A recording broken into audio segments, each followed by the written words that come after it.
Under the Oak Tree. Chapter 361. What are you looking at? Riftan asked as he walked up behind her. Wrapping his arm around her shoulders, he led her away from the window as though he were pulling a heedless child away from a fire. Maxie looked up at him as he drew the curtains, feeling a peculiar sense of déjà vu. The dark room reminded her of a small cavern. Their flickering shadows danced on the floor, and the heady scent of their coupling mingled with the sweet tang of wine. She furrowed her brow as she inhaled the soothing, intimate aroma that left her mind hazy. They had once been trapped in a similar cave. Just like now, they had lost themselves in their own world. And Riftan had been hiding something from her even then, too. Maxie bit her lip as he guided her back to the bed. Her suspicion that he was trying to divert her attention from something grew stronger. He ensnared her in his arms, overwhelming her ability to think with sweet caresses and meticulous care. Despite her burning desire to uncover the source of his restlessness, she resolved to be patient this time. She would wait for him to confide in her. "See, can you hear that?" she asked, forcing a smile. They must be holding another banquet. His dark eyes, tinged with caution, narrowed. Did he think she was asking to leave? After silently scrutinizing her, Riftan turned around with apparent disinterest. "Do they not tire of it? It's impossible to sleep with that racket." He picked up the blanket from the disheveled bed and deftly spread it out. Maxie's eyes widened. She sensed irritation in his voice. "Why, you haven't been sleeping?" Only then did Maxie realize that she had never seen him sound asleep. Her expression clouded with worry. Since when?" "Don't tell me. I don't require much anyway, so you needn't concern yourself." Interrupting her with a touch of annoyance, Riftan motioned for her to lie down. Maxie bit her lip. Despite her resolve to comply with his wishes, tolerating his domineering behavior was no easy task. We've been in bed all day. I'm tired of lying down." "Your legs are trembling. Stop being stubborn and come lie down." Maxie blushed under Riftan's disapproving gaze as she stood awkwardly, wobbling like a newborn foal. Did he not know the reason she was in that state? Shooting him a glare, Maxie strode toward him. "Don't be like that. See, come here for a moment." Snatching the blanket from him, she tossed it onto the bed. When she began to lead him by the hand, Riftan flinched as though burned. Ever since he had whisked her away like a woman ensnared in a tempest, she had been trapped within his whirlwind. Thus, Maxie gazed at Riftan's slightly flustered face with satisfaction as she positioned him before the window. As she drew the curtains open, the soft melody of flutes and mandolins floated into the room alongside a chilly breeze and the rustling of leaves. "What is it you want us to do?" Riftan asked after a pause. His brow furrowed as he regarded her warily, an expression he wore whenever she attempted to discern his innermost thoughts. Concealing the numbing ache in her heart, Maxie feigned composure. I like this song. I do not know what it's called. But I've always wanted to dance to it." "What?" Riftan asked, his face blank. Maxie gently tugged at his hand, repeating the steps of a waltz. After staring dazedly at her, Riftan tentatively mirrored her movements, allowing her to lead rather than truly dancing. Maxie glowered at him. I have only danced this once, you know. You should be leading me." Without warning, a dangerous glint flashed in Riftan's eyes. Coiling his arms around her waist, he lowered his face right above hers. "That was your first dance?" he growled menacingly. Growing tense, Maxie managed an awkward smile. She could feel his arms tightening around her, and she looked up to see his expression that of a man about to commit murder. "You chose to share your first dance with another man. Right in front of me." At his grim tone, Maxie's eyes darted around furiously like a cornered mouse seeking escape. The fear of reigniting dying embers sent shivers down her spine. Desperately, she racked her brain, blurting out, "Why you, too, danced with another woman in front of me in the past." Riftan narrowed his eyes. "Don't make up lies. I have done no such thing." "Why you have. Why you." Though she had only said it as a diversion, a surge of anger overtook her. Dredging up the old memory, she admonished him with a glare. "You danced with Sir Hans's sister." Riftan looked baffled. "Sir Hans?" Maxie could not tell if he genuinely did not remember or was merely pretending. "Do you not recall?" she asked, leveling a glare at him. "Sir Hans. I is one of father's one loyal vassals. I saw you dancing. With his sister at a banquet at Croiso Castle. She had dark hair in a crown braid. And a flowing red gown. She was quite beautiful." Riftan's eyes widened as the memory resurfaced. Gnawing her lip at the unpleasant recollection, Maxie pointed out snarkily, "Why you even?" Dee disappeared with her. After the dance, a strangled noise, either an exclamation or a groan, escaped his lips. Haughtily lifting her chin, Maxie held her hostile look. Contrary to her expectations, however, he looked neither embarrassed nor guilty. Instead, he gazed down at her with a pensive expression. Were you watching me?" he murmured. Heat rose in Maxie's cheeks. Everyone at the banquet was watching you." Riftan held her gaze as if trying to decipher her thoughts. It irked her that he sought to read her mind when he was bent on concealing his. Whenever the Ream Dragon Knights visited the castle. Why you were all the maidservants could he talk about. And not only them. Even the visiting noblewomen were abuzz with talk of you. Why you understand. Why I would be curious. For mere curiosity, you seem to remember it in great detail despite it being so long ago. Something in his contemplative tone made Maxie nervous. In truth, she was also astonished at how vividly she remembered that night. Still, it was not all that surprising if she thought about it. Not only did he stand out among the brawny knights, but Riftan had always been the center of attention. Even the women who disparaged him for his humble background blushed as they stole glances at him from afar.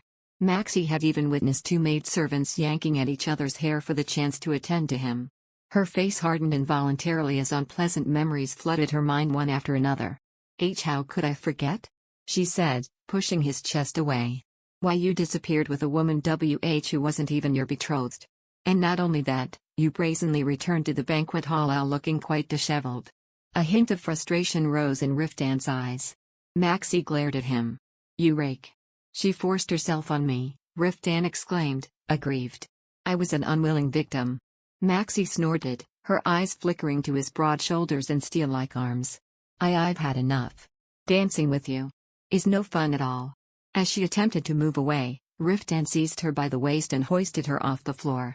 Maxie emitted a small shriek. Supporting her buttocks with his arm, he aligned his palm with hers. Fixing her with an intense gaze, he hissed, "Then I shall entertain you." With that, he abruptly spun around, forcing Maxie to cling to his neck. He whirled them about the room in time to the faint music, his movements far from the elegant and graceful dance she had envisioned. Maxie glared at him sullenly. When she caught the impish smile tugging at his lips, however, the boiling anger inside her dissipated.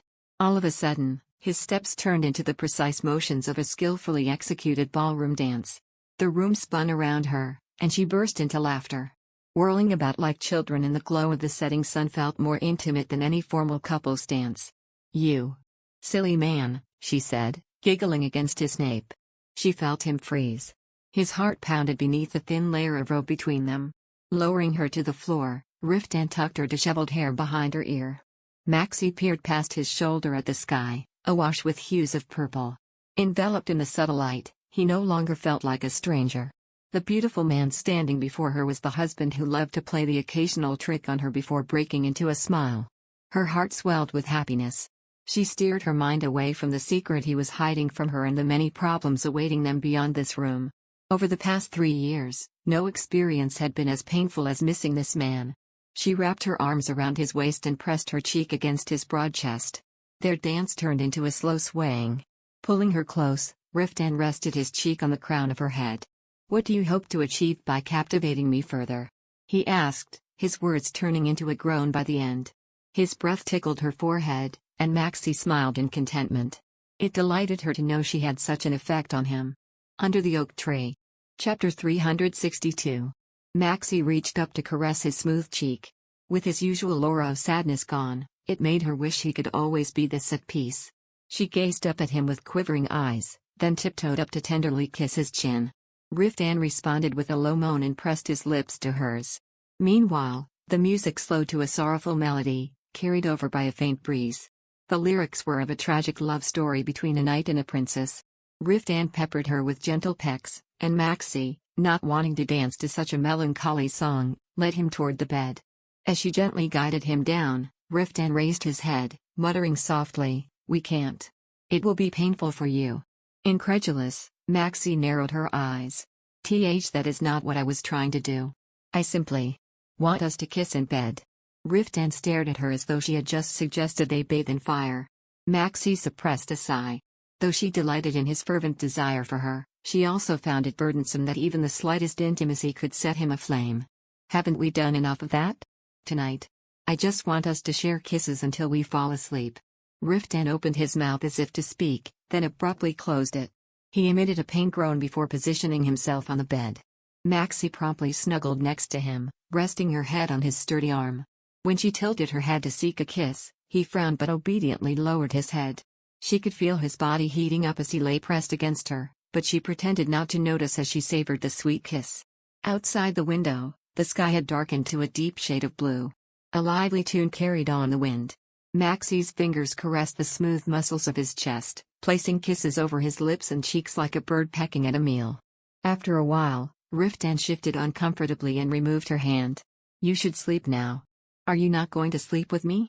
A worried look crossed Maxie's face as she gazed up at his hardened features. While their passionate encounters had left her feeling lethargic during the day, Riftan seemed far from sated. Concealing his desires behind a placid facade, he gently closed her eyes with his warm hand. "Don't worry about me. Just go to sleep." It was not the answer she wanted to hear. She pushed his hand away, glaring disapprovingly at him. It struck her then that in all the time they had been in this chamber, she had never seen him truly at ease. Could it be that he found their coupling unsatisfying? The thought of being incapable of satisfying him both physically and emotionally filled her with anxiety. Propping herself up, she gingerly placed her hand on his hot skin. "How can I not worry? Will you sing me to sleep, then?" Riftan retorted brusquely. Maxie's frown changed to a subtle smile as she slid on top of him. Riftan stiffened, flustered by her unexpected action. She ran her fingers down his tense abdomen, then gingerly undid the loosely fastened straps of his trousers.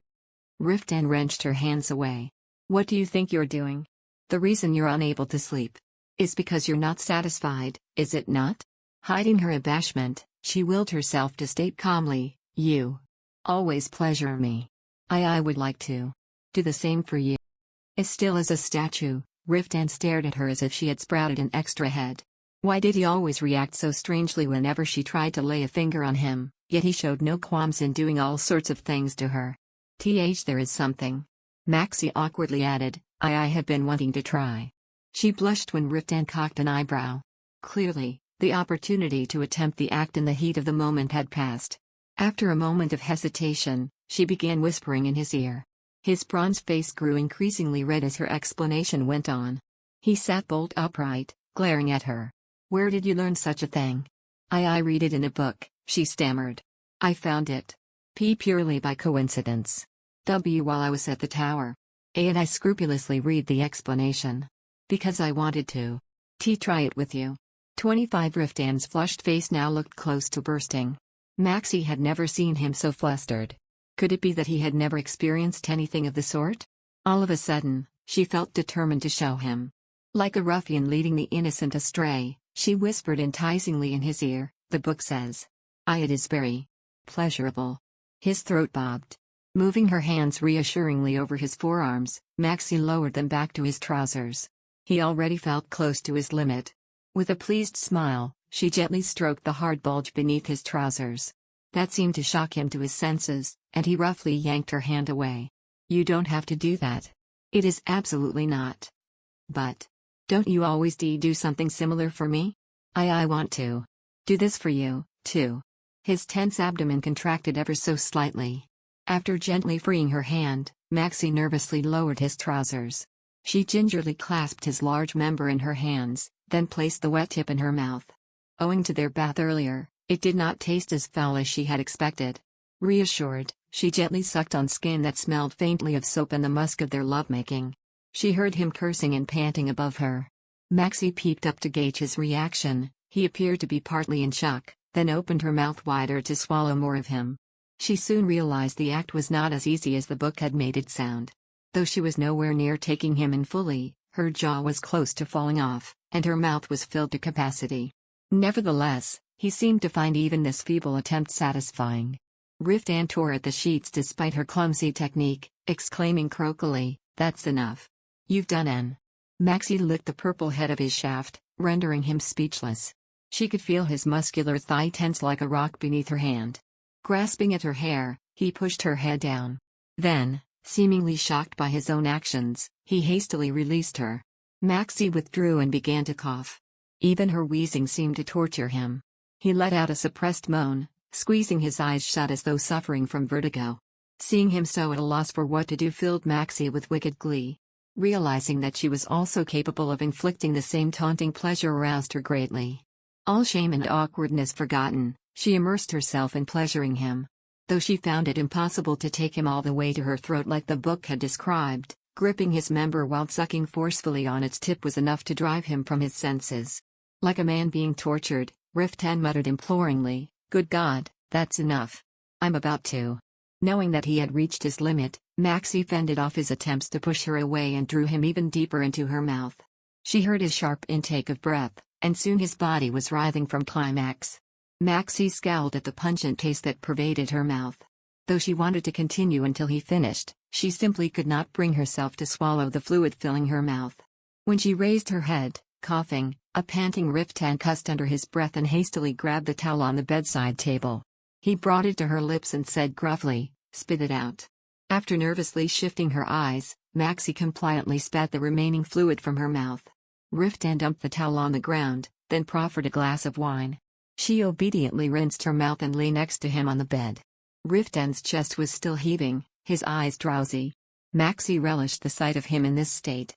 She could tell from his flushed face that he was thoroughly satisfied. She wound her arm around his brawny body, slack from lingering pleasure, and closed her eyes. She must have fallen asleep at some point, for she awoke to something weighing on her chest. The pale dawn light pouring in through the window was blinding. Maxie frowned but quickly looked up when she saw the thick arm draped over her.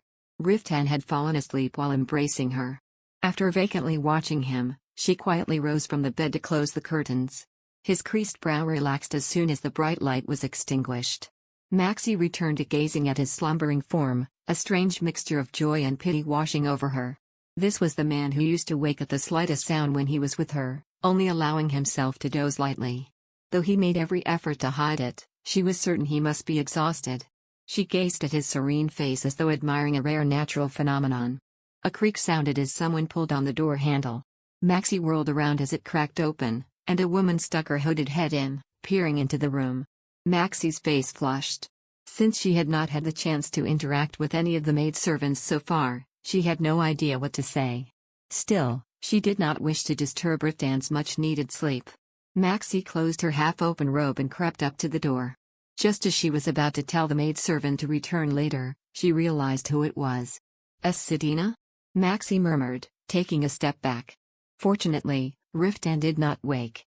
She slipped out of the room and gently shut the door behind her. Bringing a finger to her lips, she led Sidina down the empty corridor. What are you doing here?" "What do you mean? Do you have any idea how worried I was?" Sidina sighed, looking at Maxie in disbelief. "I did hear that you were with Sir Riftan, but... Max, we haven't seen you in a week. Did you not think we would worry? I was rather pleased on the first day when I thought my plan had worked, but after a while, I began to think I'd made a mistake. I was worried he was being cruel to you." Removing the coif she was wearing as a disguise, Sidina looked Maxie up and down with a wicked glint in her eyes. "I see now that my concern was hardly necessary." Maxie drew her robe around her as a deep blush colored her cheeks. Quite so. There is nothing to be worried about. Riftan would never do anything to me. I was thinking 3 days or so, but a week? You can see how I was concerned. A week is a tad excessive." Growing beet red, Maxie shot daggers at the girl. The mischievous smirk fell from Sidina's lips as she added with mock solemnity, "In any case, I didn't come here just to make sure you're all right. Annette and Armin will be returning to the tower soon. I came prepared to sully my eyes so you could say your goodbyes." They are leaving today?" Maxie asked, surprised. Sidina shrugged as if this were hardly news. "Since it seems we won't be getting any more of the spoils, the senior mages intend to share our findings with the tower as soon as possible so we can organize an investigation into the dark mages." Lowering her voice, she added, "Word has it that the church has already started a hunt of their own. I heard rumors that high-ranking paladins covertly left Belborn a few days into the negotiations." Maxie knitted her brow. Why was the church carrying out such a grave mission in secret? Her face clouded as she recalled the inklings of sedition throughout the talks. It could be that the Pope wished to eliminate the dark mages as quietly as possible. We should hurry, Sidina said urgently. Everyone will be waiting. But. Maxie threw a flustered glance across the room to where her husband was sleeping. She was worried their relationship might sour again if she left without a word. Nevertheless, she could hardly wake him from his much-needed rest simply to ask permission. After deliberating a moment, Maxie nodded. She would leave him a note saying she would be back soon. Just. Allow me to change first. Under the oak tree. Chapter 363. Here, put this on for now, Sidina said, extending her coat to Maxie. Accepting it without complaint, Maxie draped the garment over her robe. Even though the corridor was empty, the fact that she was standing in her nightgown still made her feel self-conscious. She bundled the knee-length coat around herself and began walking down the corridor, lit with the bluish hue of dawn. She could not help but feel puzzled as they descended the stairs without encountering anyone. Where are the servants? I think I should ask one of them to explain my absence to Riftan when he wakes. So he won't be alarmed. The maidservant who let me sneak in should be waiting for us near the back door. You can ask her to convey your message. Why you had to sneak in? Maxie asked, looking at Sidina in confusion. Is this not a place you can enter freely? This was built as a clandestine meeting point for royals and prominent nobles from all over the continent. Only a handful of servants are allowed to enter. To prevent scandals, you see. Sidina shot Maxie a mischievous smile over her shoulder. I'm told it's rather unusual for a married couple to spend so much time here. Maxie blushed, mortified at the thought of maidservants gossiping about them. The limited number of servants clearly didn't stop word from spreading, Maxie grumbled, scowling. The two of you are married, hardly a scandalous affair requiring secrecy. It's no wonder you became gossip fodder for the maidservants. Sidina suddenly stopped giggling, her tone turning cautious. Though other unpleasant rumors have been circulating lately. What do you mean? There's been talk that Sir Riftan has you confined and that he prevents the maidservants from seeing or even talking to you, Sidina explained, looking embarrassed. When the girl saw the shock on Maxie's face, she quickly added, of course, only a few took the rumors seriously. I tried to ask the maidservants several times to pass along a message to you, just in case, but I was turned away every time. That's why I had to sneak in. I'm sorry. I didn't realize you would be so worried. But I was never confined against my will. We just. As she hurriedly defended her husband, Maxie could not help but recall how he had indeed prevented her from leaving the room. She had not taken his threat seriously, attributing it to a momentary lapse caused by overwhelming passion. Attempting to sound convincing, she said resolutely, we just needed some time alone. I thought as much, but Annette seemed genuinely concerned. I think Sir Riftan's past actions have not left much of an impression on her. She doesn't hold him in high regard. Noticing Maxie's troubled expression, Sidina smoothed her brow and smiled. I'm sure she'll be reassured once she sees you. I also would have hated to part with her without a proper farewell. Thank you for coming to get me, Maxie said with a small sigh. Grinning, Sidina tugged at her arm. Let's hurry, then. They're traveling with a merchant group heading east, so they won't be able to wait long.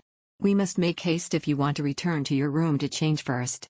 Maxie glanced over her shoulder one last time before breaking into a run. He was underwater. At least, that was what it felt like until his fingers met the chilly sheet beside him, jolting him awake. For a moment, Riftan wondered if it had all been an incredibly long dream. Blinking his eyes in a daze, he reached out to pull open the curtains, only to be greeted by the harsh sting of sunlight. He felt disoriented. Over the past few years, he had rarely managed more than 3 hours of sleep a night. He never remained under for more than an hour at a time, so he could hardly believe that he had slumbered soundly through the night. He squinted up at the bright sky before turning his head to survey the empty room. A wave of shock crashed into him. His mind refused to accept that she had left while he was fast asleep. He sprang to his feet and hastily pulled up his sagging trousers, then snatched his crumpled tunic from the floor and threw it on. As he shoved his feet into the boots he had carelessly discarded in a corner, faint footsteps outside the room caught his attention. Like a cannonball, he lunged toward the door and swung it open, revealing a startled maidservant. "Where is my wife?" he demanded menacingly. Her ladyship." The maidservant shrank back in fear, her voice trembling. "Her ladyship left with a maid named Sidina. You dared to let someone enter our chambers?" The color drained from the maidservant's face as her lips quivered. She insisted that it was important. "What did she say?" he snapped. The maidservant cowered as if whipped, her shoulders hunching. She replied meekly, the mages are departing for the mage tower. So her ladyship left the castle with them. She asked me to explain the situation to you before she left. Riftan stiffened as the maidservant continued to babble. However, her words seemed to fall on deaf ears. It was as if he had been floating amid the clouds, only to be abruptly thrust back to the ground. After staring blankly at the maidservant's face, Riftan stalked past her and marched down the corridor. His mind wiped of all thought, he left the Remian palace and cut across the expansive garden. Soon, the Basilica's university building came into view. He passed by clerics on their way to offer morning prayers and continued to the dormitory. Though students directed curious glances at him as he passed, Riftan remained oblivious to his surroundings. Climbing the stairs, he made a beeline for the quarters designated for the mages. Knowing which room she was assigned spared him the need to search each one. Reaching the chamber in the middle of the corridor, he forcefully flung the door open, only to be met with a tidy yet empty space. Devastated, Riftan took in the vacant room in one sweep before swiftly turning on his heel and resuming his hurried pace. In fact, he was verging on a run. He only came to an abrupt halt when he spotted a familiar face among the bustling crowd. Grabbing the nonchalant-looking young mage, Riftan pinned him against a wall. The startled mage gasped for air as fear flashed across his face. What is the meaning of this? The mage managed to stammer. Though Riftan could not recall if the man's name was Royd or Royald, he remembered the fellow as a match for Ruth at being lazy. Riftan glared viciously down at the mage's thin face. "Where is my wife?" "Sludge." The mage's words caught in his throat when he noticed the look in Riftan's eyes. "Lady Calypse," he quickly corrected himself, "left for Gillian Canal about half an hour." Releasing his grip on the man's collar before he could finish, Riftan sprinted down the stairs. He was in such a state of panic that it did not even occur to him to fetch a horse. Without armor or even a coat, he raced across the basilica's vast grounds. His heart pounded, and a cold sweat broke out on his back. He could not say how long he ran. All he knew was the raggedness of his breath as he pushed his body to its limits. The landscape around him blurred as he darted through the bustling square. The memory of his desperate pursuit of her 3 years ago flooded back to him, the anguish and profound sense of loss still palpable. Riftan had to pause for a moment, his lungs threatening to burst from the strain. As he fought for breath, beads of sweat trickled down his forehead, gathering on his chin before falling to the ground. After a fleeting gaze at the blurred figures around him, he raised his head to scan the flurry of people. A line of cargo-laden wagons formed a queue nearby. He forged through the crowd, making his way toward them. Before long, a series of small boats moored along the narrow canal came into view. Amid the throng of people standing beside them, he searched for a familiar face, his heart shriveling with fear. Sifting through the faces of those boarding the boats with the intensity of a hawk, Riftan hastened toward the luggage storage. He gripped the custodian by the shoulder, his voice thick with urgency as he asked, "Did any individuals appearing to be mages come here today?" "They would likely be in grey robes." "Mages?" the man asked, looking puzzled. "Ah, you must be referring to the group that departed with the merchants headed for Guildford. They left about 15 minutes ago." Despair filled Riftan's eyes as he stared at the man's deeply tanned face. He shifted his gaze back to the canal. The current was not particularly strong. If they had left 15 minutes ago, he could still catch up to them. "If I borrow a horse, I can reach them in no time." Turning around, he started toward the congested road. A stable was within sight. He was about to make a beeline toward it when his feet suddenly felt rooted to the ground. He stared down, confusion washing over him. Did he not want to keep her safe from all dangers? Was he not exhausted from the constant worry for her well-being? Throughout the war, he had been plagued by harrowing fear. By the time the final battle concluded, he was so emotionally drained that he wanted to distance himself from her. That was why, when Ursuline had warned him that he might face a similar situation again, he had decided to send her far away. So why was he so desperately trying to chase after her now? Should he not be grateful that she had chosen to leave of her own accord? 18R Riftan? At the sound of her voice, Riftan slowly turned his head. Maximilian Calypse's startled face came into his blurred vision. After gaping at him in surprise, she pushed through the crowd, determined to reach him. What are you doing here? Didn't the maidservant deliver my message?" Riftan stared at her face without blinking. All at once, the walls around him crumbled. "You were right," he confessed, his words strained as if choking on a lump in his throat. She froze. All this time, I've been trying to protect myself. His voice was hoarse now. She blinked vacantly, and he could see his disheveled self reflected in her clear gray eyes. After staring at the helpless face of the man who could no longer feign composure, Riftan squeezed his eyes shut. I once vowed to know all of you, no matter the anguish that may bring.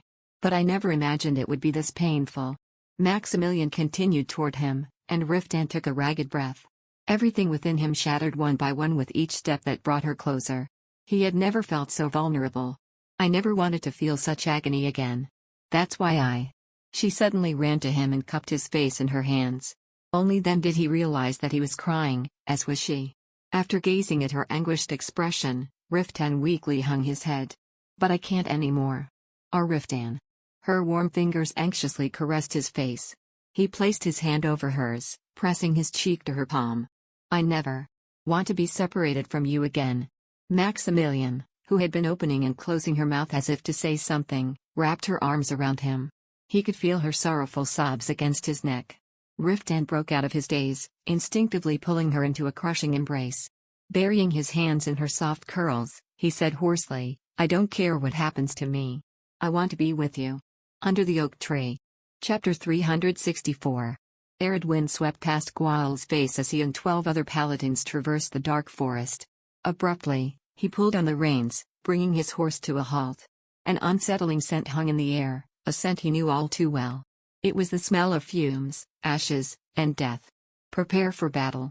The knights unsheathed their weapons and readied themselves for an attack.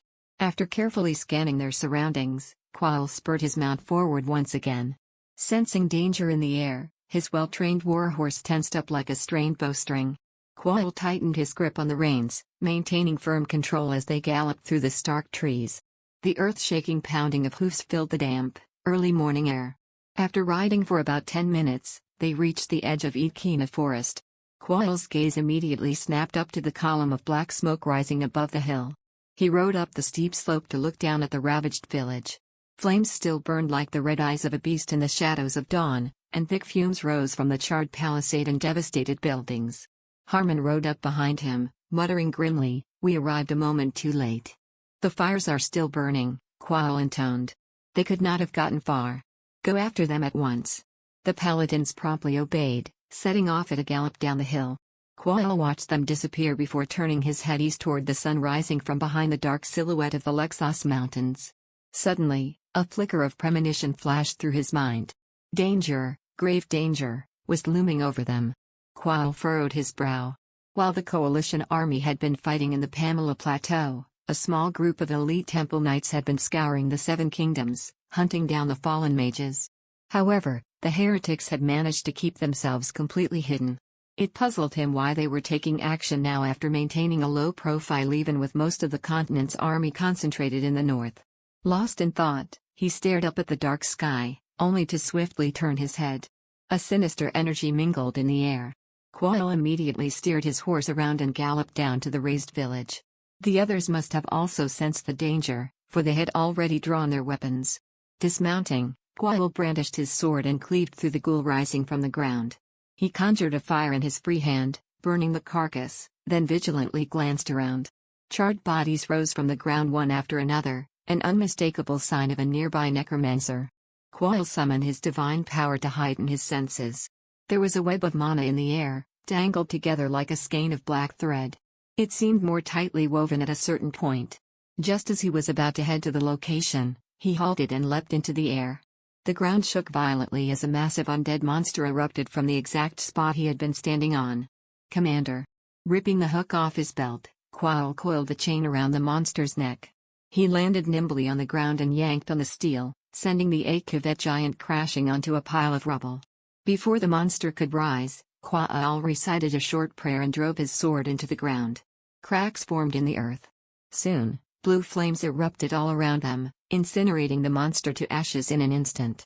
Unsatisfied, Gwail intensified his divine power to maximum capacity. The raging blue flames fanned out, engulfing the dozens of staggering ghouls around them in a matter of seconds. Finally, with the path clear, Gwail resumed the task of tracking the heretic's mana. Unfortunately, the flow had already shifted. Darn rats, Gwail muttered with a surprising degree of viciousness. He signaled to the knights battling the remaining ghouls. Though protocol dictated purifying the entire village to prevent the ghouls from spawning again, hunting down the dark mages took precedence. Quail mounted his horse and followed the faint, thread-like trail of mana. However, he was soon forced to a standstill. How? A knight muttered in shock behind him. Clutching his reins, Quail fixed his eyes on the large forest at the foot of the mountain. Undead monsters emerged from the misty woods, their white bones rattling with every step. There were thousands of them. Quail swiftly turned his horse around. Send word to the nearest fief at once. But His Holiness has explicitly instructed us to move in secrecy, Harmon objected. Quail's eyes glinted dangerously. Did one ask for your opinion? His subordinate promptly closed his mouth. Quail shot Harmon a look of warning before steering his mount around once again. Did you not hear me? He bellowed in a tone that commanded absolute obedience. The temple knights promptly complied. Quail cast one final glance at the field before galloping off. Riftan stepped into the room. How nice of you to finally join us, Ursuline Ricato remarked sarcastically from behind a desk.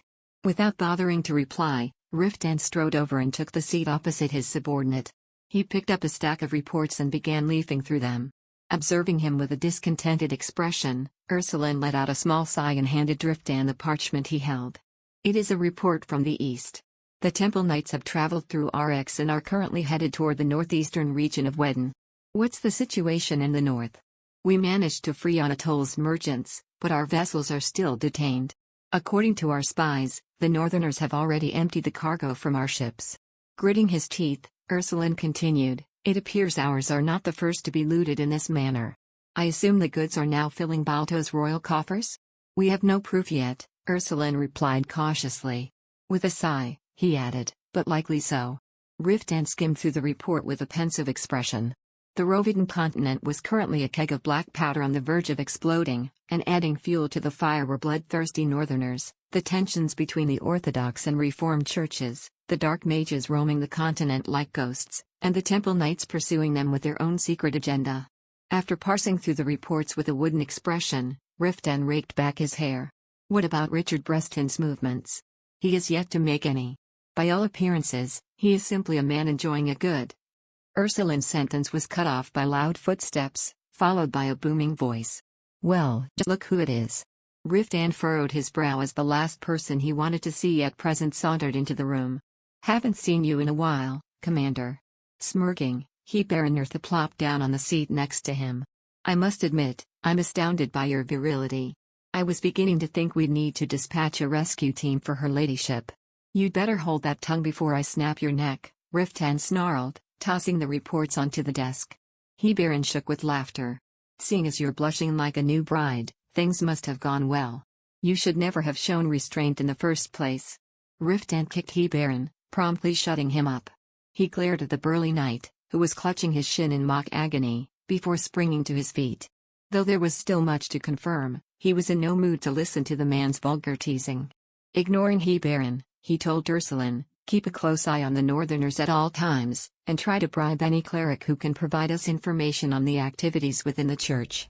He then walked out of the study before Ursuline could complain. To his great annoyance, however, Baron chose to follow. No need to be so cold. Who do you think took over your duties while you were preoccupied? Do you take me for a fool? Even a passing dog knows you've been intoxicated most of the time. But I had my ears out, Baron grumbled, sounding aggrieved. Riftan halted and studied his subordinate's face through narrowed eyes. Do you have something? I heard a few interesting tidbits.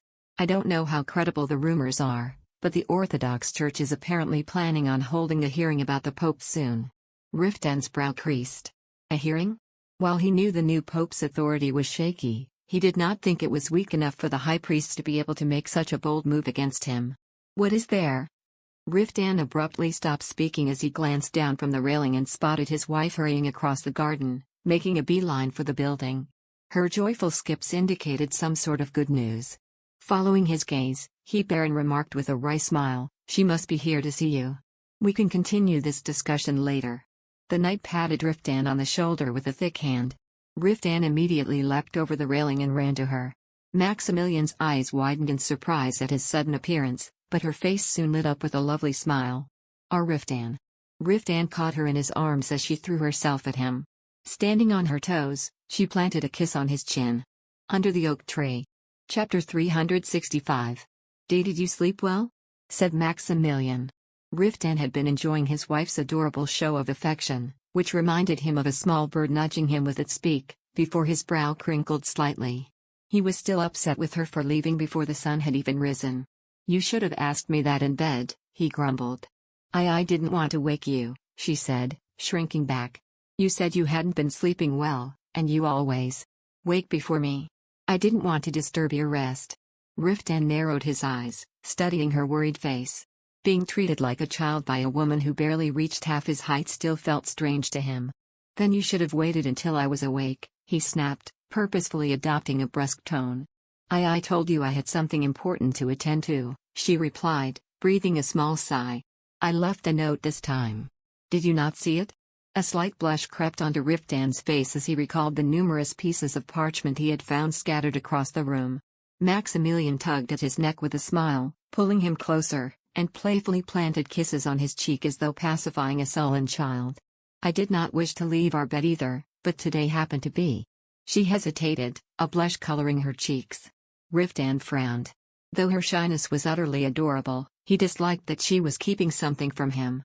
Lifting her chin, he gazed into her beautiful, clear gray eyes. What is it? Well. Clearly flustered, Maximilian hastily lowered her gaze. The pink flush now extended to her delicate ears and the nape of her neck. The sight was tantalizingly dizzying. A strong urge welled up within him, tempting him to whisk her back to their room to explore where else the flush had spread. Yet, his curiosity about what had excited her so prevailed. He smoothed his face into a carefully blank expression. Go on. I'm listening. The thing is, I received my compensation today from the Mage Tower for my efforts during the war. Riftan narrowed his eyes at her unexpected words. For reasons he could not understand, she seemed nervous. Excitement crept into her voice as she added, initially. I was supposed to receive 8 dinar in total. But they recognized my leadership in the rear support unit. So they raised my compensation to 1 soldem and 6 dinar. Not knowing how to respond, Riftan furrowed his brow. A soldem was a substantial wage for a novice mage, but considering her background and his wealth, it was insignificant. After all, had he not amassed a fortune in gold and jewels so that she would never want for anything? Could it be that she was unaware of her own wealth? He found himself frowning ever so slightly when Maximilian suddenly tugged at his arm. Let us go. Somewhere more private. Spotting a group of clerics entering the garden, he allowed her to lead him away. They crossed the cloister and walked toward the rear of the assembly building. An expanse of dry grass covered the spacious courtyard, and clusters of budding bushes stood around a small frozen spring. Utterly bewildered, Riftan blurted stiffly, "What on earth is the matter?" After looking around to ensure they were alone, Maximilian nervously met his gaze. "I wanted to give you this," she said, taking his hand and placing something in his palm. Riftan narrowed his eyes, observing the shiny gold coin resting on his black leather glove. Perplexed, he lifted it by the gold chain attached to it. Maximilian blushed. "You told me once that keeping your first earned coin brings good fortune." Riftan jerked his head up as she reached into her coat. She pulled out the copper coin he had once given her. "Since all of your fortune is with me, I want you to have all of mine." Stunned, he could only stare at his wife's face. When he failed to show any inkling of a reaction, Maximilian looked nervous, adding awkwardly, "I went straight to the smithy after receiving my compensation. To have it made. I didn't want to accidentally spend it." As he remained silent, a hint of anxiety flickered in her eyes. "Then you will treasure it, won't you?" Riftan felt a surge of emotion welling in his chest as he clutched the coin. His throat burned as though he had swallowed a ball of fire. "Until the day I die," he finally managed to choke out. A smile curled her lips. She looked so endearingly beautiful, radiating pure joy, that he momentarily forgot to breathe. How had he ever resisted her charms? Suppressing the surge of passion, he held out the necklace. "Help me put it on." She accepted the coin, chuckling softly. Bent down, then. Like a loyal hunting dog, he obediently ducked down. Her slender arms wound around his neck, and as she struggled to fasten the chain, he rubbed his forehead against her delicate shoulders. Her distinctive sweet, warm scent tickled his nose. "There, all done," she said, stepping back from him. Her eyes gleamed with satisfaction as they settled on the gold coin dangling on his chest. Removing his glove, he traced the weathered engravings on the coin with his fingertips. Committing the crown on the front, the 13 swords on the back, and even the scratches and dents to memory, Riftan finally lifted his gaze. "Thank you." Maximilian's face lit up as if she were the one receiving the gift. Riftan could no longer contain himself. Gently grasping her slim waist, he pulled her closer and pressed his lips against her smiling mouth. The soft sound of her laughter danced on his tongue, her breath melting him from within. Burying his fingers in her auburn curls, he cradled her flushed face and gazed down at her. He peppered her smooth forehead, rosy cheeks, small nose, and delicate eyelids with kisses. Maximilian laughed, clearly delighted. Her complete vulnerability touched his heart. She trusted him completely. Despite the countless wounds he had inflicted on her, she still surrendered herself to him unconditionally. It suddenly made him wonder if she knew he existed solely for her. Maximilian's eyes twinkled. "Next time, I will give you something even better." Then, as though determined to shatter his heart completely, she said, "I will give you everything I have. It may not be much, but what I have is yours." Overwhelmed with emotion, Riftan closed his eyes.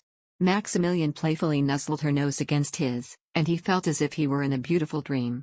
He loosened his embrace with great care, fearful of crushing her delicate frame. Then, he said, willing himself to sound calm, "Soon enough, I will be as rich as the emperors of Rome. Aren't you all ready?" Maximilian's face crumpled into a slight scowl, thinking he was not taking her words seriously. Instead of assuring her that he would choose her gift over all the riches of Darien the monarch, he showered her sullen face with kisses. He longed to hold her tightly, to lose himself in her completely. Yet, his desire to prolong this perfect moment prevailed. With a fervent sigh, he licked her swollen lip. Suddenly, something cold landed on his eyelid. Looking up, he saw snowflakes falling from the clouds overhead. Maximilian appeared startled, following his gaze with wide eyes. "But it's Aquarius, the season of water, equivalent to spring. Now." After observing the gray sky of this seemingly eternal winter a little longer, Riftan draped his cloak around his wife. He gently brushed away the snow in her hair and turned toward the building's entrance. "We should return to our room. It seems the snow won't be letting up any time soon." Maximilian, who had been staring absent-mindedly at the flurries, slowly nodded. Holding her tightly in his arms, he guided them toward their quarters. The snow intensified, swiftly blanketing the world in a pristine white. The unexpectedly heavy snowfall caught many off guard. Whispers of bad omens circulated among the clerics, while the nobles fretted over their crops and livestock. Some dismissed the sudden weather as a peculiar anomaly that occurred every few decades, but most appeared unsettled by it. Maxie, who had been gazing out the window at the snow-covered grounds of the basilica, turned her attention to the mages gathered by the fireplace. "Has something like this ever happened?" she asked. "A bit of snow, perhaps," Anton replied grimly, busily scrawling something on a piece of paper, "but I've never seen it this heavy around this time. I worry for those who are on their way to the tower." Roiled, playing a leisurely game of dice near a brazier, replied half-heartedly, "I'm sure they are sheltering in an inn somewhere. They are traveling with merchants. I doubt they're camping outdoors." With the negotiations entering its final stages, the mages who remained in Ossuria found themselves with an unprecedented amount of leisure time. While Anton and Calto pondered how to manage the tower's spoils, the rest of the mages had little to occupy their days except for indulging at the banquets and contemplating how to spend their hard-earned money. Maxie was no exception, and she relished the unparalleled tranquility of each passing day. Under the oak tree. Chapter 366. Even though Riftan still appeared troubled by something, he no longer used danger as an excuse to push Maxie away. That was enough for her. Though he had not offered any explanations yet, she knew that with patience, he would eventually tell her what was on his mind. In the meantime, she wanted to savor the return of her sweet and passionate husband. Turning away from the snowstorm raging outside the window, Maxie walked over to the desk near the fireplace. "This is the performance evaluation of the unaffiliated mages who participated in the war," she said, placing the parchment she was holding in front of Anton. "Most of them wish to become official members of the tower." Anton lowered his quill and picked up the parchment. "What great news!" Remembering the mages who had worked diligently under her command, Maxie emphasized, "They all have a solid foundation and experience, so I'm certain that with proper training, they will make outstanding senior mages." Mages who have participated in such a large-scale war are valuable resources, Maximilian, Anton replied, sounding pleased as he carefully reviewed her report. You need not worry about them. The tower already intends to accept them. All of a sudden, Maxie felt a weight lift off her. With this, she had completed her duties as the leader of the rear support unit. With the negotiations concluding as well, she would be able to return to Anatole in a few weeks. I hope the weather will improve by then. Her elation dampened a little as she turned her gaze back to the window. The snow only seemed to be growing fiercer. If such harsh conditions continued, they might be forced to remain in Ossuria for several months. It was a thoroughly depressing thought. Though life in Belborne was opulent, she longed to return to Anatole and the simple yet bustling life at Calypse Castle as soon as possible. However, she could not shake the foreboding feeling that more tribulations awaited before they could go home. Sludge, come join us for a game of dice if you're done over there. Joel's cheerful voice roused Maxie from her gloomy thoughts. Judging from his excitement, she guessed he must have already won quite a bit of money. Seeing his attempt to empty her pockets as well, Maxie gave him an aloof frown. Experience had taught her how terrible a gambler she was. No, thank you. I'll be returning to my room now. Right, because that terrifying husband of yours will come to find you if you don't, Royal sneered, rolling the dice. Maxie shot him a glare. Though she wanted to argue back, she chose to overlook his snide remark, aware of what her husband had put him through. With a small sigh, she turned to face Anton again. Please let me know if anything is wrong with the report. I will excuse myself. Hold on.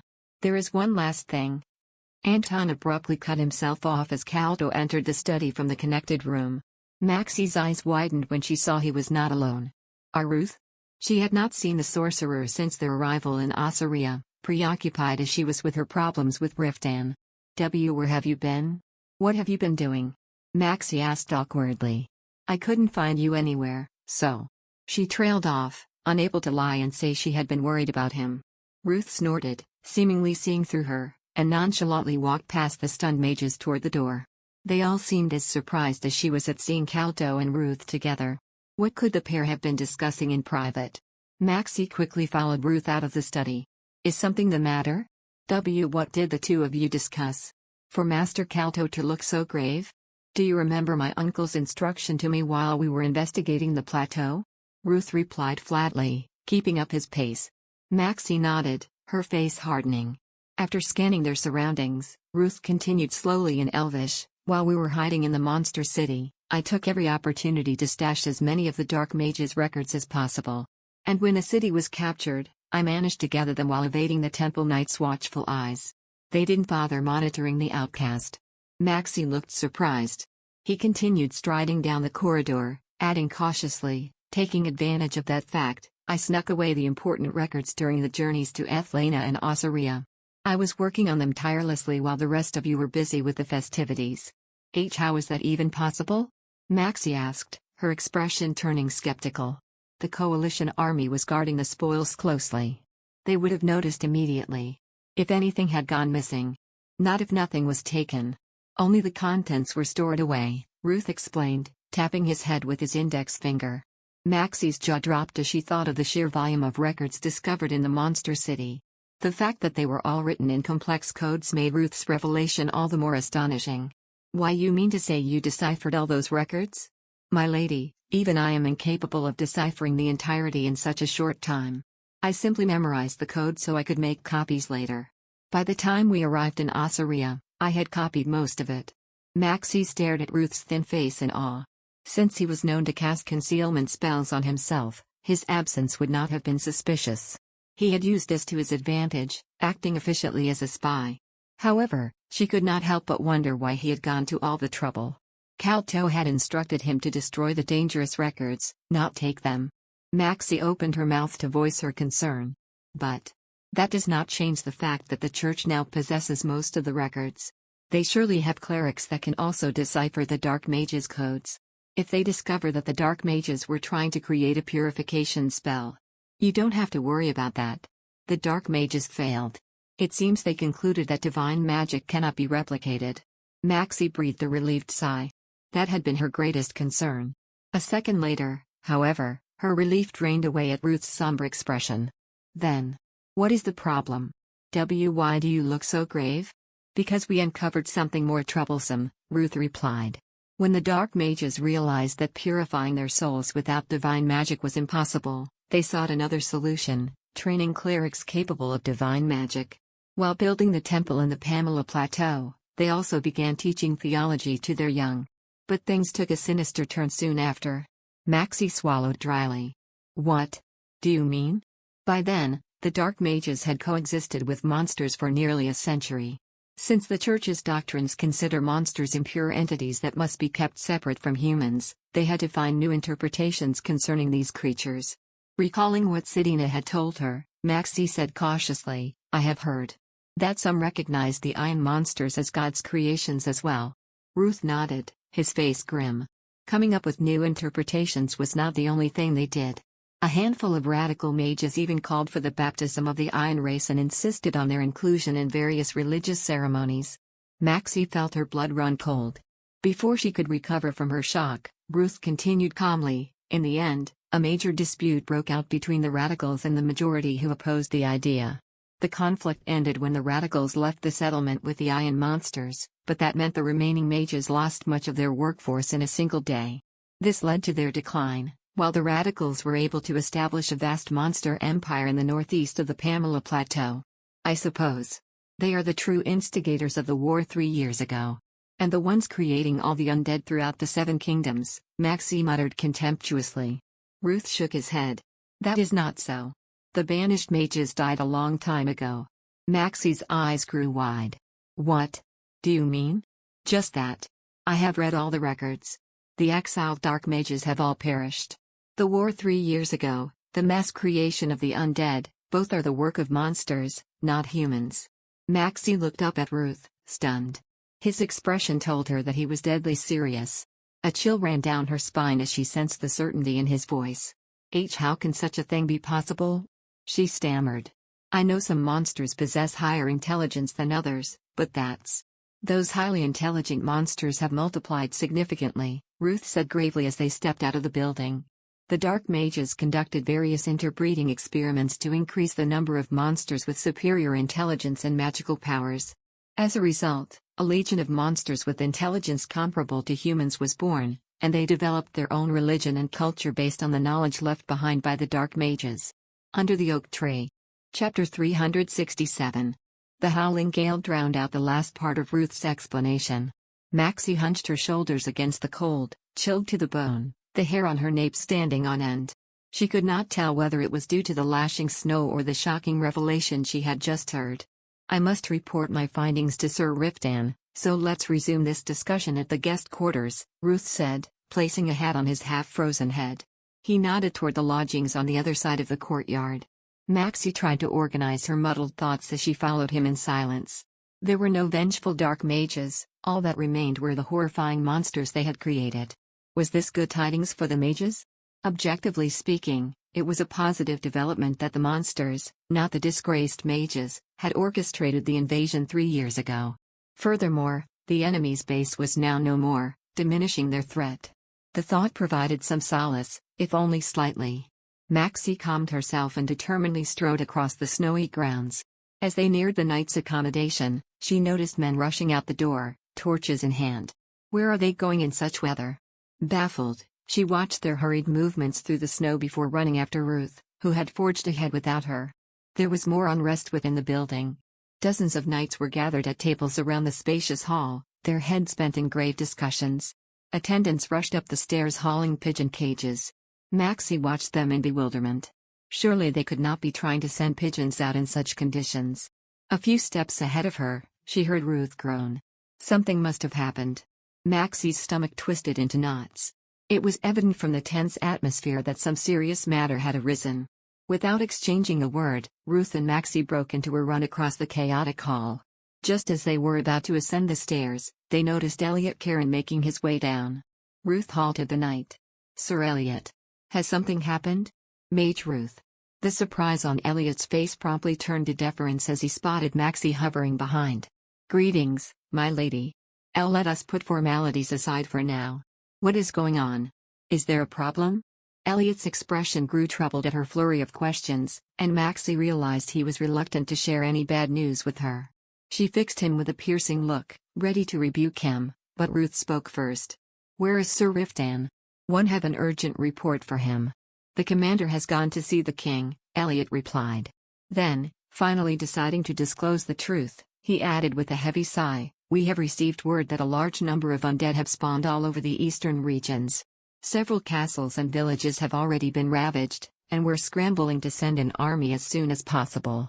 Maxie was so shocked by the unexpected news that she momentarily ceased breathing. She shuddered as though drenched with icy cold water. "Forgive me, my lady, but one must go send word to Anatole and organize our men," Elliot said, his expression grim. "If you will excuse me." With a polite nod, he strode out of the hall and into the raging snowstorm. Maxie turned to look at Ruth, her face ashen. Do you think the monsters are behind this as well?" Ruth nodded. "Most likely. But how? Even if they possess powerful magic, creating enough undead monsters to cause such destruction is no small." "We should not be discussing this here," Ruth interjected. Maxie hastily closed her mouth and glanced around. Fortunately, no one seemed to be paying any attention to them. Ruth sighed softly and turned toward the door. "Let us head to the Remian Palace. The monarchs of the Seven Kingdoms are staying there, so one suspect that's where we will find Sir Riftan." He retraced his steps out of the building. Maxie followed along after him, confused at his urgency. Was it that pressing to inform Riftan that the enemy was the monsters and not the dark mages? While this information held great significance for the mages, surely it made little difference to the monarchs or the feudal lords whether the fiends laying waste to their lands was human or monster. In fact, the Pope might even welcome this revelation, as it would absolve him from the accusations made by the Orthodox Church for concealing the dark mage's existence. The more she pondered it, the more perplexed she grew. What was Ruth so concerned about? Did he harbor an even greater secret? Maxie swallowed, unsure if she truly desired to uncover what that was. She had already endured a decade's worth of ordeals. She had grown weary of wars and monsters. All she wanted was to escape the hardships with Riftan by her side. "You may find yourself embroiled in a troublesome matter if you choose to accompany me into this room," Ruth suddenly remarked as if sensing her hesitation. "If you wish to spare yourself the headache, you should return to your chamber." Maxie bit her lip. She knew without a doubt that Riftan would never forsake his responsibilities, and she could hardly ask him to sacrifice his honor and spend the rest of his life in shame. She had to remind herself that all her efforts thus far had been to earn the right to stand beside him. Now, she possessed the strength, courage, and wisdom to confront adversity. Maxie raised her chin and said calmly, "Enough of this nonsense. Lead the way."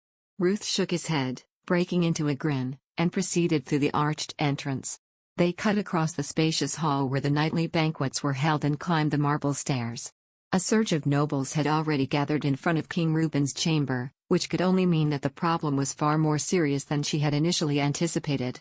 "Sir Riftan must be meeting with the king," Ruth sighed after scanning the crowd. "We will have to wait until he comes out." They took a seat on the vacant marble benches. Though Maxie felt the weight of the nobles' gazes on her, she paid them no mind, keeping her eyes fixed on the closed door. She was currently in no mood to be sociable. When Riftan finally emerged from the king's room, Maxie sprang to her feet. The familiar sight of his blue cloak and silver-gray ream dragon knight armor instantly eased the tension gripping her body, and she hurried over to him. Riftan. Riftan, walking down the corridor with a pensive expression, seemed slightly taken aback to see her there. "What are you doing here?" "One heard about what happened in the east. Has His Majesty ordered you to combat the monsters?" Maxie asked anxiously. As she observed his eyes narrow slightly, she worried he might dismiss her again, claiming it was not her concern.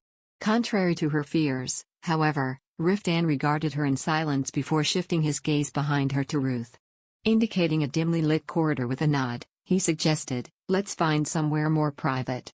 He wrapped an arm around her shoulders and started down the stairs. A surge of joy overcame Maxie. He had truly meant it when he said he would face anything alongside her. Filled with confidence, she descended the steps in high spirit. When they entered an empty room, Ruth abruptly broke the silence. "How extensive is the damage?" Riftan calmly walked toward the window as he replied. "The entire northeastern region, including the Duchy of Croiso, has been left in ruins. The Duke of Croiso's messenger is here seeking military aid." Maxie flinched. In her efforts to erase her father from her life over the past 3 years, she had not thought of him once since hearing of the turmoil in the East. She nervously studied Riftan and saw a glint of resentment in his otherwise composed face. The duchy is not the only place affected, he continued coldly. Thousands of undead appeared around the Lexos Mountains and have been attacking nearby human settlements.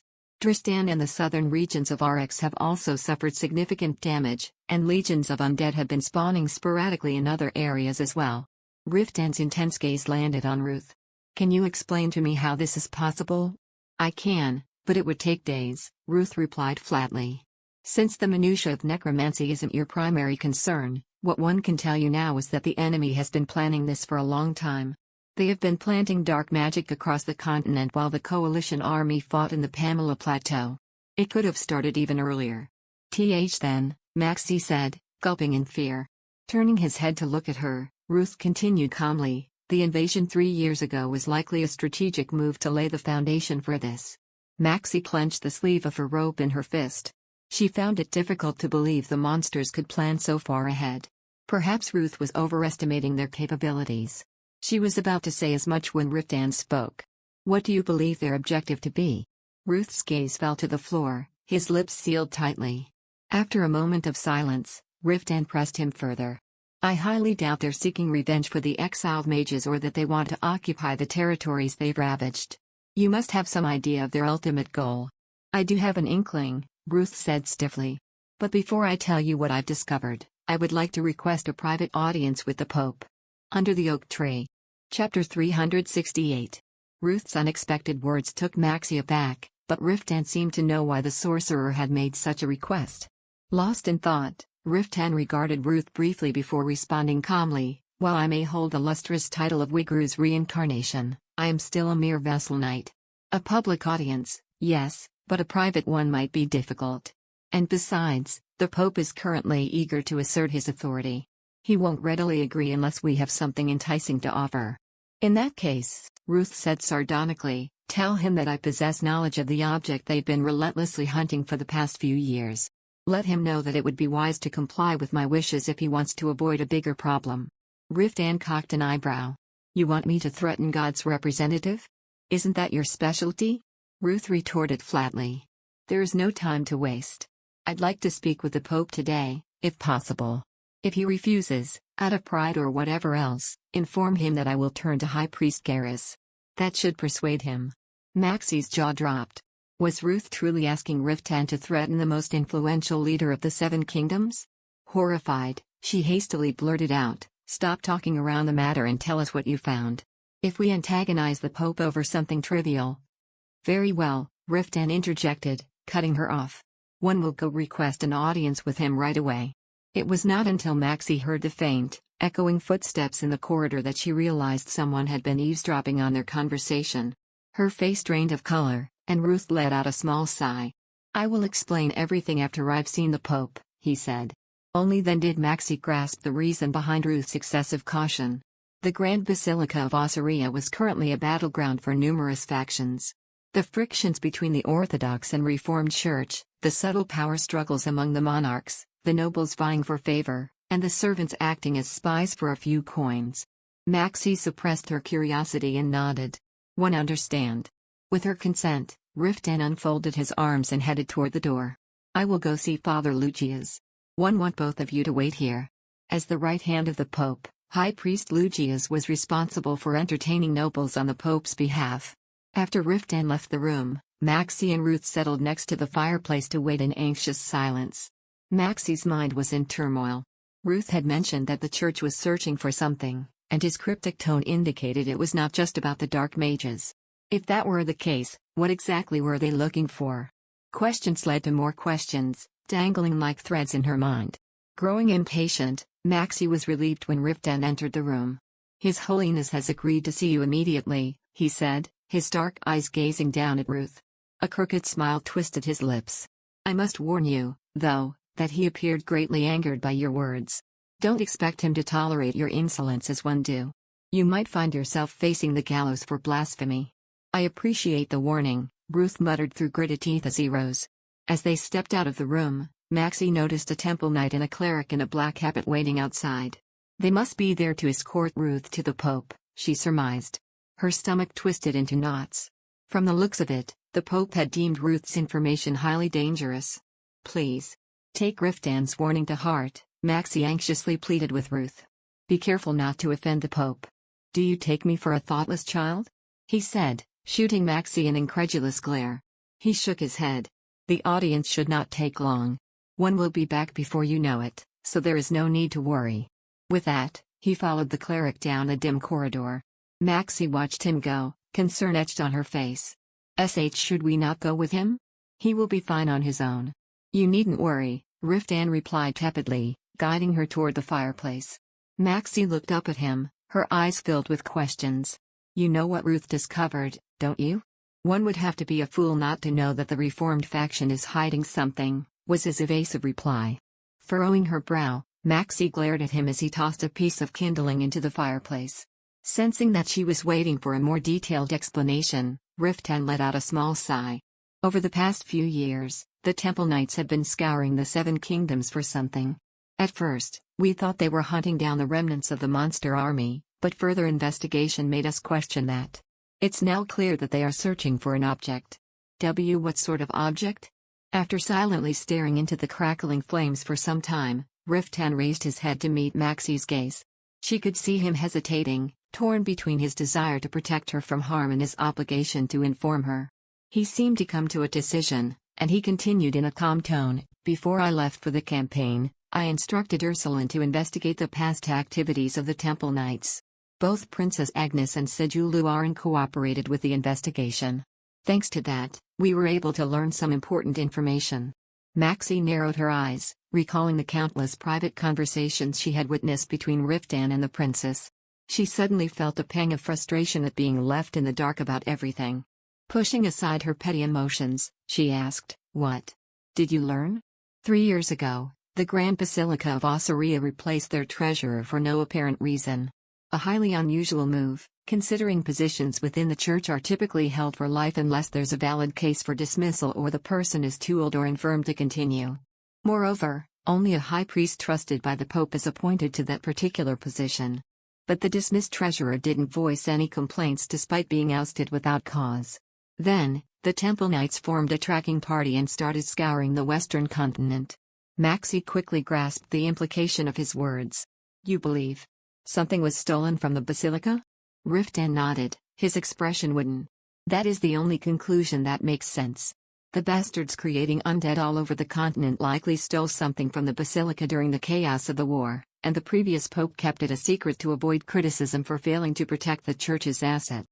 He then ordered the Temple Knights, who had pledged their allegiance to him, to find and retrieve it. Maxie swallowed nervously.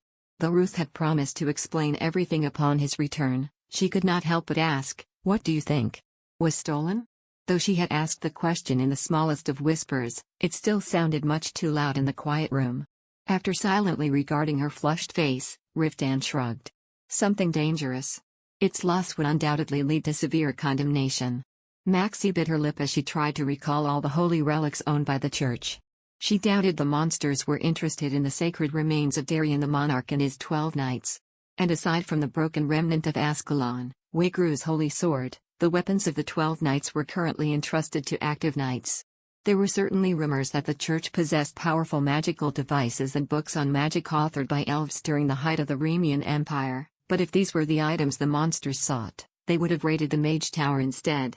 Maxie was chewing her lip when she felt cool fingers brush against her face. Startled, she looked up to find Riftan's black eyes fixed on her. He gently touched her chapped lip with his finger. Don't worry so much. No matter what happens, I will protect you. A joyful smile lit up Maxie's face. With just a few words from him, she felt instantly reassured. She took his hand and intertwined their fingers. I will protect you too. An enigmatic expression, somewhere between a smile and a frown, rose on Riftan's face. Though she sensed he was amused by her words, she chose not to get angry. He had a tendency to underestimate her affection for him. This time, she was determined to show him the full extent of her love, no matter how long it took. Rising from her chair, she sat on his lap. She felt him startle when she wrapped her arms around his warm neck and rested her head on his sturdy shoulder, but he soon reciprocated the embrace. Seeking solace in his warmth, Maxie lost track of time when she heard the sound of weary footsteps. She leapt to her feet and rushed to the door. Swinging it open, she found Ruth making his way down the corridor, looking exhausted. She inspected him with worried eyes. "Hey, are you all right? Did they mistreat you in any?" "Well, I can't say one was given a warm reception. But it was not as bad as one expected," Ruth replied, rubbing his nape. He headed to the fireplace, his voice grave as he added, "There will be an emergency council soon. A coalition will be formed in a few days' time, so we'd best prepare for an upcoming campaign." Maxie felt the blood drain from her face. Though she had anticipated this, her heart sank nonetheless. Riftan grabbed Ruth's shoulder, turning him around rather roughly. "Can we have an explanation now?" he snarled menacingly. "Don't you already have some idea?" Ruth retorted sullenly, removing Riftan's hand from his shoulder. "No one knows how, but the monster army infiltrated the basilica and stole Sector's magic stone. That stone is how they managed to wreak such havoc." Maxie stared dumbfounded at his face as the revelation sunk in. "Meanwhile," Riftan said sharply, "Sector used up his mana during the last battle. The stone was empty. I assume they are capable of replenishing it," Ruth replied somberly, his gaze shifting to the blustering snowstorm outside the window. "It's highly probable that they are also responsible for the continually falling temperature over the past few years and the present erratic conditions. The monsters of the Pamela Plateau seek to resurrect the demon king of the Lexos Mountains." Under the Oak Tree. Chapter 369. Maxie no longer had the energy to be shocked.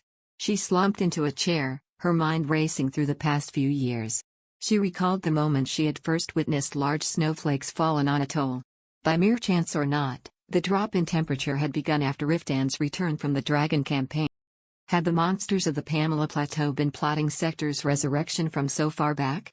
How could such a thing even be possible? As if sensing her unspoken questions, Ruth continued his explanation. Magic stones, by nature, draw in mana, but an empty stone would typically take decades to be restored by such passive measures. That is why I believe the dark mages may have discovered a method to hasten this process. He stroked his chin pensively, adding, "Resurrecting a dragon might not have been their initial motive. Given the vital role magic stones play in surviving that barren wasteland, it's only natural that they sought ways to repurpose them." Riftan, staring grimly into the fireplace, abruptly broke his silence. "What makes you think they are trying to bring back the red dragon? Of all the things they could do with the stone, what makes you so certain that is their ultimate goal?" "It is the conclusion I reached after carefully considering the circumstances and studying the records from the Monster City," Ruth replied stiffly. "I'm sure you remember the temple you discovered at the plateau. The monsters were worshipping a dragon. They learned the concept of religion from the dark mages, then created their own faith. To them, a dragon is the closest thing to a god. Since we humans have harmed their deity, they see us as deserving of retribution." Pausing, Ruth regarded Riftan somberly. The monster invasion 3 years ago was not driven by ambitions of conquest or revenge. Their motives were purely religious. Everything they have done so far is to punish humans and revive their revered idol. A heavy silence fell over the room. Maxie hugged herself tightly, too shocked to even think straight. The worldview she had been secure in for the past 26 years was shaken to its foundations. Monsters were evil creatures that defied God. Yet, much like humans, these creatures had forged their own religion and were now waging holy war in accordance with its doctrines. Riftan's calm voice snapped her out of her disturbing thoughts. "How much of this did you reveal to the Pope?" "Only that the monsters of the Pamela Plateau are attempting to revive the Red Dragon," Ruth confessed. "The Church is still trying to figure out the reason behind the magic stone's theft." A heavy sigh seeped out of him. "There is going to be an uproar. The previous Pope and the Reformed Church have kept the loss of Sector's stone a secret to prevent the Orthodox faction from gaining power. Once word gets out, the Grand Basilica will face severe criticism." "I'm surprised you're still alive after speaking such truths before the Pope," Riftan muttered sardonically. Ruth shrugged. "Fortunately, the new Pope is a man of sound judgment. He understands the dire consequences should we fail to stop the dragon's resurrection." Looking up at Riftan with a serious expression, Ruth added, "The swarm of undead around the Lexos Mountains is no coincidence. They are targeting the eastern regions to break the barriers that prevent mana from flowing into the mountains, placed there after the Dragon campaign. Several cities near the mountain range have already fallen," Riftan acknowledged. Ruth did not seem surprised by the news. Then, retaking those cities should be our first course of action, he stated calmly. To thwart the dragon's revival, we must halt the mana of fire from flowing into the mountains. Turning to the window, he added, once the barriers are back in place, this ceaseless snowfall will end as well. As Ruth had predicted, the Council of the Seven Kingdoms erupted in outrage. While Maxie was not privy to the details of the meeting, it was evident that the church's authority was hanging in the balance. Fortunately, the coalition acted quickly, deploying their armies despite the political turmoil. Walking through the arcade, a complicated expression rose on Maxie's face. Update by Nove iFuibook.c0m. Her gaze fell on the long line of baggage wagons on the other side. All around, servants hurriedly cleared the snow-covered courtyard, and soldiers busied themselves with the transportation of firewood, food, arrows, and other weapons. Maxie watched the flurry of activity before walking away. Though she knew she should be grateful that the seven monarchs, who more often than not set upon each other like a pack of rabid dogs, had agreed to take action so quickly, the thought of another war darkened her mood. How much more adversity would they have to endure before they could finally return to Anatole? She tried to soothe the frustration simmering in her chest as she descended the steps and crossed the snow-covered grounds. Richard Breston's unsettling words came to mind. It was clear that the already fragile armistice of the Seven Kingdoms was now hanging by a thread. Even if they succeeded in thwarting the Red Dragon's resurrection, it offered no guarantee of lasting peace. The thought weighed on her heart. Though she still harbored a desire to fight alongside Riftan, the prospect of a life filled with never-ending battles filled her with dread. Still, it is better than sending him off to battle alone. Maxie steeled herself. A life spent fighting alongside the man she loved held far greater meaning than one filled with anxiety and idle prayers within the confines of a castle. Holding her head high, she set her course toward the mage's lodging. Negotiations had led to an agreement between the Mage Tower and the church to collaborate in preventing the dragon's revival, and she intended to join the efforts as a mage. She was resolutely climbing the stairs when a familiar voice called out from behind. "There you are, my lady. I've been searching all over for you." Maxie whipped her head around to see Ursulin Ricardo, his face set in its usual cold expression. She looked at him quizzically. "Is something the matter?" "The commander has instructed me to fetch you," he replied tersely, gesturing with a slight nod. "Please come with me." Maxie's eyes narrowed, unsure if Riftan was seeking her presence so he could browbeat her into returning to Anatole like last time. After a moment of anxious scrutiny, she decided to comply. Once they left the long corridor, Ursulin led her to the back of the guest lodging where the knights resided.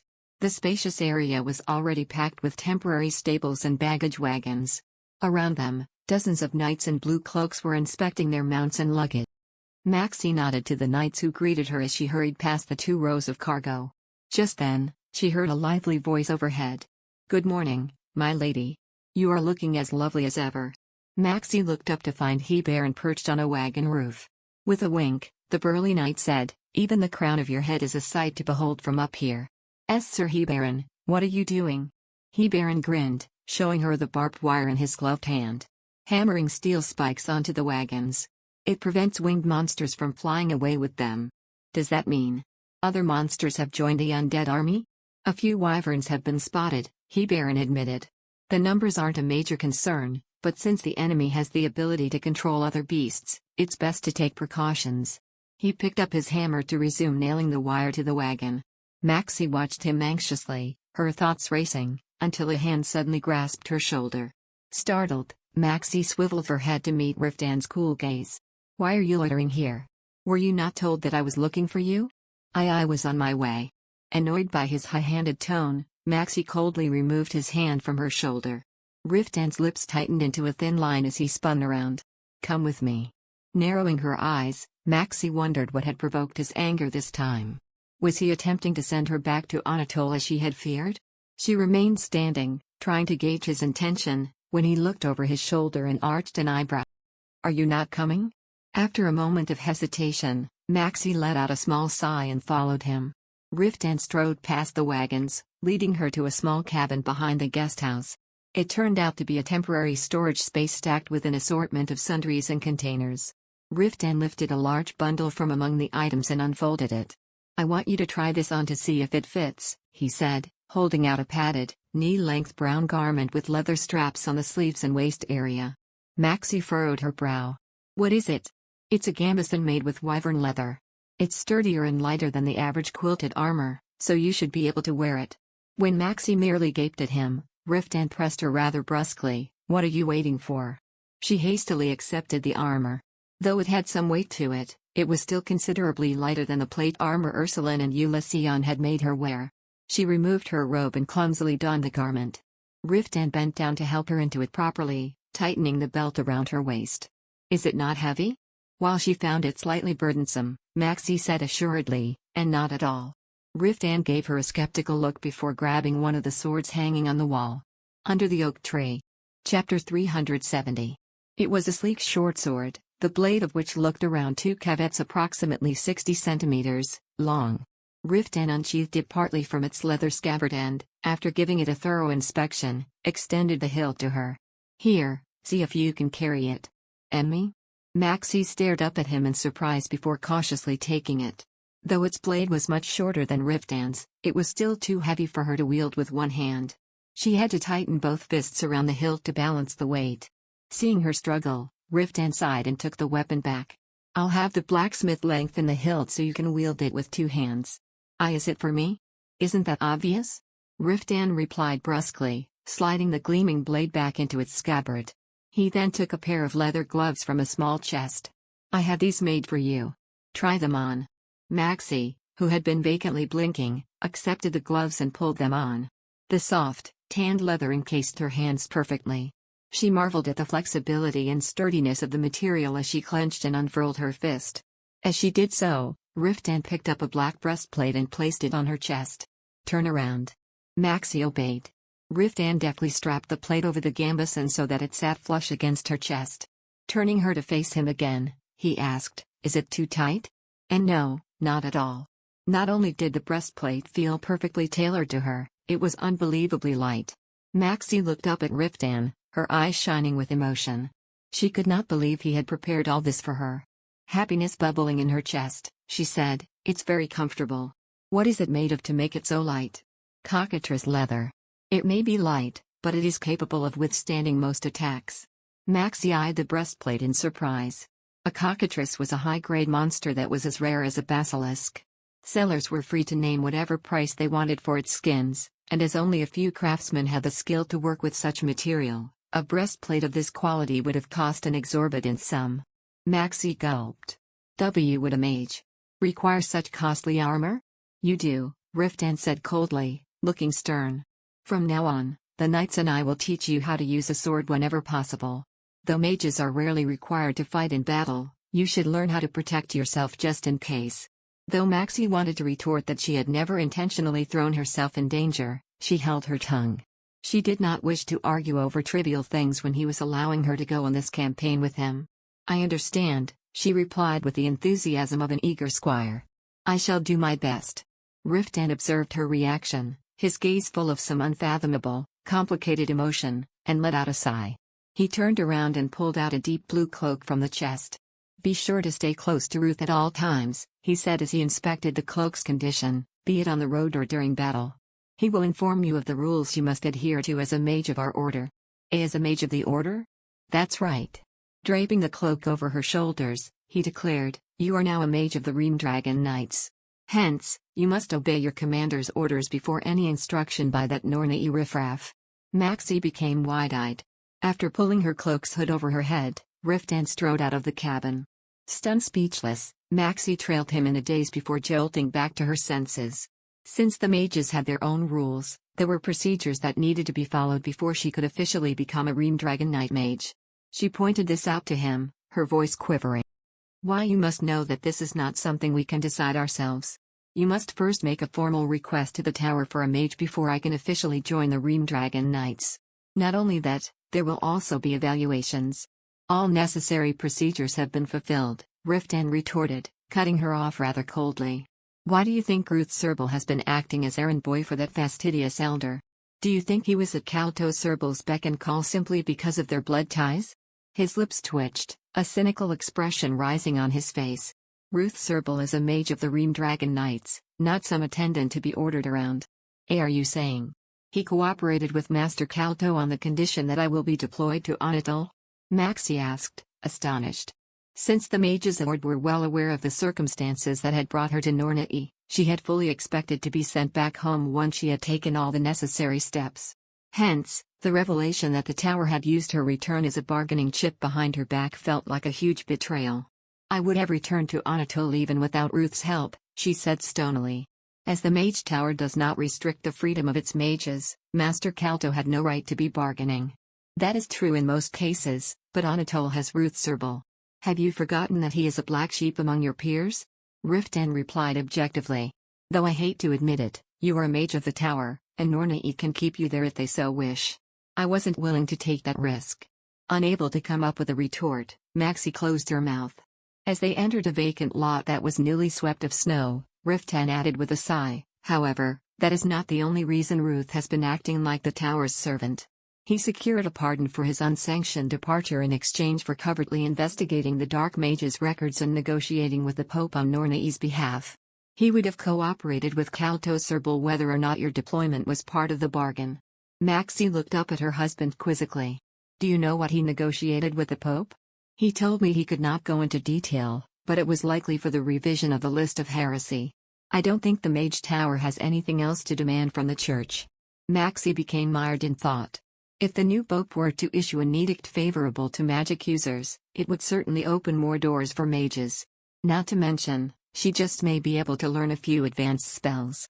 She resolved to pester Ruth or Kalto for the full details of the negotiation. Growing flushed from excitement, she looked up at Riftan once more. Swirling snowflakes settled on his black velvet hair. Gently brushing them off, she cautiously asked, "Do you truly want me to join the order? Do you want an honest answer?" he asked, looking down at her with somber eyes. As Maxie took in his darkly shadowed face, her excitement drained away like sand. She hesitated for a long moment before finally nodding. Riftan tore his gaze away to stare out over the snowy lot.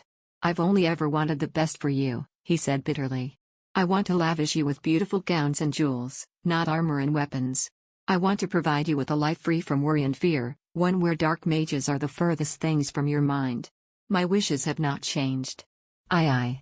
But you chose to become a mage." A bitter smile rose on his lips. "And you have the right to decide how to live your life." A lump formed in Maxie's throat. Sadness and affection mingled in the pair of warm, dark eyes gazing down at her. Unable to hold back the wave of emotions, she threw herself into his arms. When she spoke, her voice was thick with emotion. What I want is to be with you, Riftan Calypse. To remain by your side at all times." Wrapping his arms around her, Riftan buried his face in the red locks cascading over her shoulder. She felt his warm breath against her icy neck as he whispered, "Then let's do that."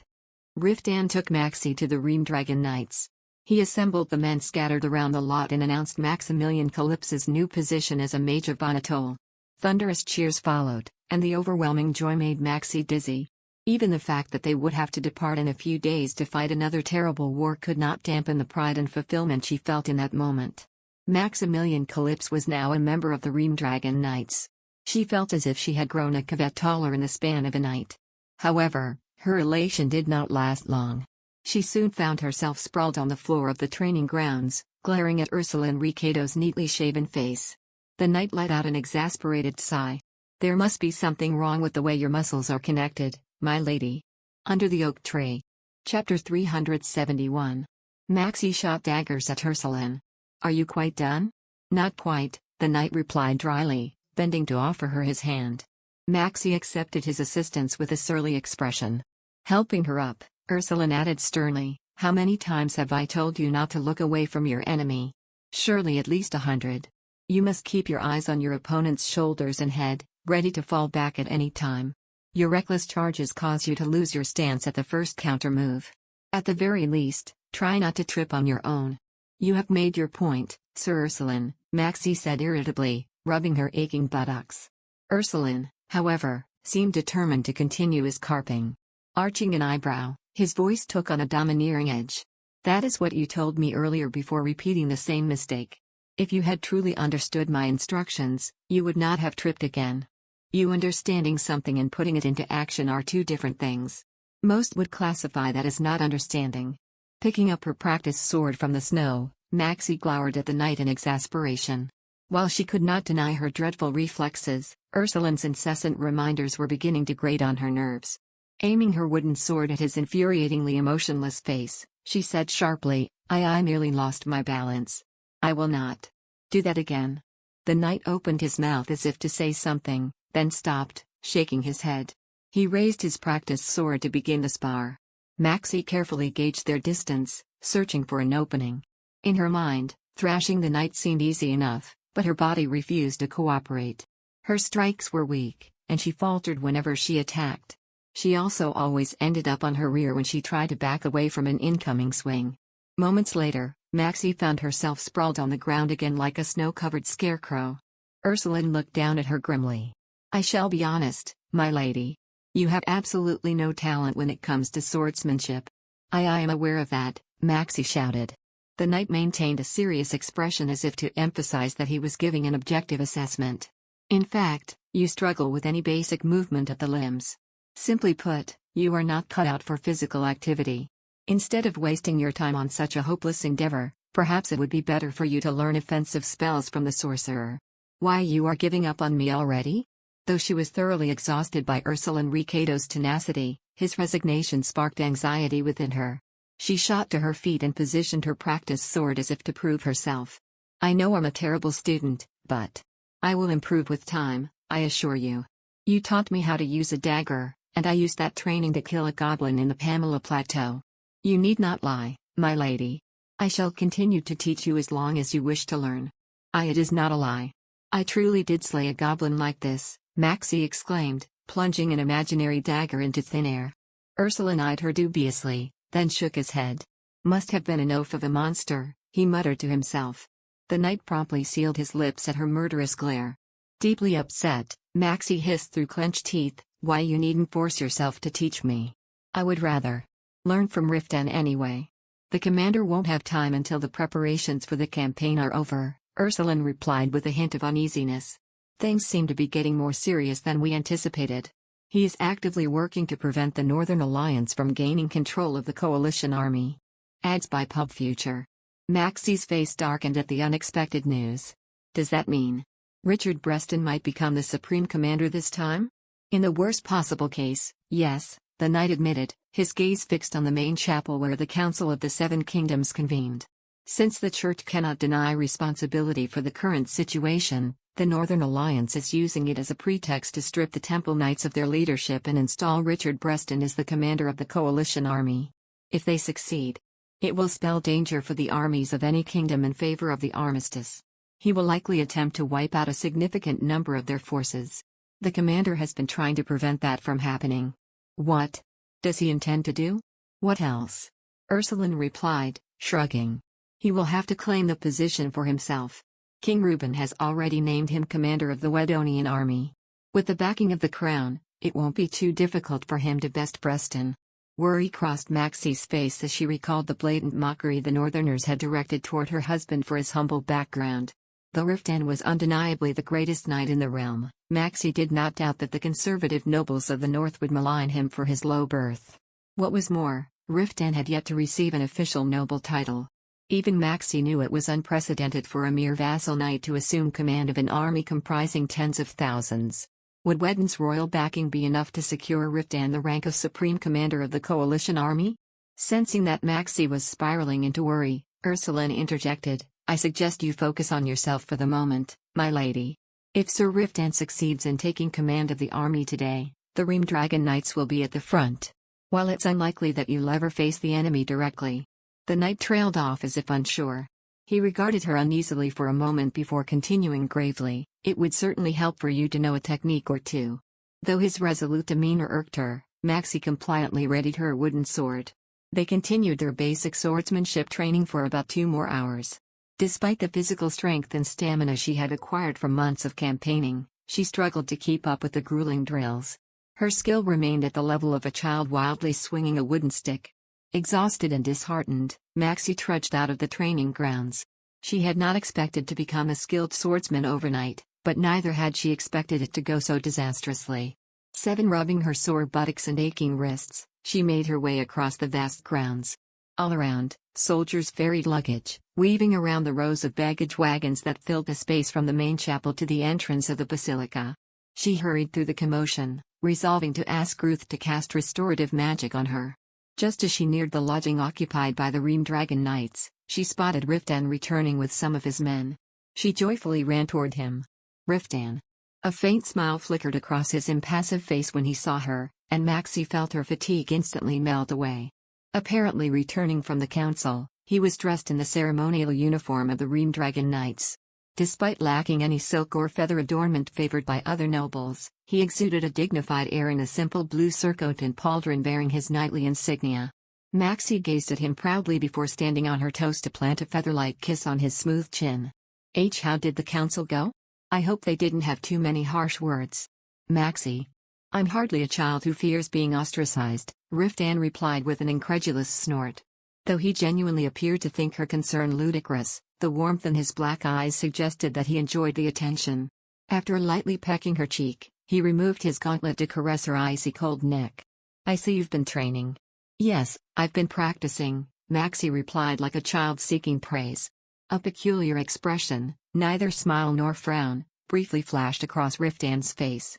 Tilting his head to prompt his grinning subordinates to leave, he wrapped an arm around her shoulders and strode into the lodging. They made their way across the crowded dining hall and ascended the stairs. I apologize for being unable to train you myself, he said. I can't seem to find the time. It's fine. I know you're busy, Maxie hastily reassured him. While she felt a twinge of disappointment, she was also relieved that he would be spared the sight of her pathetic flailing. Forcing a laugh, she added, Sir Ursuline has been an excellent mentor. So you don't have to worry about my training. More importantly, how did the council go today? I heard you're competing with Richard Breston for the title of Supreme Commander.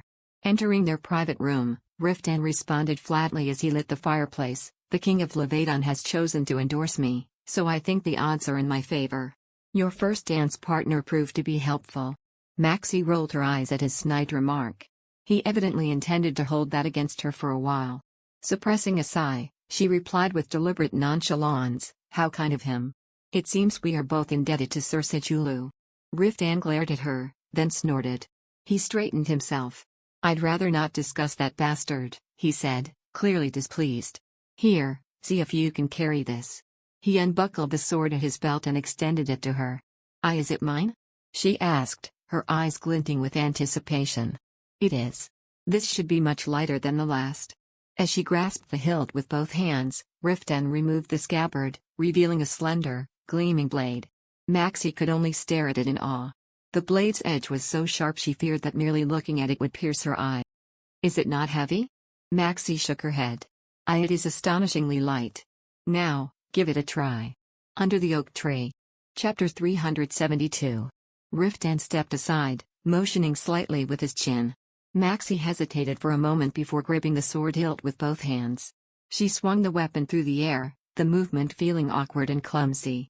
Blushing with embarrassment, she stole a glance at Riftan's face.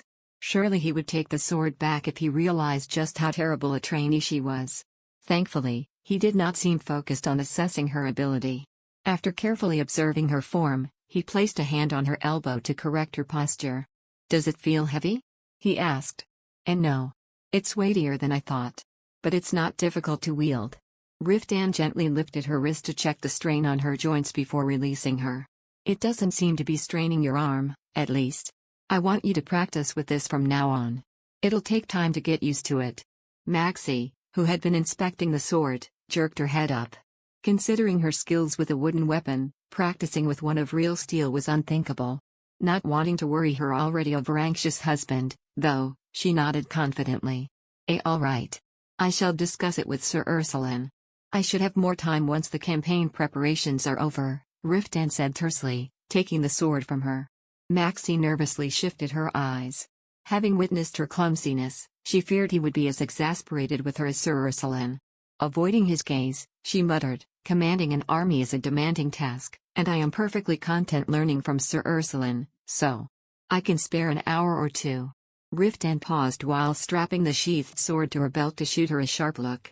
Or do you not want to learn from me? Would you prefer Ursuline as your mentor? Realizing that she had triggered his irrational jealousy again, Maxie swallowed a sigh. Though she found it absurd that he would react in such a way to his subordinate, she generously chose not to get heated.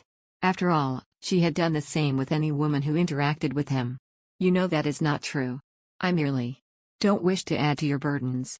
The coalition army will depart in 2 days, Riftan said curtly.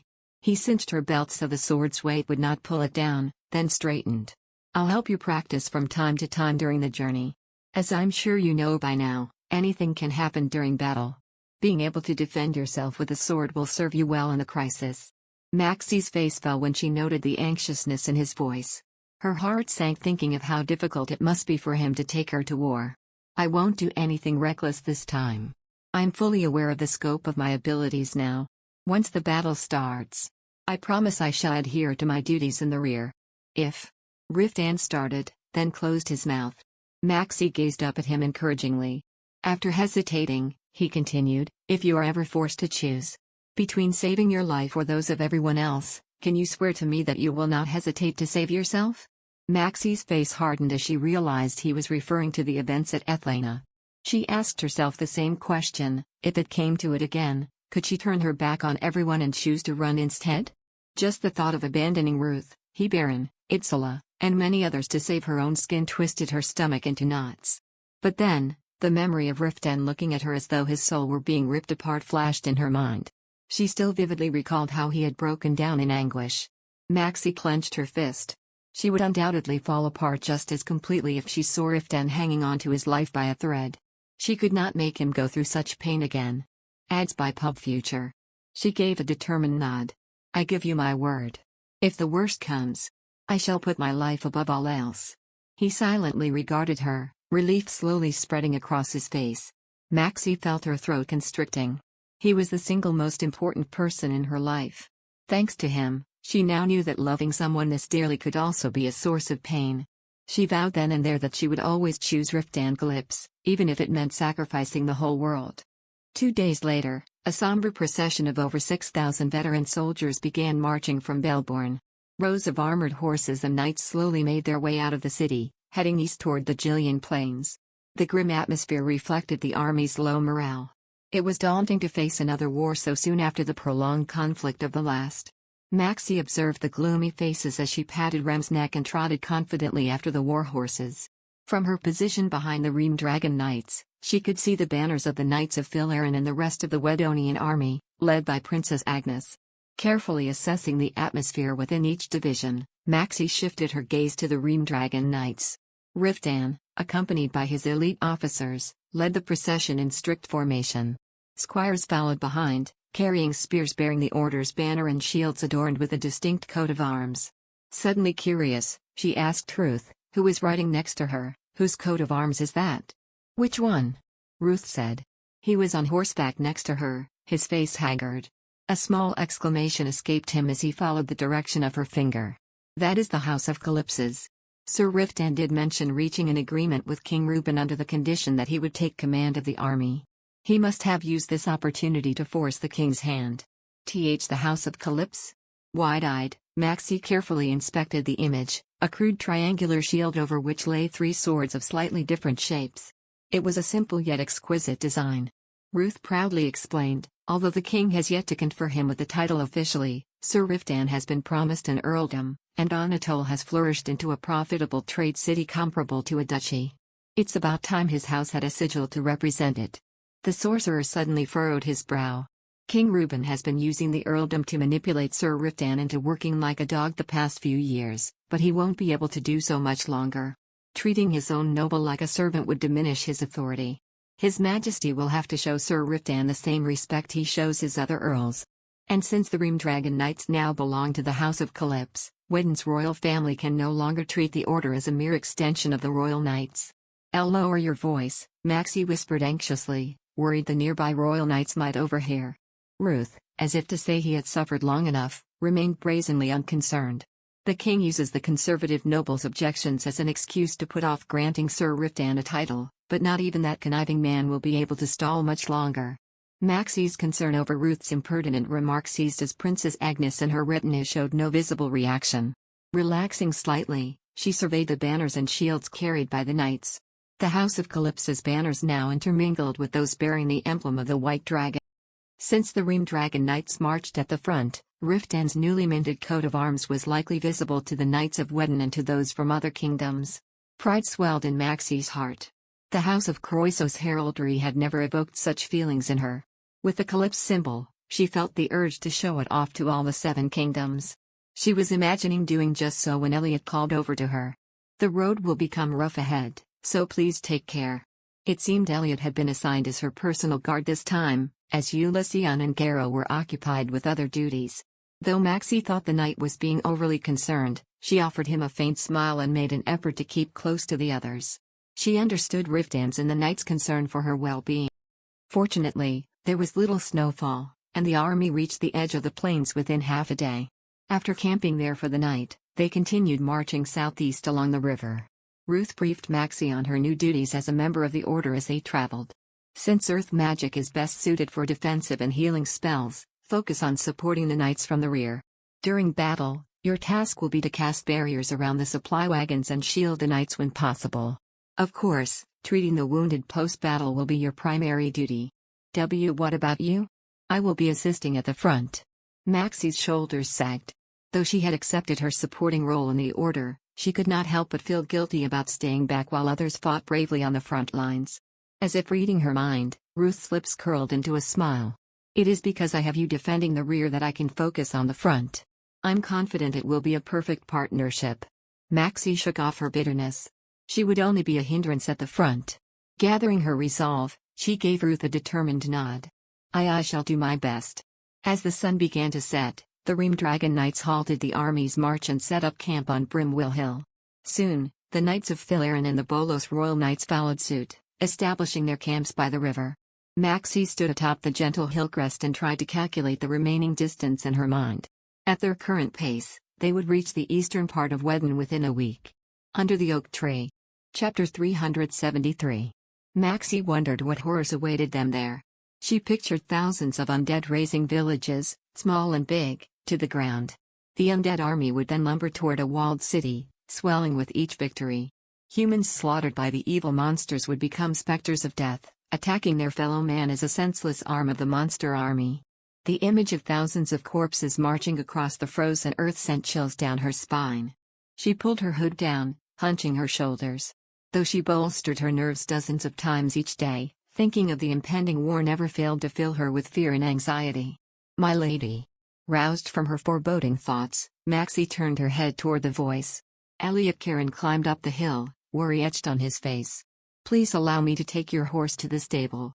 Had it been any other day, Maxie would have refused his help and attended to Rem herself.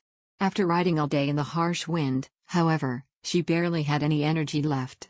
She gratefully handed the reins to the knight. Thank you." A smile tugged at his lips as if he were pleased to be allowed to serve her at last. He pulled Rem to his side, then pointed to a newly erected tent at the foot of the hill. "The sorcerer rests in there. Your ladyship should join him." Where is Riftan? "The commander has gone to check on the other camps. He should be back soon." After giving Elliot a nod, Maxie descended the hill and entered the tent. She found Ruth huddled beneath a blanket before a faintly glowing brazier. He appeared so untroubled that she felt her tension ease a little. She clicked her tongue as she approached him. "You look like a fattened larva. It's not even that cold." "Your nose is red, my lady," he replied tersely. Offering her a blanket, he added, "Stop acting invincible. You should look after yourself while you're able. We've no hope of keeping up with the knights if we fail to recuperate whenever possible." She meekly accepted the blanket and draped it around herself. Soon, a squire with boyish features entered the tent with a pot of steaming stew, a loaf of singed bread, and a bottle of wine. While she shared the food with Ruth, Maxie kept glancing at the entrance, wondering when Riftan would return. Already, inky blue darkness had descended over the camp, and blazing torches illuminated the hill. She relied on the faint light they provided to observe the silhouette of the knights. Before long, she spotted Riftan's shadowy figure striding up the hill with Talon in tow. She ran to him like the wind. A subtle smile crossed his lips when he saw her. Spreading an arm to embrace her, Riftan looked down with concern and affection. "We barely stopped to rest today. Did you find it difficult keeping up?" Maxie vigorously shook her head. "Don't worry. It was easy." He studied her face as if to ascertain her honesty before handing Talon's reins to the squire trotting behind him. "Nonetheless," he said, steering them toward their tent, "I still think you should forgo your training today. Have you had supper?" "Yes, with Ruth." "You haven't had anything to eat, have you?" "I shall have someone." Maxie was interrupted by a loud commotion. She looked about the camp in confusion and grew wide-eyed when she saw Hebaron running toward them, holding aloft a torch.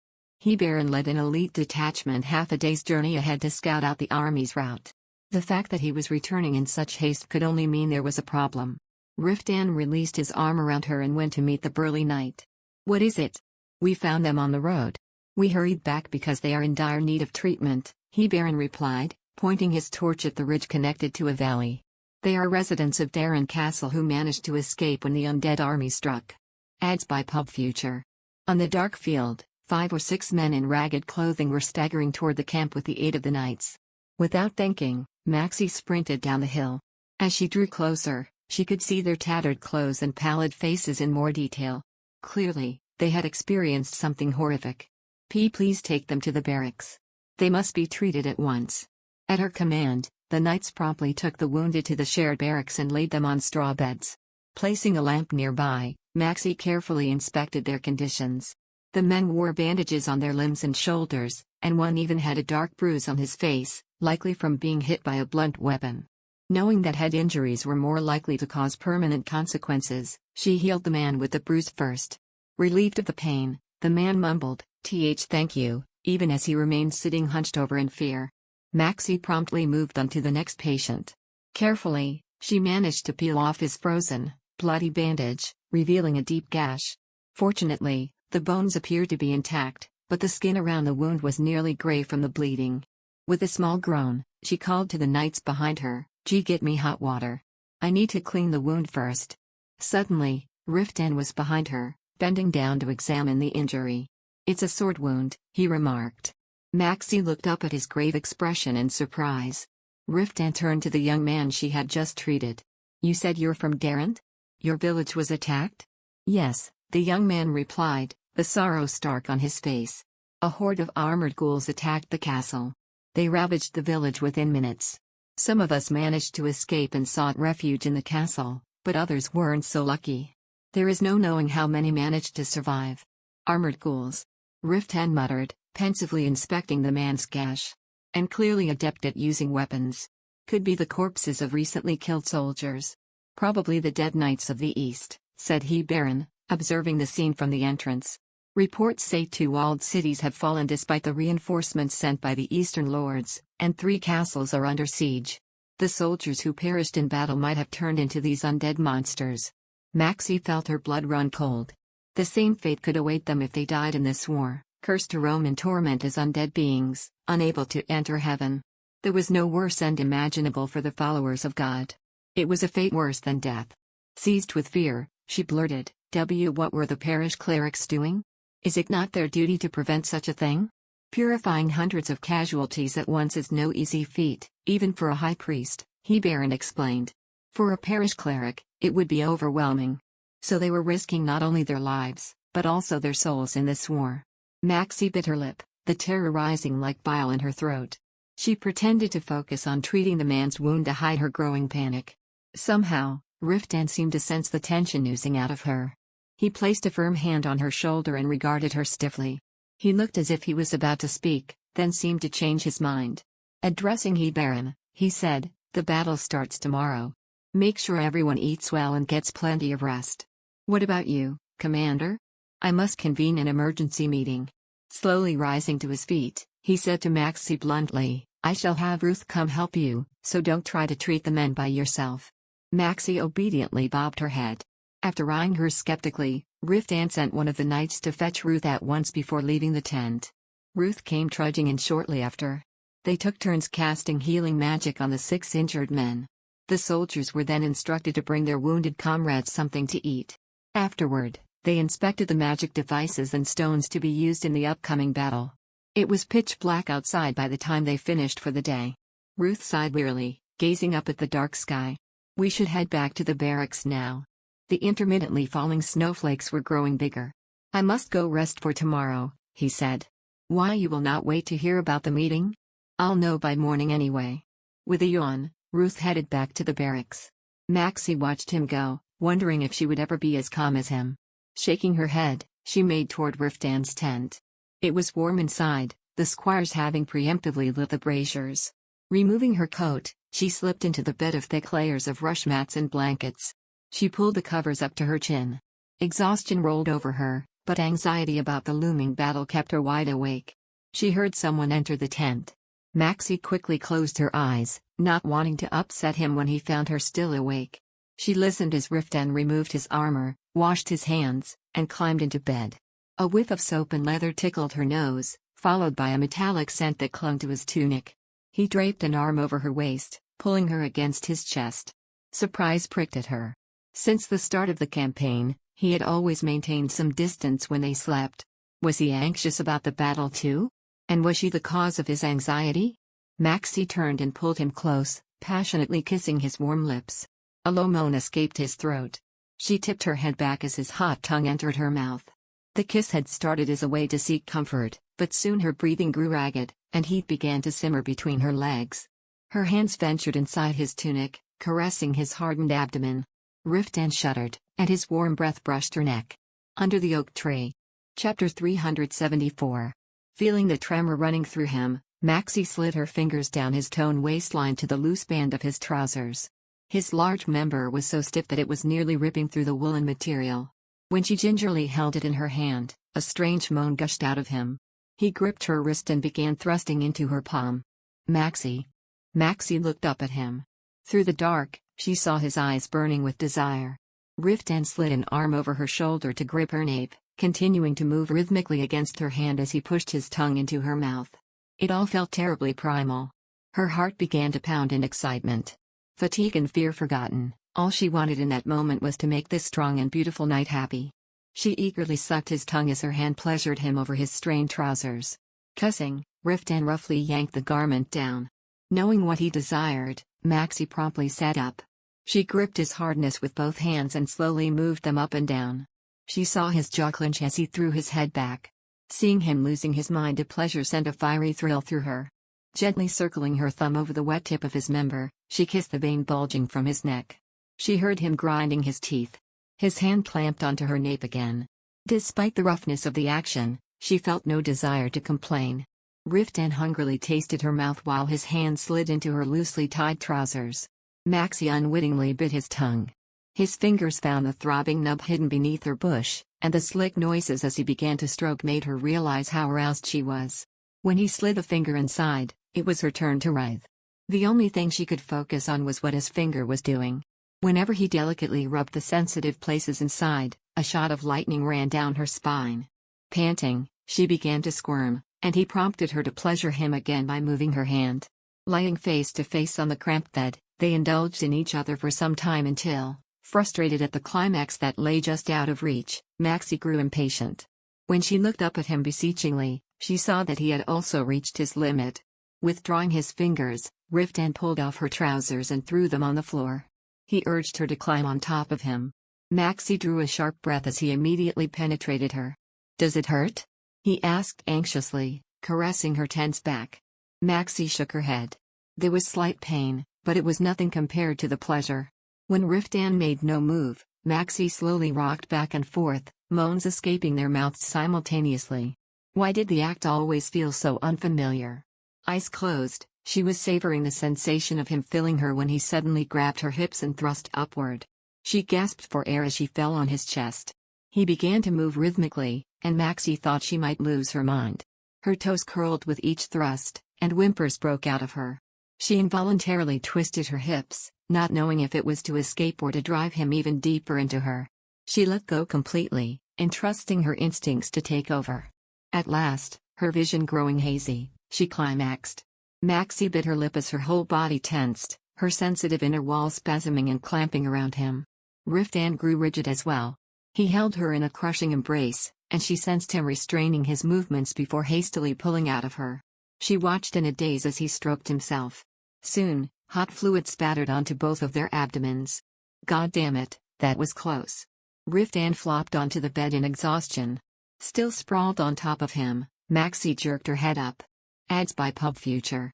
After confirming that she was not pregnant, Riftan had taken great pains not to release his seed inside her. In fact, throughout the campaign, the most intimacy he dared were light kisses here and there.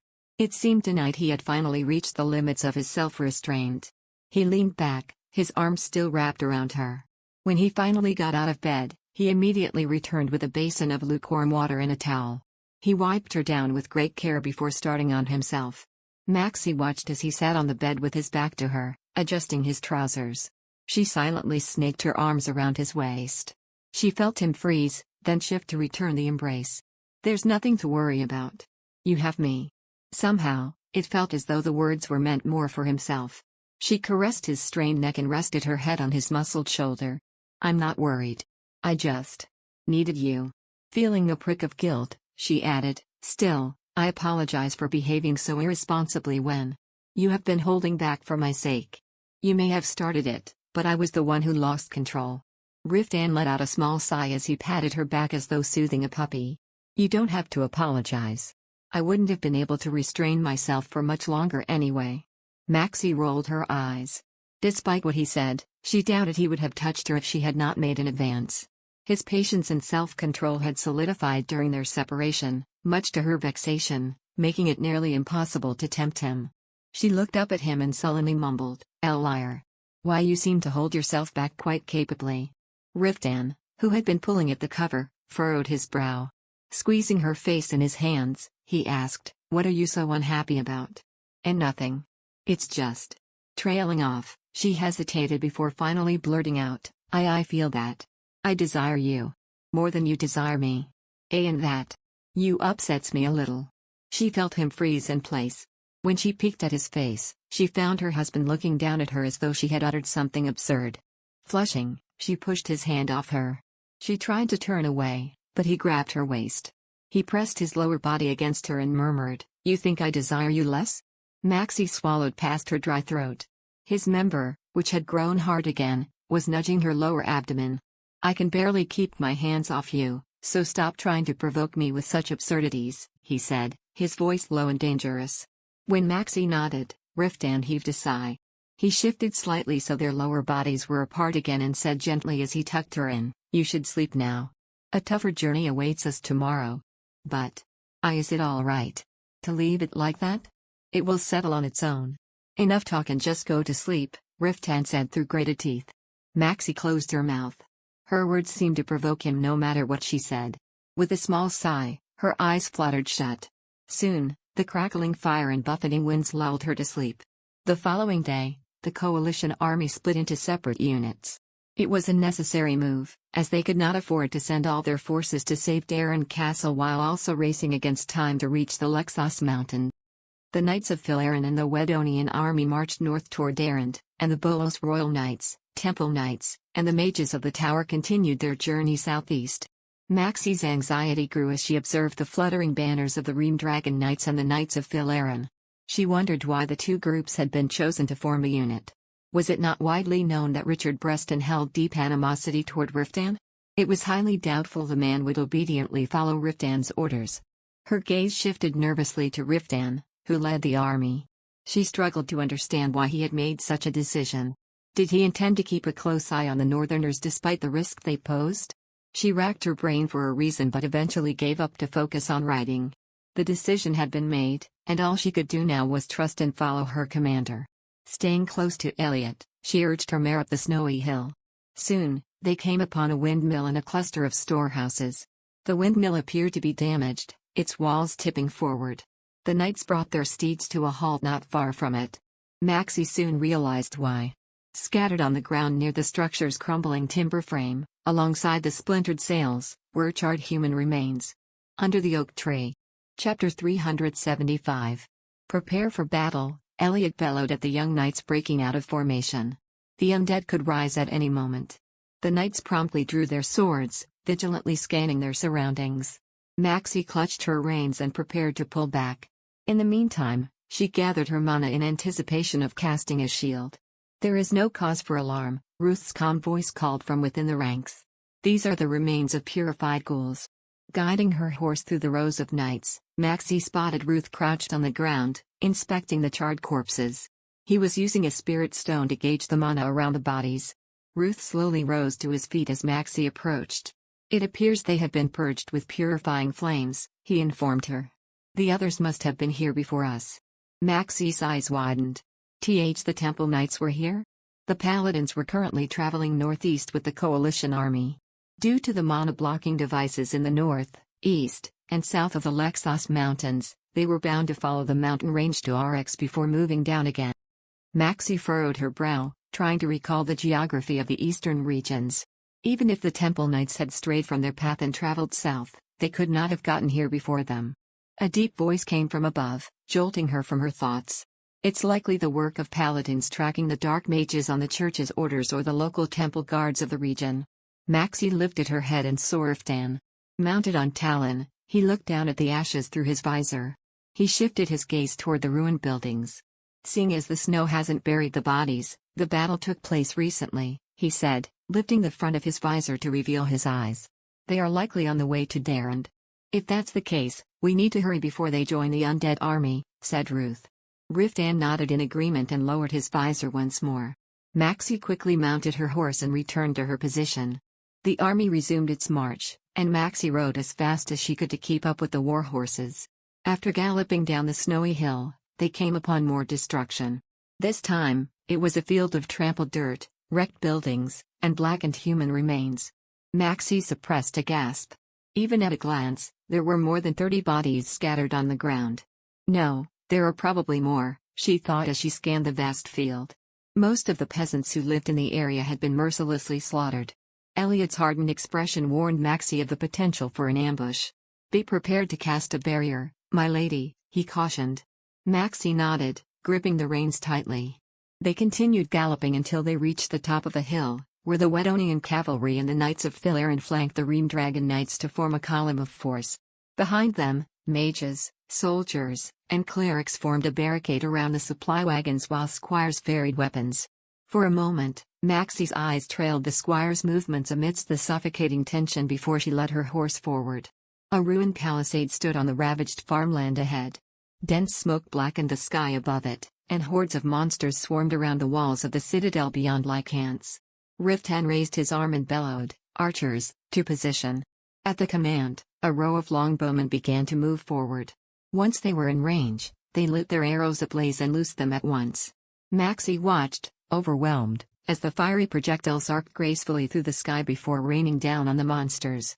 Meanwhile, the cavalry thundered down the hill. Maxie could not tear her eyes away from her husband leading the charge. Fear and tension had her in a vice grip, cinching tighter as the distance between the Ream Dragon Knights and the undead army dwindled to a mere 30 and approximately 130 meters. She could barely contain the scream that rose in her throat. Ads by Pub Future. The cavalry clashed with the swarm of monsters. The cacophony of clanging metal tore through the air, and monsters went flying into the sky like limp scarecrows. The chaos unfolded so rapidly that Maxie struggled to comprehend it all. At the front, Riftan swung his sword with deadly precision, cleaving through the monsters obstructing his path. The fallen creatures met their end beneath Talon's hooves as the massive warhorse trampled their broken bodies. It was like watching a bull crushing a horde of mice under its hooves.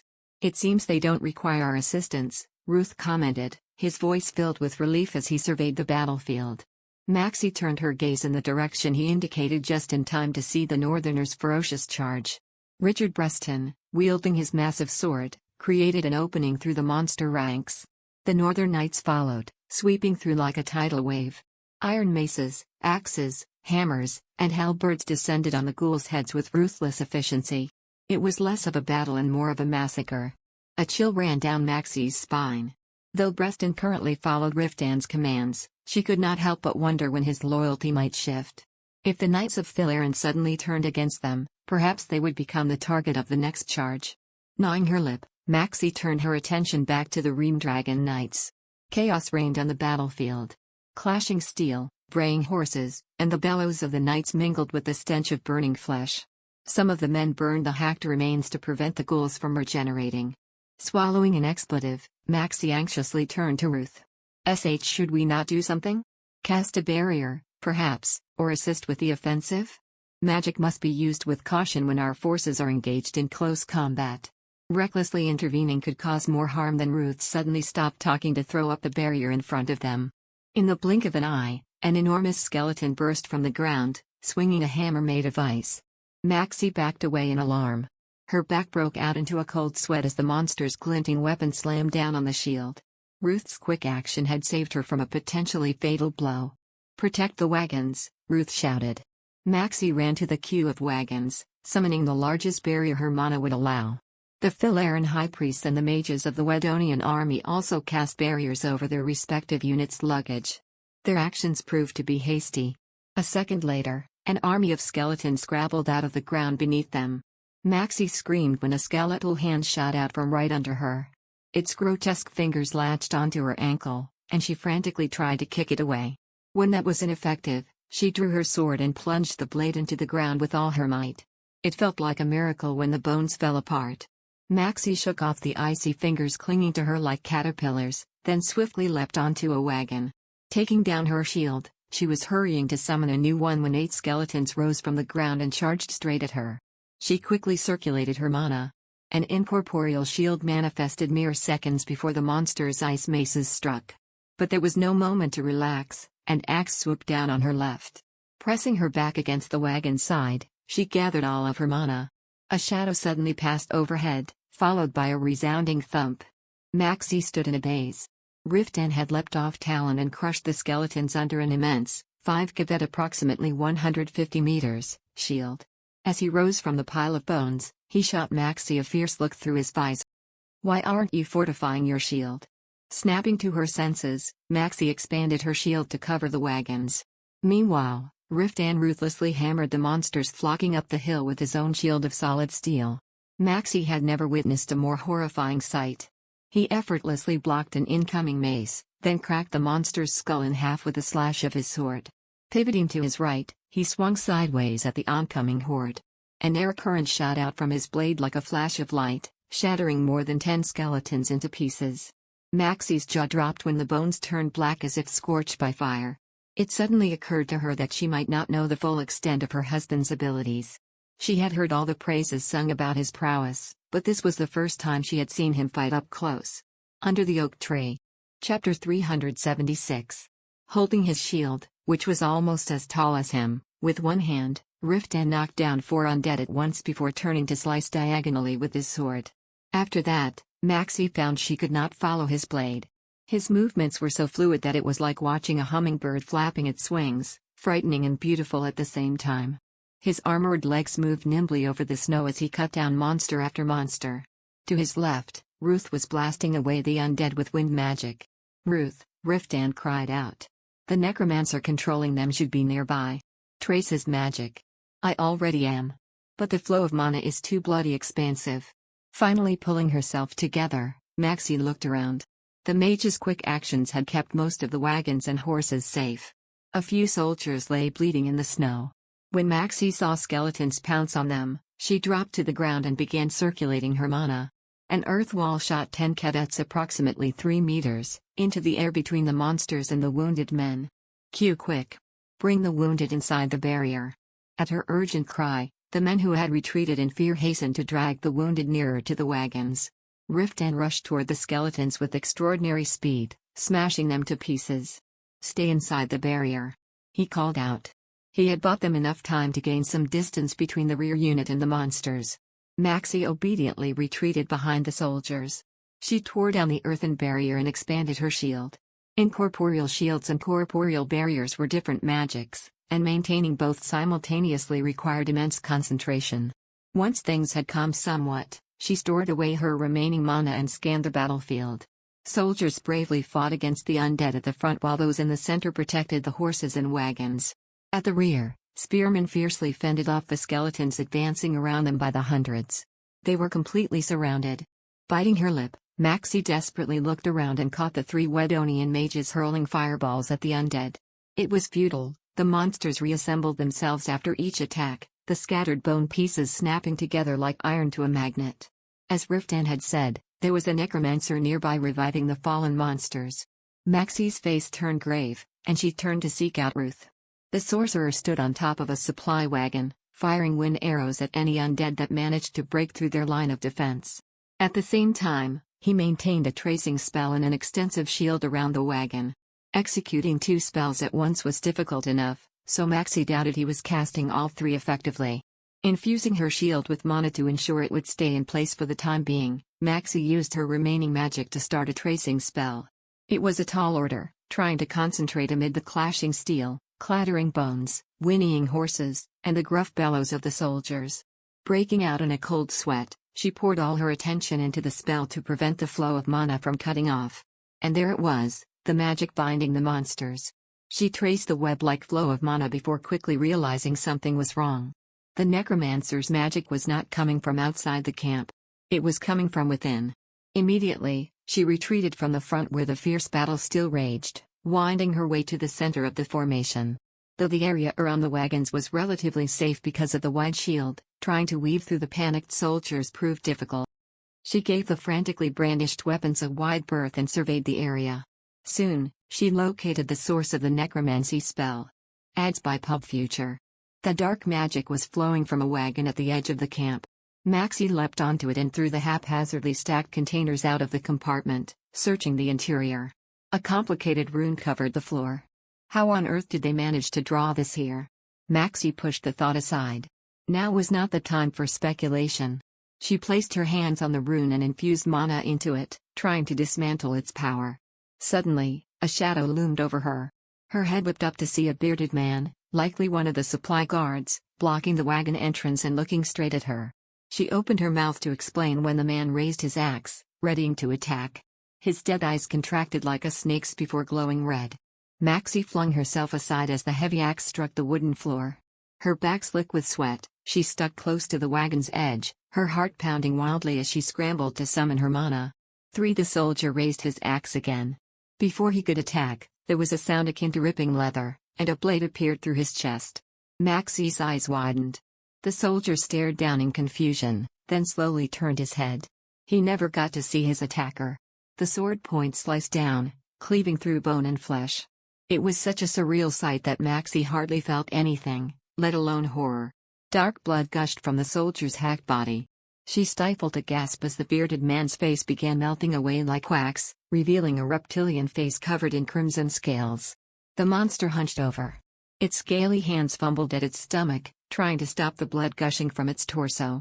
In a blink, the monster's head rolled to the floor. Maxie screamed as hot blood spurted from the monster's severed neck, soaking her face. Its hulking, armor-clad body slowly tipped forward before crashing down in front of her. Her chest heaving, Maxie looked up at her savior. Standing at the wagon's opening was a man in a black hood, beneath which was a visor engraved with a cross. It was obvious from his attire that he was not a soldier of Wedden or Balto. Maxie's expression became wary.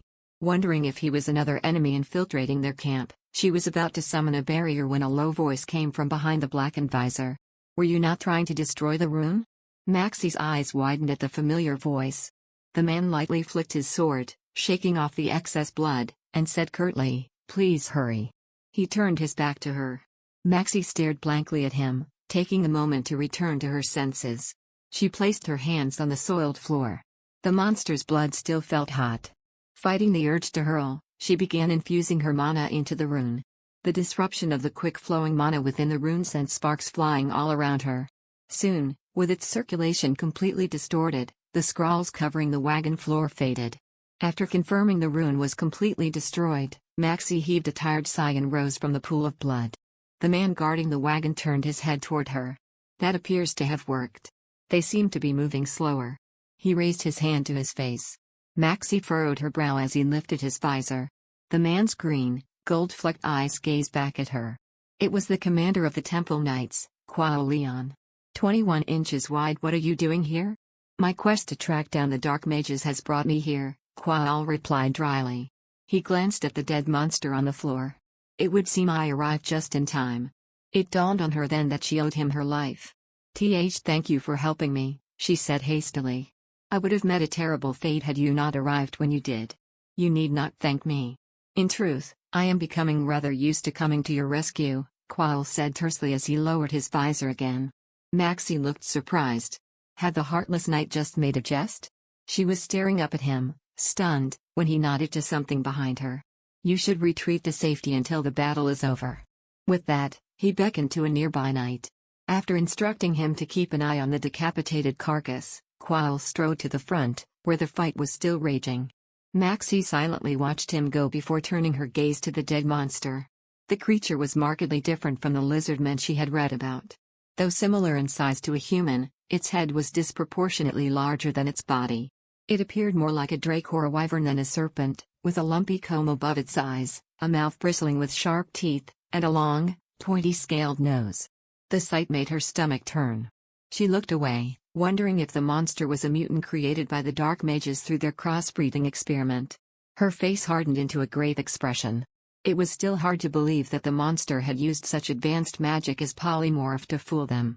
A crippling fear wound through Maxie. More monsters could be hiding among the soldiers disguised as humans. She gazed about warily before scurrying back to the Wedonian camp. Thankfully, the situation seemed to be under control. With their mana supply cut off, the undead had been helplessly crushed under the soldiers' attacks, and the ghouls surrounding Darren were almost all exterminated. After observing the battlefield from atop a hill, Maxie went to find Riftan. Under the oak tree.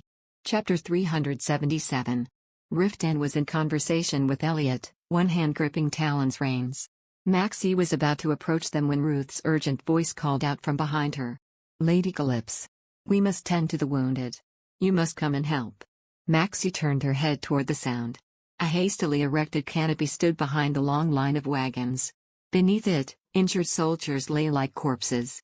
As she hastened over, she saw that the medics had set up straw mats and were carefully placing more wounded onto them. She counted the number of injured inside the canopy, then moved over to where Ruth was struggling to hold down a soldier's thrashing leg. The man's bones were broken, and he was in agonizing pain. Maxie pinned the soldier's upper body down, allowing Ruth to set the bones straight. "We must treat those with heavy bleeding first. If we don't hurry, they will die of." Ruth abruptly stopped, his eyes growing wide as he looked at her. She was covered in dried monster blood, she realized. She hastily attempted to wipe her face with her sleeve, causing flakes of dark blood to flutter down. With a sigh, Ruth reached for his flask and dampened his handkerchief. He offered it to Maxie, his voice brusque. "Here, use this. Sir Riftan will keel over if he sees you like that." Thank you." Maxie scrubbed her face and handed the handkerchief back to him. After glancing uneasily at the soiled cloth, Ruth simply tossed it aside and fixed Maxie with a stern look. "What did you get yourself into this time?" "I used a tracing spell to locate the necromancer, and—" "Don't tell me you went to fight a necromancer by yourself?" Ruth exclaimed in horror. Maxie scowled. "Do you take me for a fool? I would never do something so reckless. I was simply going to locate the necromancer so I could tell Riftan, but when I realized that the spell was coming from within the camp, I surmised there must be a rune there." "Hold on," Ruth interjected, his expression grave. "Let us continue this discussion after we're done here. I have a feeling it's going to be a long one." Maxie gave Ruth a nod, her face set with grim determination.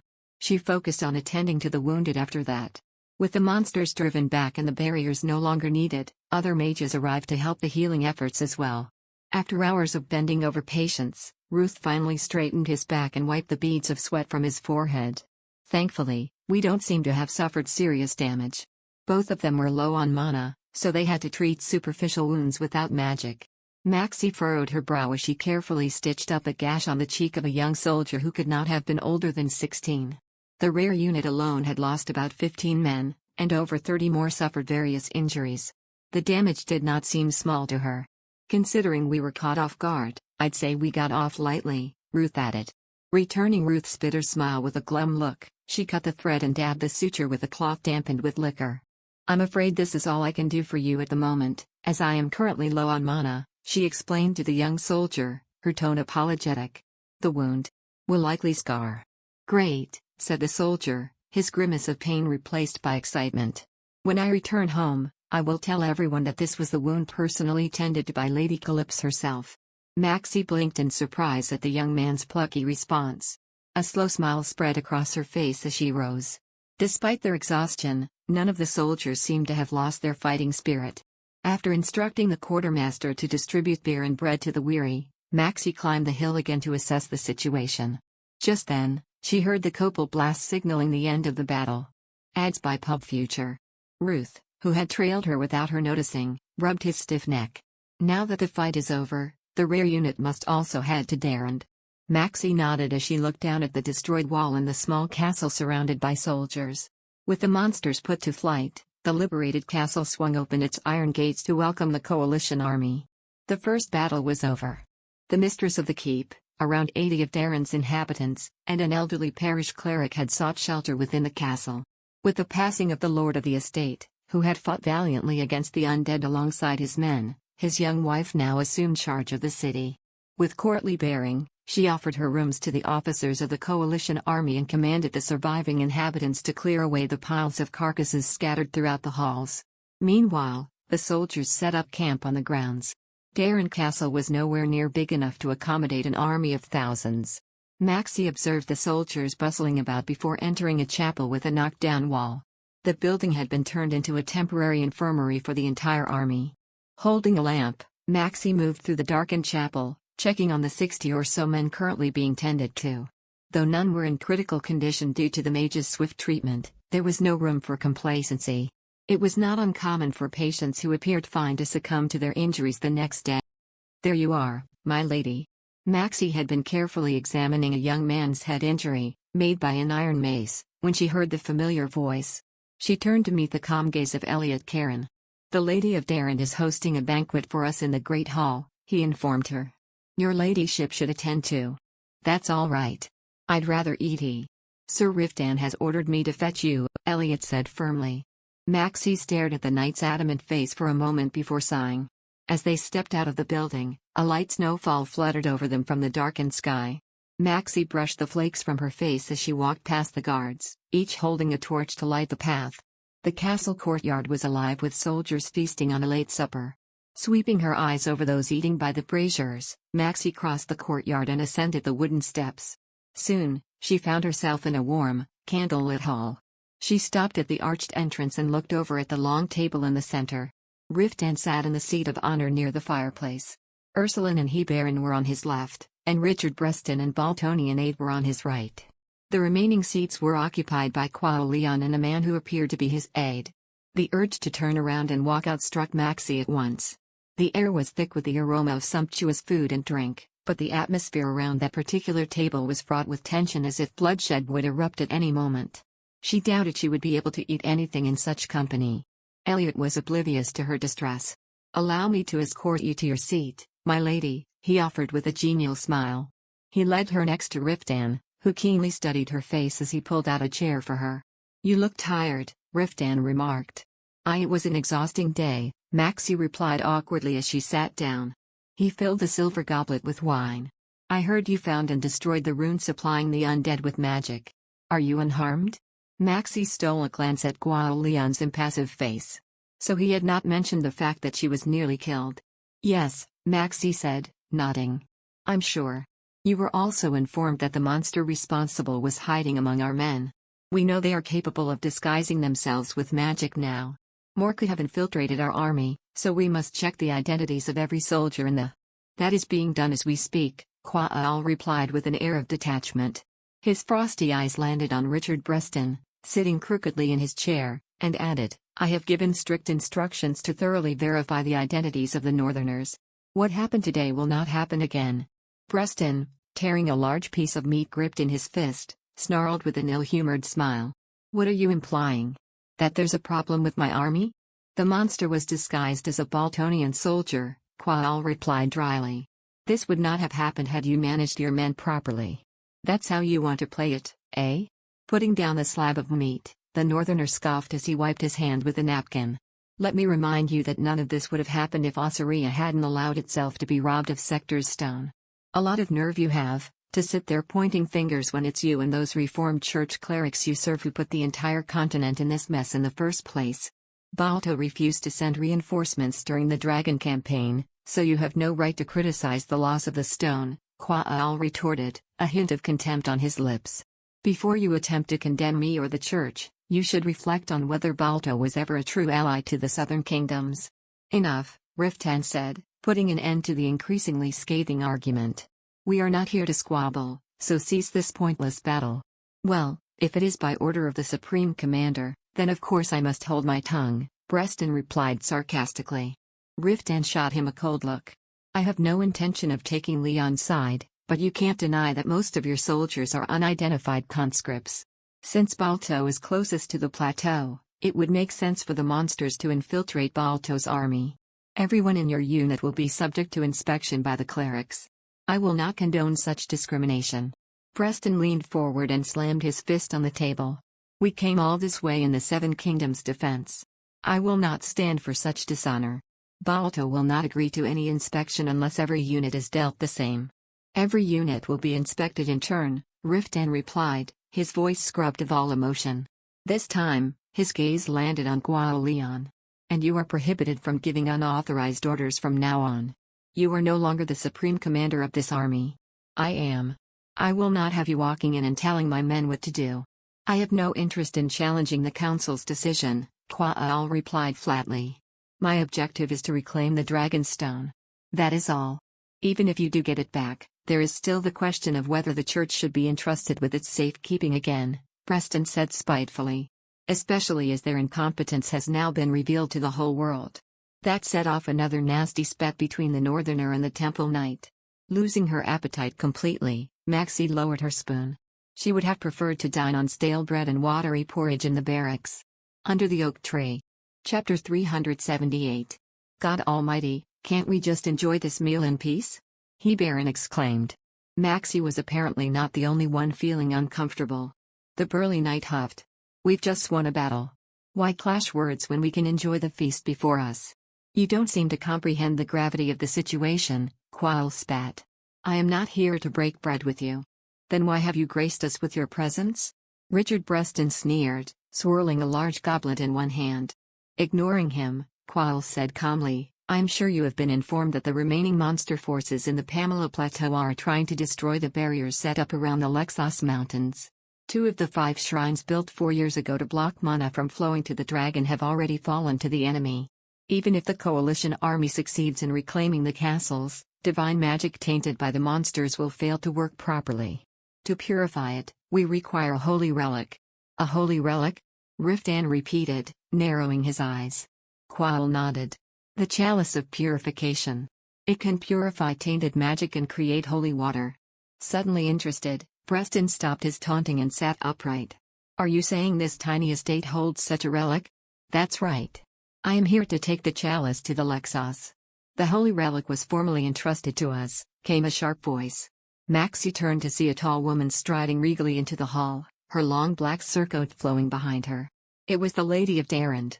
She shot Richard Preston a look of distaste before addressing Quail. The Pope has entrusted the chalice's care to Darand for the next 10 years, the lady said, her tone admonishing. It is not something you can take as you please. Darand is currently in ruins, and the chapel meant to display the relic is gone as well. What would be the point of keeping the chalice here? Lady Darand's face darkened at Quail's cool response. She turned to the elderly cleric and chamberlain standing behind her. When she saw that she would get no help from them, she loftily raised her chin once again. That may be so, but a promise is a promise. We have made a substantial donation to the church to acquire the chalice, and it is now vital to our restoration efforts. As long as the holy relic is here, many will come to Darand to seek divine blessing. And how will you stop us if we choose to take it? Leaning comfortably into his chair, Preston gave the noblewoman an unsettling smile. You've hardly any soldiers. We could do whatever we liked, and you couldn't lift a finger. Shut your mouth. Startled by the interruption, Maxie whipped her head up to see Riftan. She was not the only one taken aback. Lady Darand and the servants laying out the food seemed more surprised by his response than Preston's gross threat. Riftan glowered at Preston, imbuing each word with authority. We are knights, not plunderers. I will not condone pillaging. He then shot Quail a warning look. That applies to you as well, Leon. Nothing will be taken from this castle without Lady Darand's permission. I will not allow it. The fate of the 7 kingdoms is at stake. Are you going to risk thousands of lives for one small estate? Quail retorted icily before shifting his cutting gaze to Lady Darand. This land will be in great peril if we fail to stop the dragon from returning. Rebuilding Darand will not be a possibility then. Is that your wish, Lady Darand? But our right to the relic is our only remaining asset. If we lose it, Darren has no hope. The chalice will be returned to you as soon as this war is over. And in exchange, the church will help fund Darren's restoration." Lady Darren's face visibly lit up. It struck Maxie then why Lady Darren had caused such a scene in front of everyone. This assurance had been her aim all along. Ads by Pub Future. "Then, I have no reason to object to your request," she said softly. Her mild response seemed to lighten the air within the hall, but the hostility between Riftan and Breston remained. Maxie anxiously glanced back and forth between their tense faces before looking at Quail. The Temple Knight calmly rose from the table as though his business was concluded. "Very well. We will depart as soon as you turn over the relic," he said, then strode off toward the entrance. Riftan, who had been glaring menacingly at Breston, spoke in a low voice. "Leon." Quail halted and looked over his shoulder. Riftan studied the man's face before slowly opening his mouth. "Darren is nowhere near the Lexos Mountains. The monsters have no reason to attack this place. Were they after the relic?" Quail offered no response, but his silence was answer enough. Riftan's voice dropped even further as he said, "You must know what that means. The church has a mole. I suggest you deal with it as soon as possible." Quail's eyes glinted dangerously in the dark. When the Temple Knight whirled around and walked out of the hall, Maxie finally released the breath she had been holding. Her head felt muddled. Was Riftan implying that a cleric was passing information to the monsters? She quickly shook her head. No human, no matter how corrupt, would be willing to side with the monsters. After all, there was nothing to be gained from such a betrayal. What reason would anyone have to aid the monster army that was ruthlessly slaughtering humans and corrupting their souls? Or could it mean a monster disguised as a human had managed to infiltrate the church? A voice rumbled beside her, breaking her from her thoughts. "Your spoon stopped moving a while ago." When Maxie looked up, she found Riftan gazing down at her, concern in his eyes. Though she had no appetite, she forced herself to eat. Once she managed to empty half her plate, she excused herself and rose from the table. A maidservant met her outside the hall and led her to a tidy room. Removing her coat, Maxie scrubbed herself with hot water and wearily slid into bed. Despite wanting to stay up for Riftan, her heavy eyelids refused to stay open. She fell asleep as soon as her head touched the pillow. She slept until a chill woke her. Her eyes fluttering open, she saw the dying embers in the fireplace and sluggishly sat up. It was still dark outside.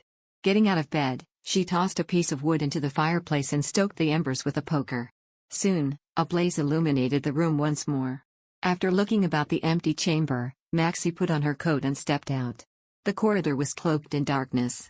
Thanks to the moonlight filtering through the windows, she managed to make her way outside without tripping.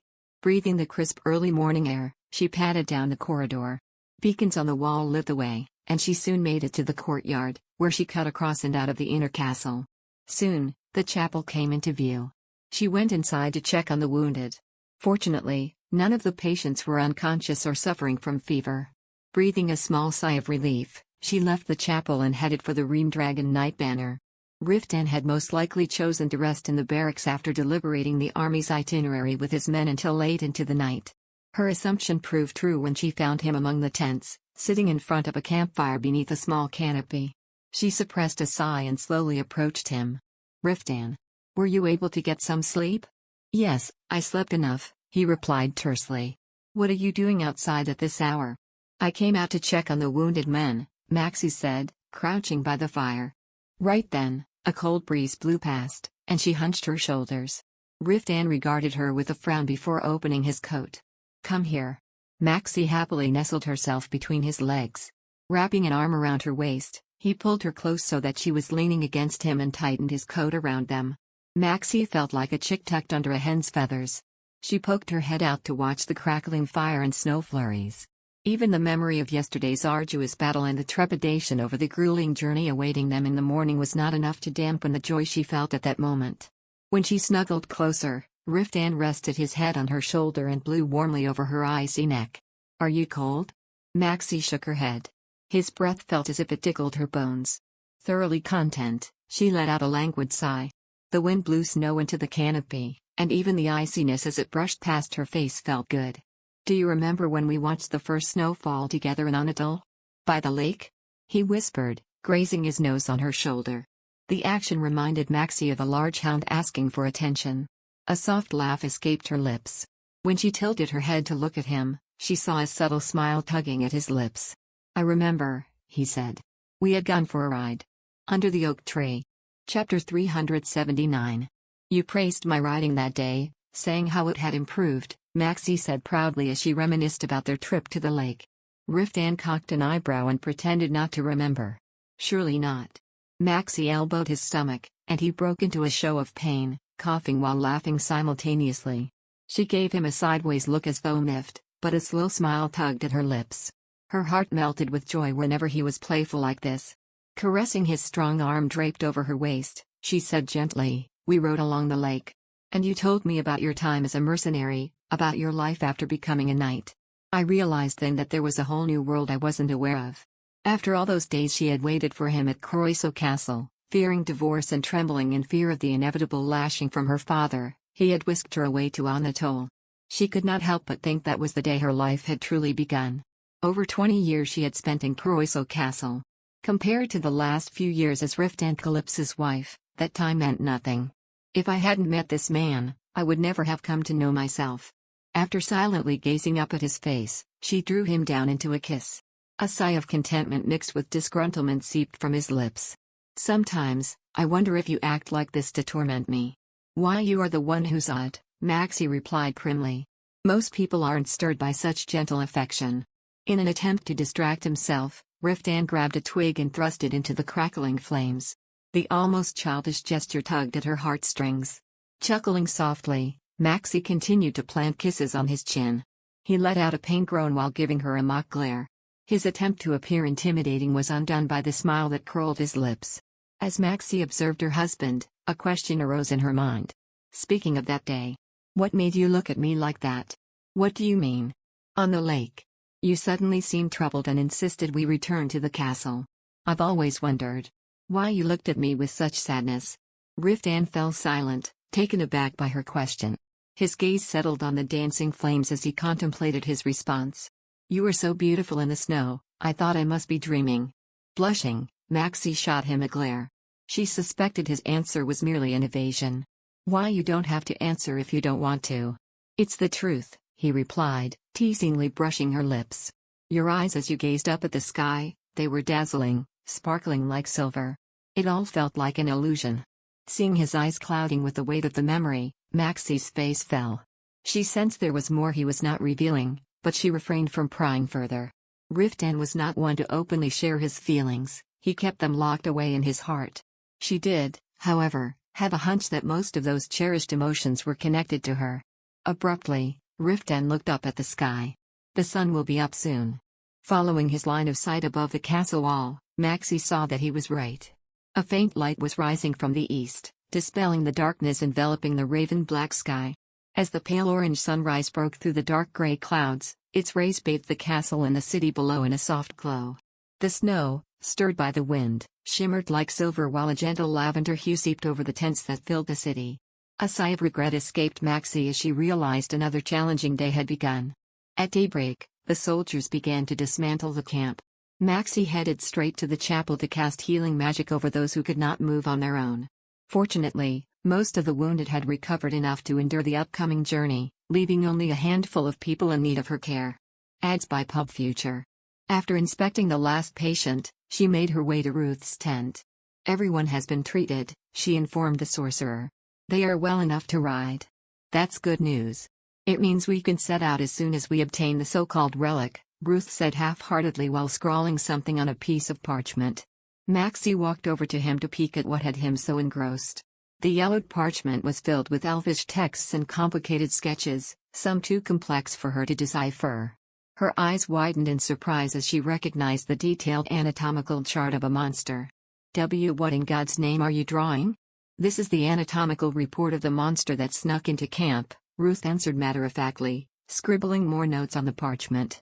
Since the creature was hacked to pieces, reconstructing its mana pathway was no easy task. "Did the Temple Knights give you permission to examine it?" "Why would I require their permission? As a mage of the Coalition Army, it is my duty to learn as much as possible about our enemies." Maxie peered at the intricate sketches. Some parts of the drawings were so complicated that she had no idea what they were supposed to depict. "Were you able to learn anything?" she asked.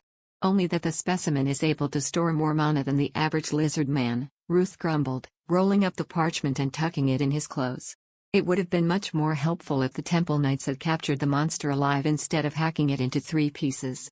We lost a golden opportunity to gather valuable information. Maxie refrained from mentioning that she could have been hacked in 2 if Cool Leon had not killed the monster. But, given her penchant for attracting trouble, she did not want to add to her reputation. She shrugged and tried to change the subject. More importantly, we should eat before the knights finish all the food. Ah, those men are certainly capable of that, Ruth replied with a scowl, then walked out of the tent. Maxie followed him, taking in the bustling scene. Tents had been swiftly dismantled, and hundreds of horses were already saddled. Soldiers efficiently loaded the army's belongings onto wagons while others stood in the line before the castle gate, undergoing inspection by the clerics. She quickly realized they were searching for possible monsters disguised as humans. The divine magic infused into each soldier revealed whether or not they were fully human. It may be cumbersome, but no other method is more reliable. While attempting to count the number of soldiers waiting in line, Maxie's attention was drawn to an unfamiliar 4-wheeled carriage stationed at the entrance of the inner castle. She speculated that it must be the vehicle designated to carry the sacred relic they sought. However, the solemn expressions of the Temple Knights guarding the carriage dissuaded Maxie from getting too close. Catching a glimpse of the holy relic was an unlikely prospect. With a resigned sigh, she redirected her steps to where the Ream Dragon Knights were gathered. Before long, the coalition army finished its preparations and set off eastward. The Ream Dragon Knights led the charge, followed by the Knights of Philaran and the Temple Knights, who flanked the carriage carrying the chalice of purification. Bringing up the rear was the Wedonian army. Their march proceeded smoothly. The soldiers followed Riftan's lead in perfect formation, allowing them to traverse the border between Ossuria and Wedon before sundown. Finally, they arrived at the Duchy of Croiso. Maxie took in the vast forest, abundant with trees, and the terraced rice fields that cascaded downhill like a grand staircase. The sight that greeted her was nothing short of shocking. Though she had only seen her father's lands twice, once when Riftan had taken her to Anatole and once when she returned to Croiso Castle from Drachium, she vividly remembered the duchy's prosperity. Back then, prime hunting grounds, golden granaries, and expansive pastures teeming with horses and sheep stretched as far as the eye could see. All she saw now was a land long neglected, with a small village mostly deserted by its inhabitants. Confusion rose on Maxie's face as she looked at the empty pastures. While she knew many estates had suffered during the long winter, she had not anticipated the Duchy of Croiso to be in such dire straits. After all, it was renowned for having the most fertile lands in all the 7 kingdoms. Emaciated and dressed in rags, the people along the road were a stark contrast to her memories. The sight stirred a mix of emotions within her.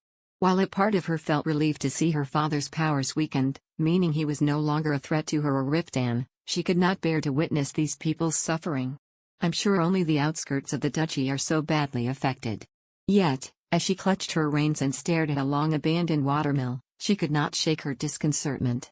She clung to the hope that not all of the hundreds of villages within her father's fief were in similar circumstances. By evening, they arrived at a walled town of considerable size, and it quickly became apparent that even the commercial districts were in a state of desperation. Under the oak tree. Chapter 380.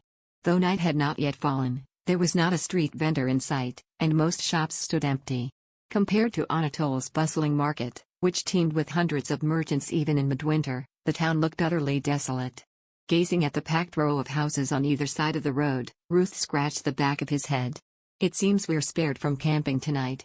True enough, less than half the houses had smoke drifting from their chimneys.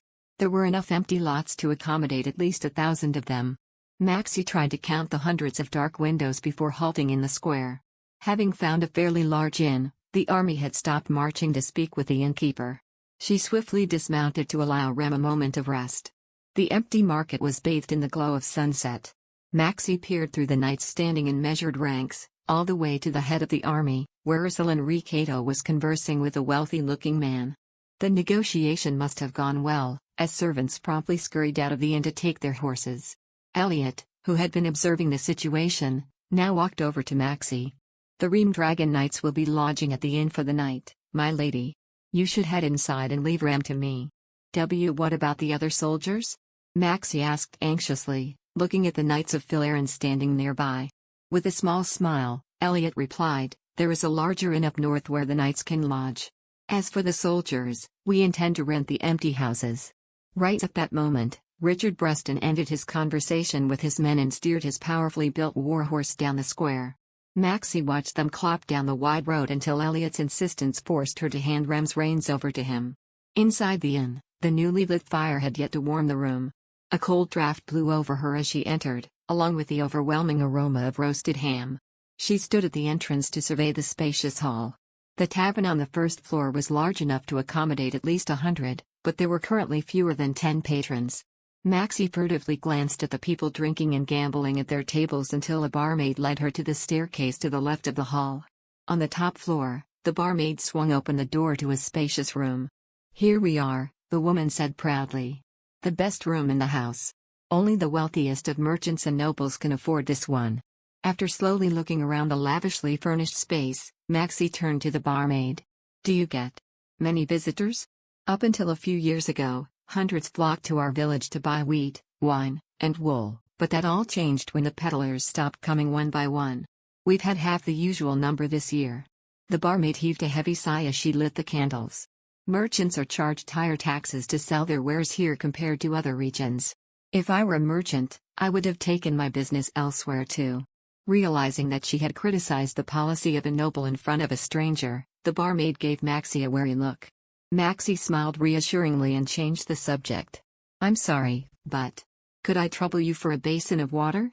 All that riding has made me filthy. A bath requires an additional fee."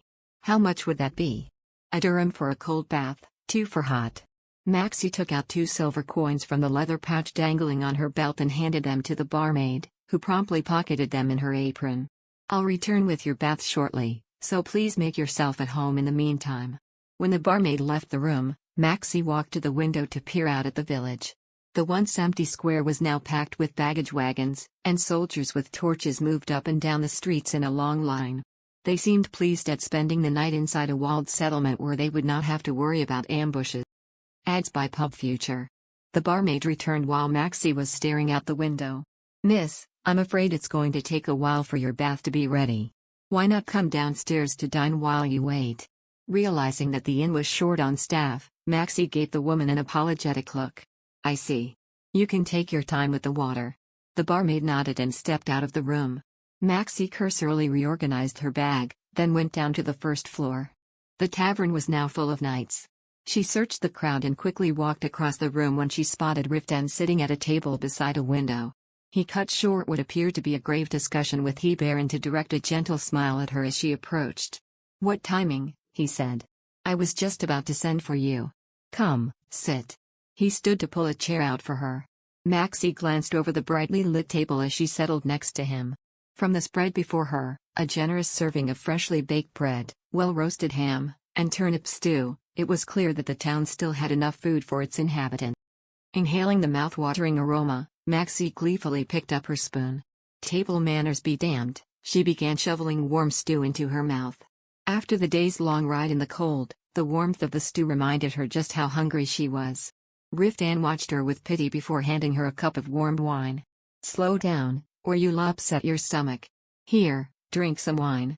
Maxie managed to pause between her frantic spoonfuls just enough to take a sip of wine.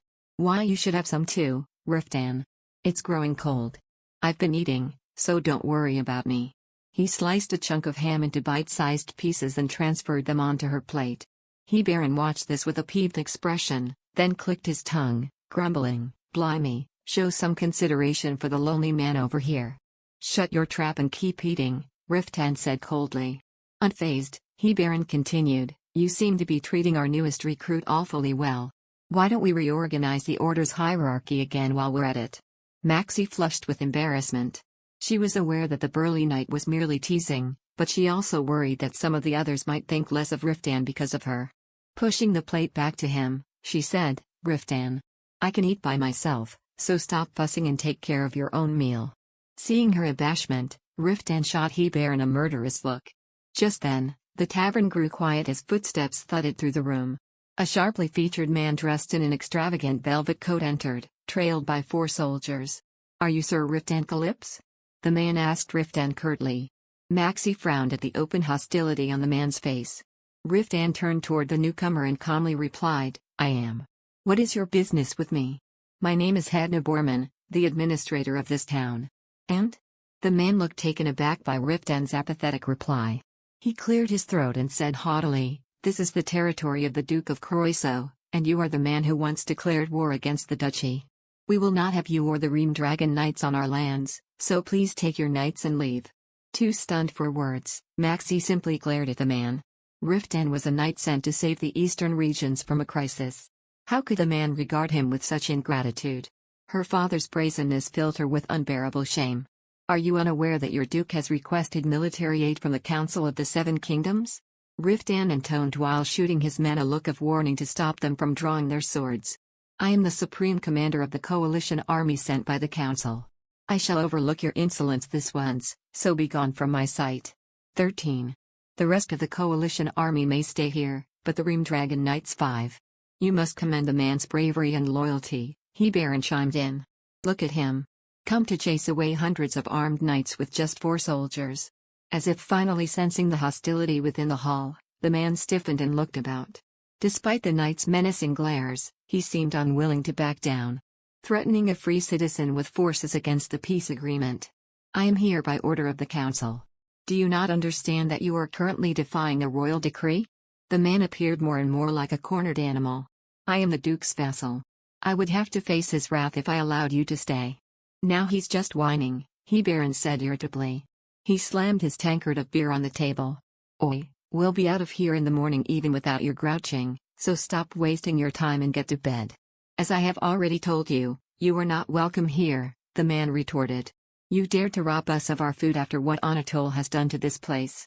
It is no secret that the Ream Dragon Knights harbor a grudge against the Duke. For the safety of the town's inhabitants. Are you aware that your insults are becoming increasingly difficult to overlook?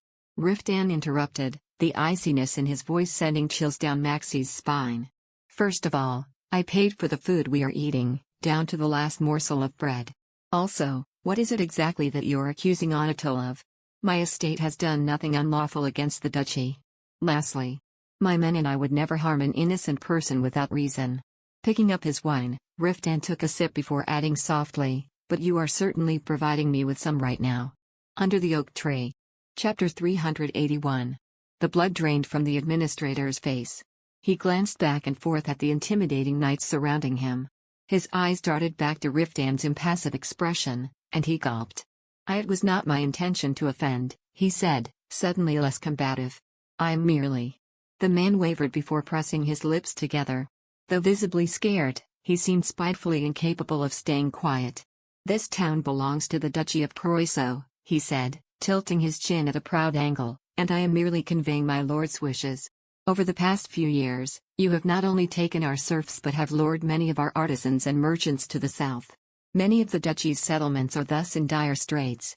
Do you not think it natural that we do not welcome you here? The man glared at Riftan with all the fire of a martyr fighting injustice. It was clear that he truly believed him to be the vicious oppressor. Indignation surged through Maxie, and she felt her face growing hot.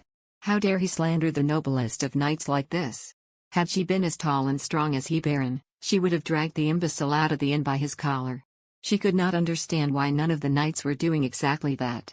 Just as she was about to rebuke them, Riftan replied flatly, no. Neither Maxie nor Borman seemed to comprehend what he meant right away. Riftan lowered his wine cup and said irritably, I do not think it natural. With that, he raised his empty vessel to the barmaid to signal the end of the conversation. We are out of wine. Bring us another bottle. Oh, of course. Right away, sir. The barmaid flickered a nervous glance at the administrator before scurrying to the kitchen. As if on cue, the knights resumed their meal. Borman flushed with indignation at being so openly dismissed. He glared at Riftan. You are trespassing on our land. Silence fell over the noisy tavern once again. While the knight's hostile looks made the man cower slightly, his words poured tenaciously forth. This town belongs to the Duke of Croiso, and I have asked you to leave on his behalf. Your non-compliance may be seen as an act of ensure. Silence.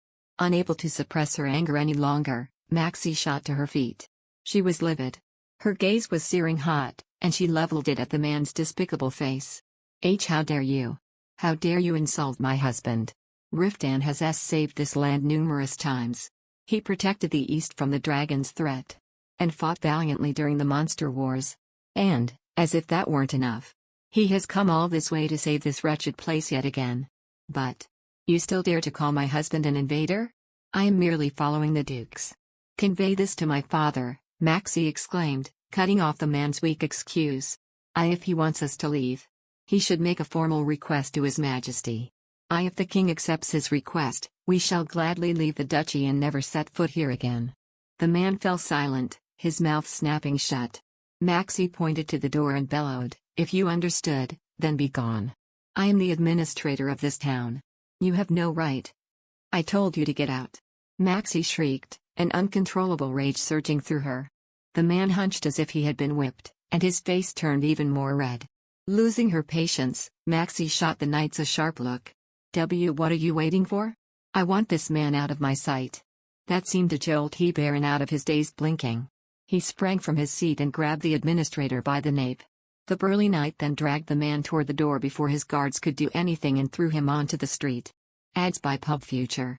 What sort of? Did you not hear Our Lady? Baron dusted off his hands and gave the man a menacing smile. She wants you out of her sight. This is an act of oppression. Never said it wasn't, Baron snapped. I suggest you go whine about it to your master now. He then turned to the 4 soldiers frozen awkwardly inside the tavern and motioned with his chin. Take your superior and go. I suggest you stay well away from this inn while we're here. After exchanging glances, the soldiers hurried outside, and Baron slammed the door behind them. Maxie stood frozen, watching out the window as the administrator stalked off with his men. She suddenly realized that he had not come to drive the Reamdragon Knights out. After all, one would have to be a fool to think they could expel hundreds of knights with just 4 soldiers, and no fool would have been allowed to rise to such a position. His true goal had been to openly mock Riftan. Maxie.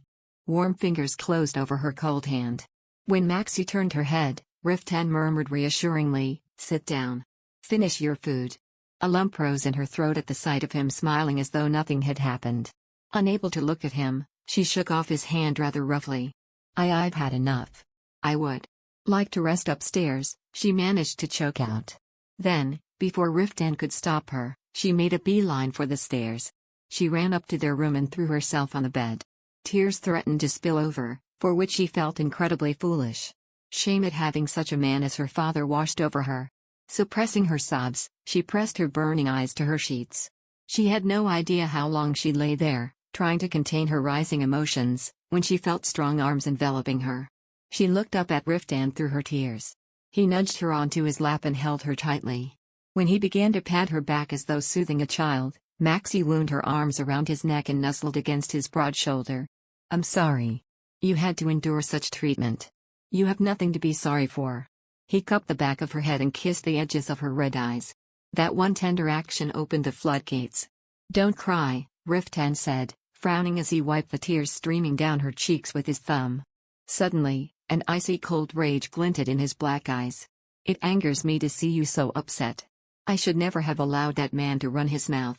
With a small sigh, he tightened his arms around her shaking form. The warmth of his body against hers helped Maxie regain her composure. Sniffling, she said in a calmer voice, it infuriates me that my own father would insult you this way. I detest the fact that such a man is my father. You have 100 other reasons to hate the man, but what happened today isn't worth being upset about. He shook his head as if he thought her reaction excessive. Since I don't want you to think me the innocent victim here, I'll tell you the truth. The man was right, I'm the reason for the duchy's gradual decline. Maxie stopped sniffling and looked up at him in surprise. Riftan playfully pinched her red nose and continued, I hired mercenaries to help the duchy's serfs escape, and I persuaded the Eastern Merchant Guild to bring skilled craftsmen to Anatole. It's understandable that the men who used to fill their pockets with all those taxes would grind their teeth at the sight of me. But you said Anatole has done nothing against the law. Of course. No one was forced to leave. But I did lure them with irresistible bait to betray their lord. Irresistible bait? Called personal gain, Riftan replied sardonically as he lowered her onto the bed. He walked over to the stove heater to restart the dying fire. After watching him skillfully maneuvering a flint, Maxie approached him and wrapped her arms around his broad shoulders. no matter the reason. Such slight was uncalled for. It is not something I can forgive. I can let them vent a little. They can bark all they like. It hardly affects me. Riftan turned his head to look at her, an amused smile curling his lips. He seemed pleased by her unrelenting support. But soon, a fire rose in his dark eyes. I intend to do far worse things to this place. I will make that man watch as his empire crumbles before him. Maxie hunched her shoulders at his surprisingly chilling words. Riftan looked away as if to hide the cruel satisfaction on his face. Gazing into the flickering flames, he added stonily, "That man has hurt you, and I will make sure he pays the price." Riftan, She had no desire to waste her life seeking revenge against her father. All she wanted was to distance herself from him and the Duchy of Croissant forever. Under the oak tree. Chapter 382. When Maxie tried to argue, Riftan whirled around as if to say he would not hear of it. If I don't pull out his fangs now, he will do the same to me. I will never allow myself to be so helpless again. He was talking about the mediation at the Earl of Lovern's estate. Maxie pressed her lips shut. Indeed, even if Riftan were to give up on his revenge, her father would never leave them in peace. She was certain the Duke of Croissant had continued plotting against her husband during her time away. Maxie gnawed her lip, guilt washing over her. She found she could not look up at Riftan, so ashamed was she of the countless trials he had gone through because of her. Her father had made most of her life a nightmare, but it meant little to her now. If, however, he dared to taint Riftan's life with anguish as well, she would never be able to forgive him or herself. After silently staring at Riftan's broad back, Maxie blurted, "Did you ever think why you have suffered because you married me?" Riftan paused in draping his leather vest over a chair and slowly turned his head toward her. Unable to meet his gaze, Maxie cast her eyes down. She did not know why she had asked such a question. After all the affection he had showered her with, it confounded her that she still harbored such doubts and insecurities. Blushing, she blabbered on, "If you think about it, it is customary for nobles to forge a powerful alliance, or to strengthen their influence by marriage. But by marrying me, you not only had to face countless ordeals, but also gained a lifelong adversary." A lump in her throat made her pause. She gulped and continued feebly, "It would make sense for you to wonder about what could have been. Had you married someone more suitable." "What do you mean by suitable?" Maxie flinched at the frostiness in his voice. She tilted her head up and caught the displeasure on his face. Riftan slipped off his woolen tunic, revealing a thin shirt, and tossed it onto the table. "I would really like to know," he said, slowly walking toward her, "what you consider a suitable bride." Though his harsh tone made her shrink back, Maxie forced herself to answer calmly, "Since you are often called to war. A woman from a family that could support you in warfare would have been a suitable match. And it would have been better if the family's seat was near Anatole. And, given you are investing heavily in trade, it would be perfect if they could assist you in that regard, too. Also." "Also what?" he asked scathingly, crossing his arms over his chest. Maxie knew it would be wise to stop there, but an incomprehensible impulse kept her going. "Since you are exceptionally tall. Someone taller would have been suitable. Someone taller and more beautiful. More confident, and..." The more she spoke, the more it felt like she was hurting herself. After nervously shifting her eyes, she concluded awkwardly, "Someone without scars. Would have been better." Dreadful silence filled the room. Maxie fixed her eyes on the floor and held her breath. Her face burned as though she had revealed something shameful. She had shown him the depths of her insecurity. As the silence stretched on, she anxiously gnawed her lip, then raised her head to take back her words. Riftan gingerly cupped her chin as if handling fragile glass. "You are someone who strives to protect others despite all your scars. And you have no idea how endearing I find that." Maxie glanced up in surprise and met his pained, dark gaze. He lowered his long lashes as if to shut his emotions away. His touch gentle, he swiped a stray hair from her forehead and tucked it behind her ear. Adds by pub future. "That part of you fills me with dread, yet it's precisely what has drawn me to you for so long. From the moment I realized you were seeking someone to hold and protect, I yearned to be that person." "What do you mean by long?" Maxie shrieked as Riftan hoisted her off the ground. Cradling her in his arms, he carried her behind a partition. Amid the warmth of the steam-filled air, Maxie's eyes widened as they fell upon the tub of hot water. The barmaid must have filled it while they were eating downstairs. Gently setting her on a rack, Riftan deftly removed her coat, letting it fall to the ground. What else did you say? A more confident woman, was it? His lips curved into a crooked smile. One would have to dig up the graves of the ancient warrior queens to find a woman more commanding and dignified than my wife tonight. But I'm hardly interested in a pile of bones. Maxie blushed. Riftan pulled her tunic over her head, leaving her clad in a flimsy chemise. He briefly regarded her in silence before saying in a husky voice, "And no other woman in this world surpasses your beauty." I fear there must be something wrong with your eyes," Maxie murmured, trying to quell the overwhelming joy singing in her chest. How could he utter such a statement when he personally knew Rosetta and Princess Agnes, two women hailed as the epitome of beauty in Wetton? Noticing her disbelief, Riftan furrowed his brow and adopted a more serious tone. "You truly are adorable." With that, he slowly tugged off the tight hose encasing her legs. Maxie shivered as a cold draft brushed her calves. Undoing her braid, Riftan gently ran his fingers through her locks, his gaze hot with desire. Every time he looked at her this way, she felt like the most exquisite woman in existence. Holding a lock of her hair, he held it up to the flickering firelight before bringing it to his lips. When Maxie reached both arms out to him, he placed them around his neck and began to kiss her tenderly. Maxie moaned as his soft, wet tongue caressed the walls of her mouth. Her fingers felt the gold chain of the metal around his neck. Coiling the chain around her finger, she gently pulled on it before stroking his hair and ears. Soon, a feverish moan gushed from Riftan as well. As if to quell his mounting desire, he broke the kiss and rested his cheek against her temple. "Forget everything that man has told you. You are the bravest, noblest, most beautiful person I know. You believe me, don't you?" Maxie nodded, and he tilted his head to kiss her eyelid. "Whenever you start doubting yourself again, ask me to tell you what kind of person you are," he whispered. "I will say it as many times as necessary." Maxie peered up at him through her wet lashes. Once again, she realized she trusted his every word and action to her very core. After regarding him with feverish eyes, she urgently pulled up his shirt. Riftan complied immediately, throwing off his garment. The gold coin dangling from his neck swung like a pendulum before settling on his bronze chest. Maxie watched her husband with a pleased expression. He was truly beautiful in the dim firelight. "Now you," he urged, tugging her hand. Sliding off the rack, Maxie removed her chemise. She stood stark naked under his fierce gaze. When she entered the lukewarm bath, Riftan stepped out of his trousers and slipped into the water behind her. Muscular legs placed themselves on either side of her own, and his chiseled abdomen and sturdy chest formed a solid wall at her back.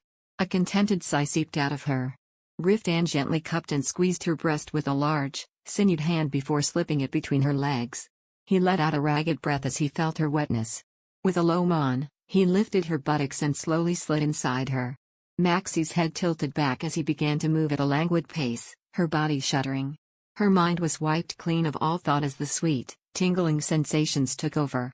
Both the anger at her father and the anxiety about the war were forgotten as she immersed herself in the pleasure. The following day, the coalition army promptly departed, resuming its eastward march. Fortunately, they did not encounter the same hostile reception at every stop within the duchy. Most locals welcomed the knights who had come to rescue them from the monsters, and innkeepers were glad to have their rooms filled with guests. On the other hand, the duchy's knights mirrored Hedna Bormann's behavior. Though it was unbearably frustrating, the army found itself constrained. They could not oppose the council's decision and turn back, nor could they penalize the duke's vassals for their insolence. Maxie had to contain her simmering rage as she rode on. Her hatred of her father deepened with every step through the duchy toward the Lexos Mountains. Under the oak tree. Chapter 383. No matter how much Maxie wanted to deny it, the Duke of Croiso was her father. It was a truth the whole world was aware of. And now, by openly mocking her husband, her father had shown just how little he thought of his eldest daughter. Intense shame roiled through her. It was not her father's utter disregard that upset her, it was the fact that this disregard had caused Riftan to suffer such blatant discourtesy. If he had not married her, Riftan and the Ream Dragon Knights would never have been subjected to such treatment. Though Riftan had assured her she had nothing to apologize for, Maxie was still racked with guilt. Elliot, who had been riding silently next to her, suddenly spoke with a look of concern. "You look tired, my lady." Maxie managed to force a smile on her lips. It is manageable. We will reach the banks of the Loddon River soon and likely camp there for the night. Try to bear it until then," Elliot said encouragingly. Maxie's face fell when she realized the knight was glad to be camping out.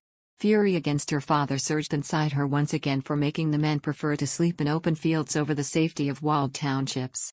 Not wanting to burden the already tired knights with her feelings, Maxie put on a bright front. "I will not trouble you by falling off my horse, Sir Elliot. So you needn't look at me with such anxious eyes." Reassured by her good-humored response, a small smile tugged at the knight's lips. Soon, a frozen river emerged on the other side of the field. Riftan stopped the march and ordered the knights to set up camp. They watered the horses at the river and methodically set up the tents along level ground. Maxie watched them for a while before dismounting. She tethered Rem to a stake before going to help the army's cooks with the dinner preparations. While a mage's primary responsibilities lay in tending to the wounded and aiding the knights, there were plenty of other tasks to be done. Wiping beads of sweat from her forehead, Maxie boiled carrots and cabbages in a large cauldron, sliced rock-hard bread into lumps, then distributed them to the soldiers with bowls of soup. Next, she went to check on the herb supply. She was just starting on more emergency remedies when a hand clamped onto her shoulder. "Are you still working?" Maxie turned to find Ruth looking down at her with an exasperated expression. He heaved a sigh when he saw how chafed her hands were from the cold. "Sir Riftan has been looking for you for a while. I'll take over here, so please retire for today. Let me finish this batch." "I need you to get up right now, my lady," Ruth replied sternly, crossing his arms. "I know you haven't had anything to eat yet.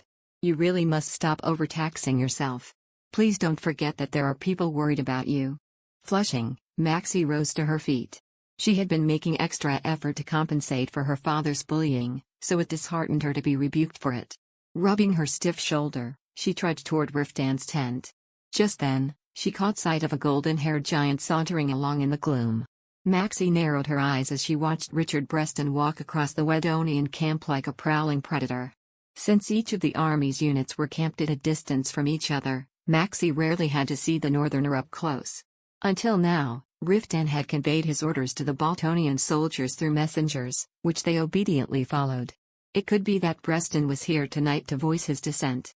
Maxie glared warily at the northerner until she saw him enter Riftan's tent. She quickened her steps until Ursuline stopped her at the entrance. "I suggest you wait out here, my lady. It will do no good to get yourself involved with those two. Ads by pub future." But Maxie started to object but stopped when she realized he was right. Riftan was quick to lose his reason with matters concerning her. Knowing this, Richard Breston tended to use her to test the Supreme Commander's patience. Biting her lip, Maxie reluctantly stepped away from the entrance. Still, she could not bring herself to walk away.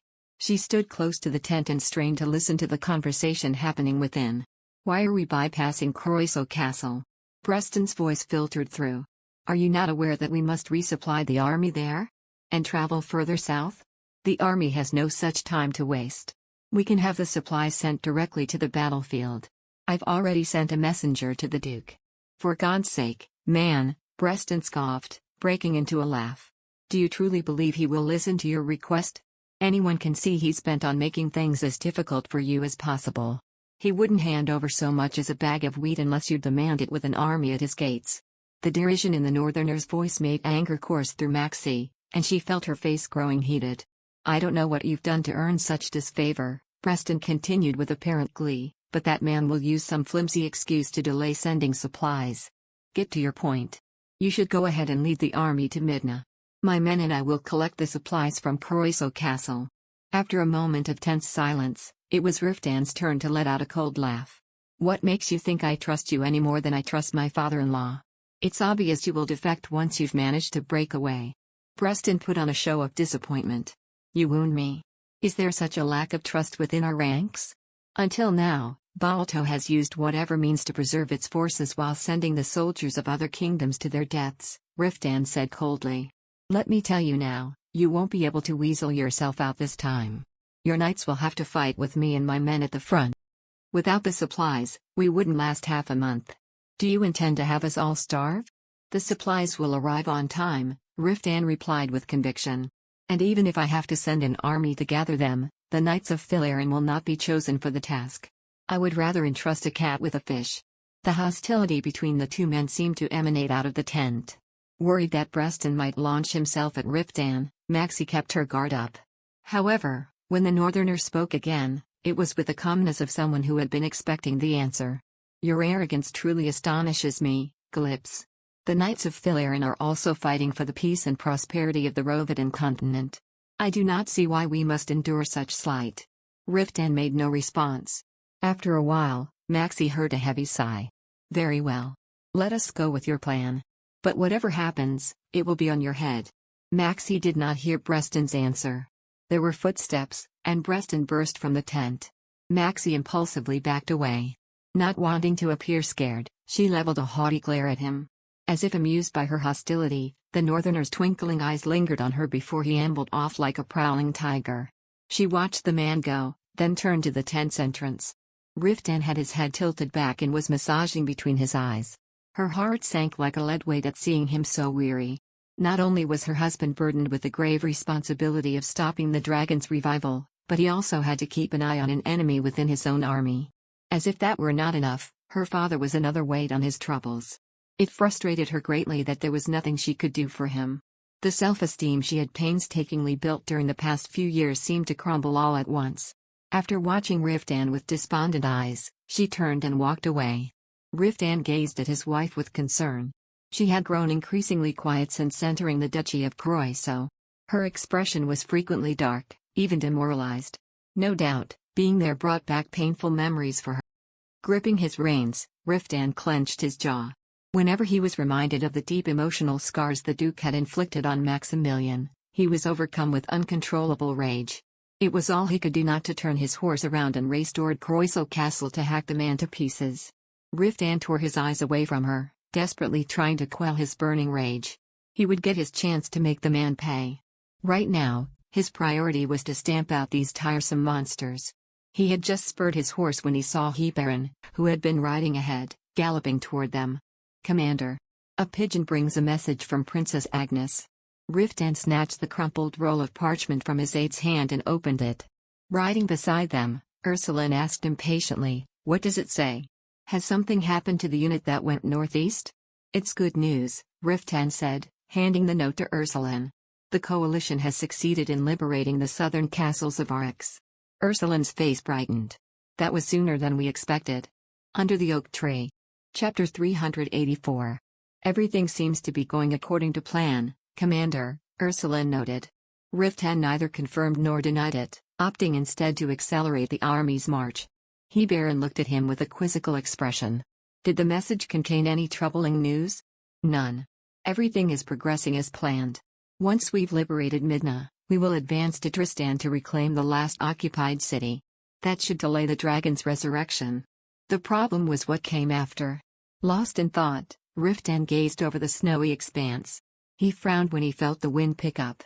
Ice particles swirled above the ground like fog, and thick snowflakes poured from the gray sky. A snowstorm is coming, he thought as he tried to gauge the remaining distance to their destination. Though they still had a considerable way to go, pressing on would mean setting up camp in a blizzard. Riftan guided his horse southeast. Soon, a lumber camp abundant with conifers came into view. A shallow, frozen stream stood nearby. He surveyed the sparse tree stumps, log piles, and snow-covered cabins before signaling a halt. The place appeared to be deserted, the loggers had likely evacuated long ago. It seemed a perfect spot for the army to rest for the night. "We will stay here tonight. Set up camp with haste." The knights promptly began unloading the luggage from the wagons. Riftan walked Talon around to oversee the soldiers, who moved with well-practiced coordination. While the foot soldiers positioned the wagons and erected tents, the knights led their steeds to the stream for water. Once satisfied with their progress, Riftan rode up the hill to check on the Baltonians. The Northerners were establishing their own camp about a Thradian approximately 185 meters away, and so far, there had been no suspicious activity within their ranks. They were likely being cautious, aware that openly defying the Council's orders would make them enemies of the Seven Kingdoms. His eyes locked onto the green banner of the Knights of Philarin before he turned Talon around, heading back toward the heart of the camp. As he watched the quartermaster distributing rations, he noticed Guo Leon sitting nearby, staring blankly into the blazing flames of a campfire. Somehow, his relaxed demeanor got on Riftan's nerves. This war, and the hellish task of preventing the dragon's resurrection, should have fallen to the Temple Knight commander. But ever since Leon had rejoined the coalition, He seemed solely focused on guarding the relic. Perhaps he thought laying low was the most prudent course of action. Riftan clicked his tongue in irritation.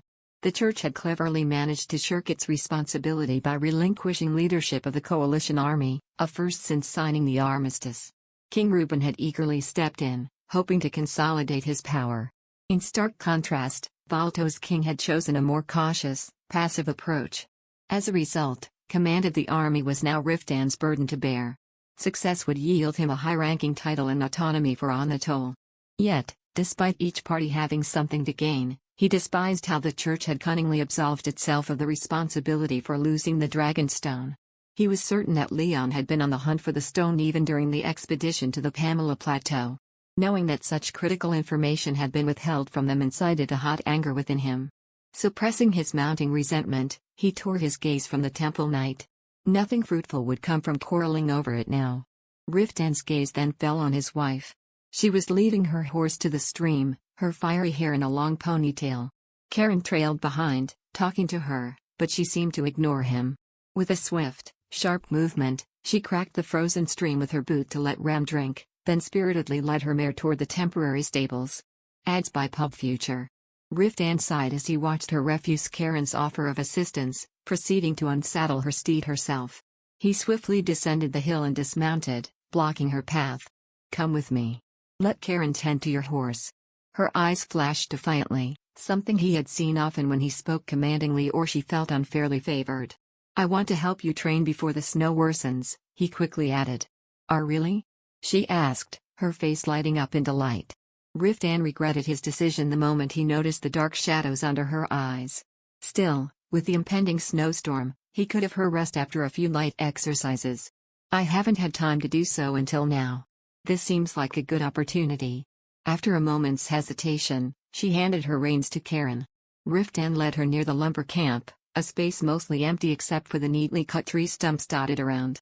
Once he had made certain there was no one about to disturb them, Riftan turned to face her. She wore a leather guard over a loose gray tunic. Along with the sword hanging from her waist, she looked like a woman clumsily disguised as a man. He warily eyed her slender shoulders, delicate wrists, and narrow waist. "Draw your sword," he said, giving an aloof nod.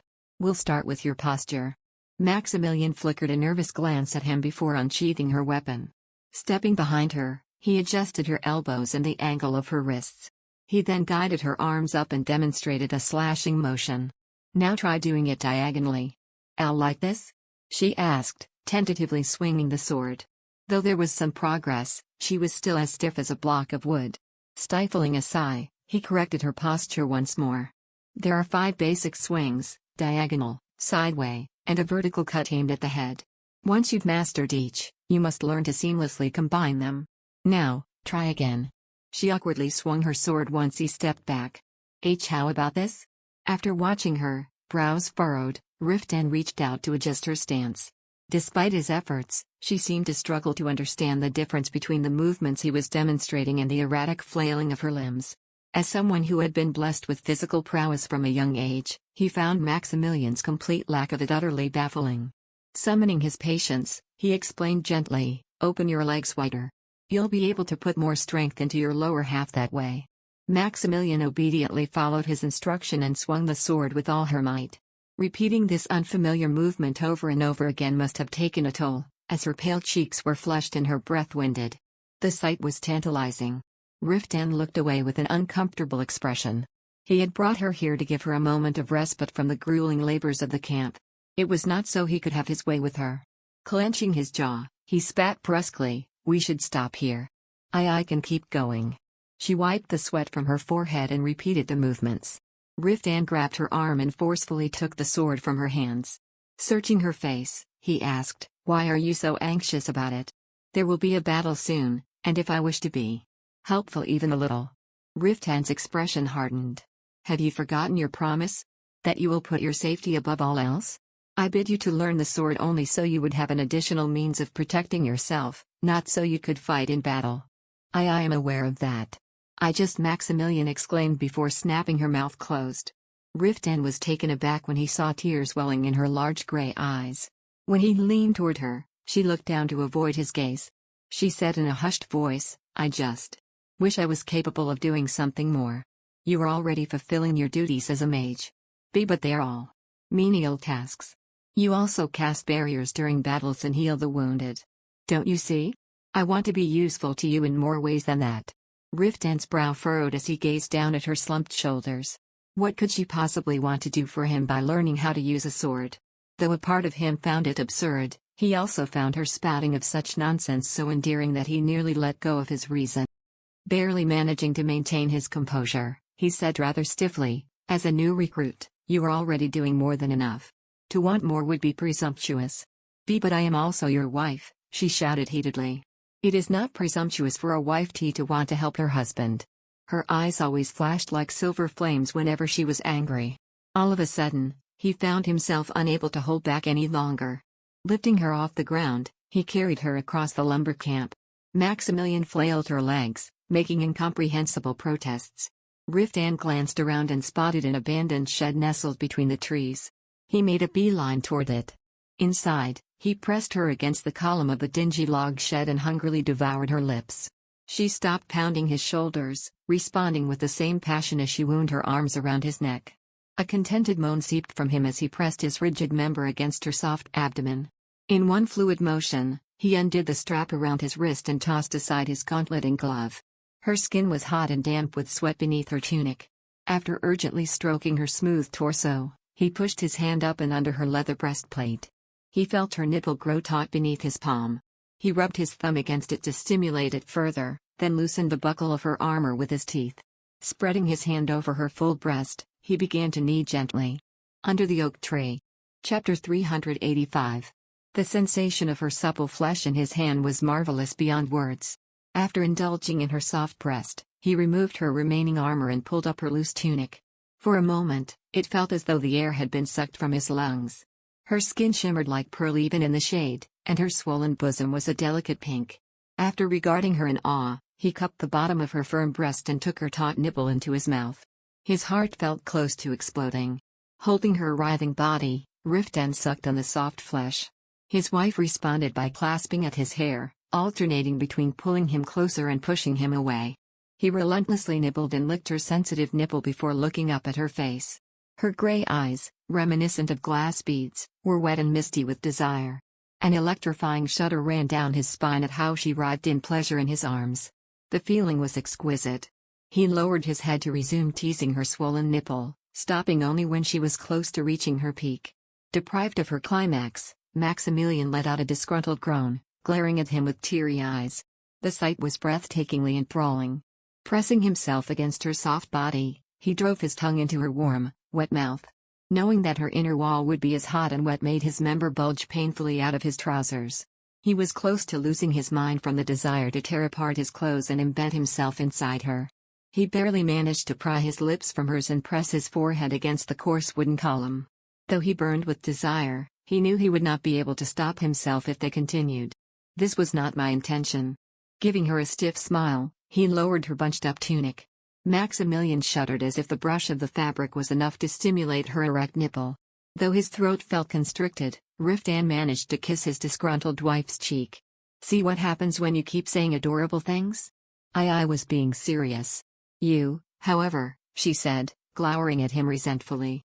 Letting out a groan, Riftan hoisted her up and set her atop a pile of lumber. "You are too greedy," he said, wrapping his arms around her small, quivering body. He pressed his cheek to hers. "You want to be many things at once, to excel from the outset. But you must remember that you've only just taken your first steps. That may be true compared to you. But I have also gained plenty of experience by now," she replied stubbornly. Riftan furrowed his brow. Her anxiousness had the edge of someone on the run, and it filled him with trepidation that she might do something reckless again. He pinned her with a cold look. "Most of your experience so far has been sacrificing yourself for others, but I will no longer allow that." A hint of defiance rose on her face, and Riftan guessed that his commanding tone must have miffed her.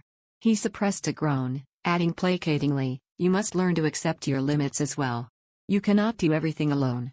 Not only do you have me and the knights, who would happily serve you, but you also have Ruth to assist you with your duties as a mage. I need you to stop thinking that accepting help is shameful." Maximilian flushed. I never." She cut herself off, appearing to reflect on her past actions. A bitter smile curled Riftan's lips. His wife seemed to be completely unaware of the extent of her pride. She would rather die than show weakness. To her, being pitied or taking orders was demeaning. It was astonishing that she had managed to maintain a noble's pride despite the years of abuse from her father. Brushing his fingers through her hair, Riftan said appeasingly, "You say you want to help when you refuse to accept any. Is that not a contradiction? It's no shame for a mage to receive the knight's protection. As a member of the order, you must learn to work with others." Ads by Pub Future. Unable to think of a retort, Maximilian pressed her lips into a thin line. Though not pleased, she seemed to understand his point. With a sigh of relief, he rubbed his lips on her cheek. "We should head back to camp now." Already? When he tried to rise, Maximilian grabbed his arm. Riftan swallowed back a groan. His bulging manhood was pinned beneath her soft thigh as she clung closer still. Riftan pushed her away slightly, managing to choke out, "A snowstorm is coming. We should head back before." "I don't want to. I want to stay here with you. A little longer." Clasping him close, she gazed up at him, her eyes shining with desire. Riftan had to summon the last of his self-control. "We can't." "Why not?" "God damn it, you know well why. We can't until this war is. Why, you can pull out at the end." Riftan's head spun at the vivid memory her words evoked. He squeezed his eyes shut. How could he possibly tell her that he would likely climax the moment he entered her? Swearing under his breath, he untied the straps of her trousers. He quickly washed his hand with water from his flask, then slid his fingers inside her undergarment. Eta sigma v epsilon lh upsilon lk. Cent sigma m. Her pubic hair was wet.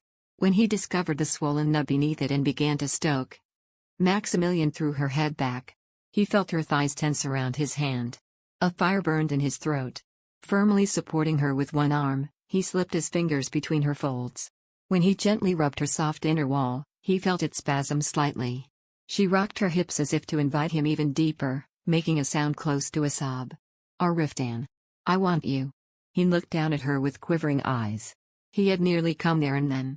Clenching his jaw, he pulled her trembling body close and began to apply more pressure to his strokes. "Next time.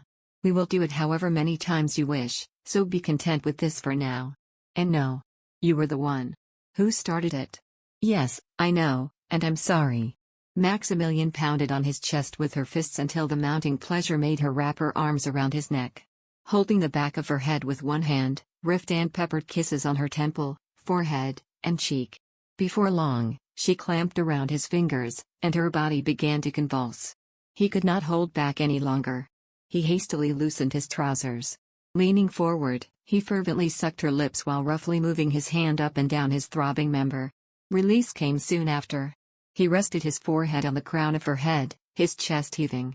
His mind hovered somewhere between satisfaction and wanting more until reason slowly returned. Extracting a handkerchief from his coat, he used it to wipe between her legs. He then helped her straighten her clothes before pulling up his own trousers. Maximilian meekly leaned against him as he did so before slowly rising. He studied her, his eyes full of worry. "Are you all right?" "Why, yes," she replied hoarsely.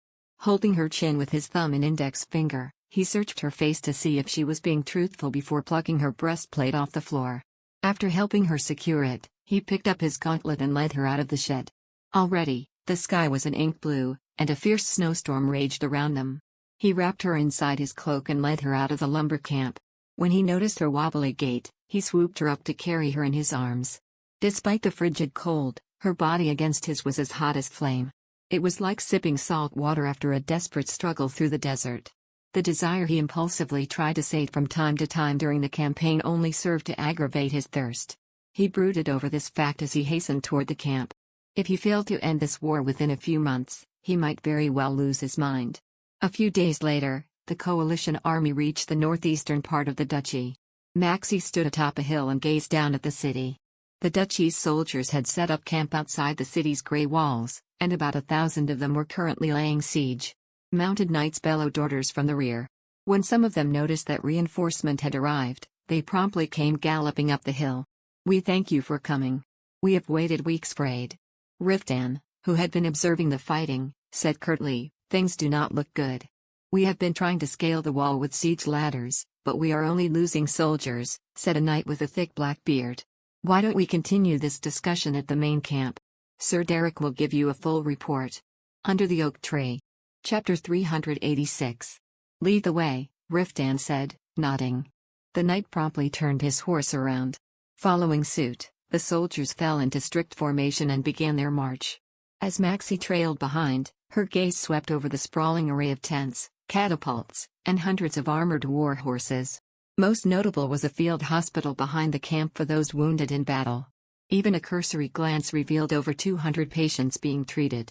Amid the soldiers frantically transporting the injured and healers crouched before patients, she saw Riftan stop before a vibrantly colored tent. She hastily pulled on her reins as well. Hopping down from his horse, Riftan instructed Hebarin to establish their camp behind the Croiso encampment before entering the tent. Maxie bit her lip. Throughout their journey, the Duke's vassals had shown nothing but contempt for her husband. She feared that the same hostile reception awaited him here. Dismounting Rem, she confidently strode into the tent as if she had every right to be there. To her great relief, no one tried to stop her. Holding her head high, she took in the lavish furnishings. Riftan and Ursuline stood a few paces from the entrance. A rugged figure in gleaming armor, presumably Sir Derek, sat across from them. 6 Maxie studied the man's oddly familiar face. She was sure of it, she had seen the knight at Croiso Castle on numerous occasions. Spotting her, the knight rose to his feet, his surprise evident. Lady Maximilian, what a while it has been. I did hear you became a mage, but I never expected to find you here, of all places. Maxie blinked, taken aback by his affable reception. She caught the subtle crease in Riftan's brow as he looked at her. But it was the knight that Riftan addressed. His tone cutting, he said, "She is Lady Calypso now. Be sure to address her appropriately." "My apologies, Lady Calypso." After readily correcting himself, the knight ordered a nearby subordinate to usher them to their seats. Maxie naturally took the chair next to Riftan. Though he seemed far from pleased, he evidently deemed it better to have her with him than to leave her toiling outside. Turning to Derek, he launched straight into his point. "I've heard reports that you've been attempting to breach the walls using siege ladders instead of catapults." "Our orders are to reclaim the city with minimal damage," the knight replied grimly. "The catapults are a last resort. We are currently devising a strategy to breach the gates without compromising the integrity of the walls." "You mean the walls remained intact when the monsters took the city?" Ursuline cut in, looking surprised. Scratching his neck with a hairy hand, Sir Derek gave a subdued nod. "The enemy managed to take the city with little damage. Those who fled reported that ghouls appeared at dawn and began slaughtering the inhabitants. The unprepared soldiers were overrun, turning into undead themselves. It apparently took less than a day for the monsters to claim Midna." The crease in Riftan's brow deepened. He asked sharply, "How could so many undead spawn within the city? Bodies that undergo proper purification do not turn into undead. Was there ever a mass burial without proper rites?" "Well." Unease flickered across the knight's face. He heaved a sigh and admitted, "I've been informed that the lower classes had been resorting to secret burials when they could not afford costly ceremonial rites. Seems the practice has been ongoing for several years." "You mean to tell me the city's custodian allowed countless unpurified bodies to be interred under his very nose?" Ursuline said incredulously. Seemingly at a loss for a suitable reply, Sir Derek cleared his throat and attempted to change the subject. "In any event, we're certain that dark mages are present within the city, controlling the undead.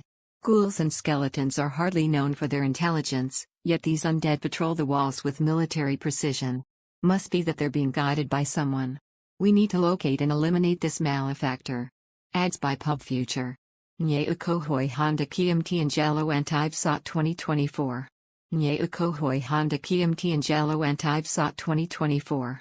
Moko nye ukohoi Thang Hanvoy Nung Quitak Mwakua Bibit, Duak Tiat Knham Mong Den Mokok Ti Kong Bang Bade Kich 10. Bibit.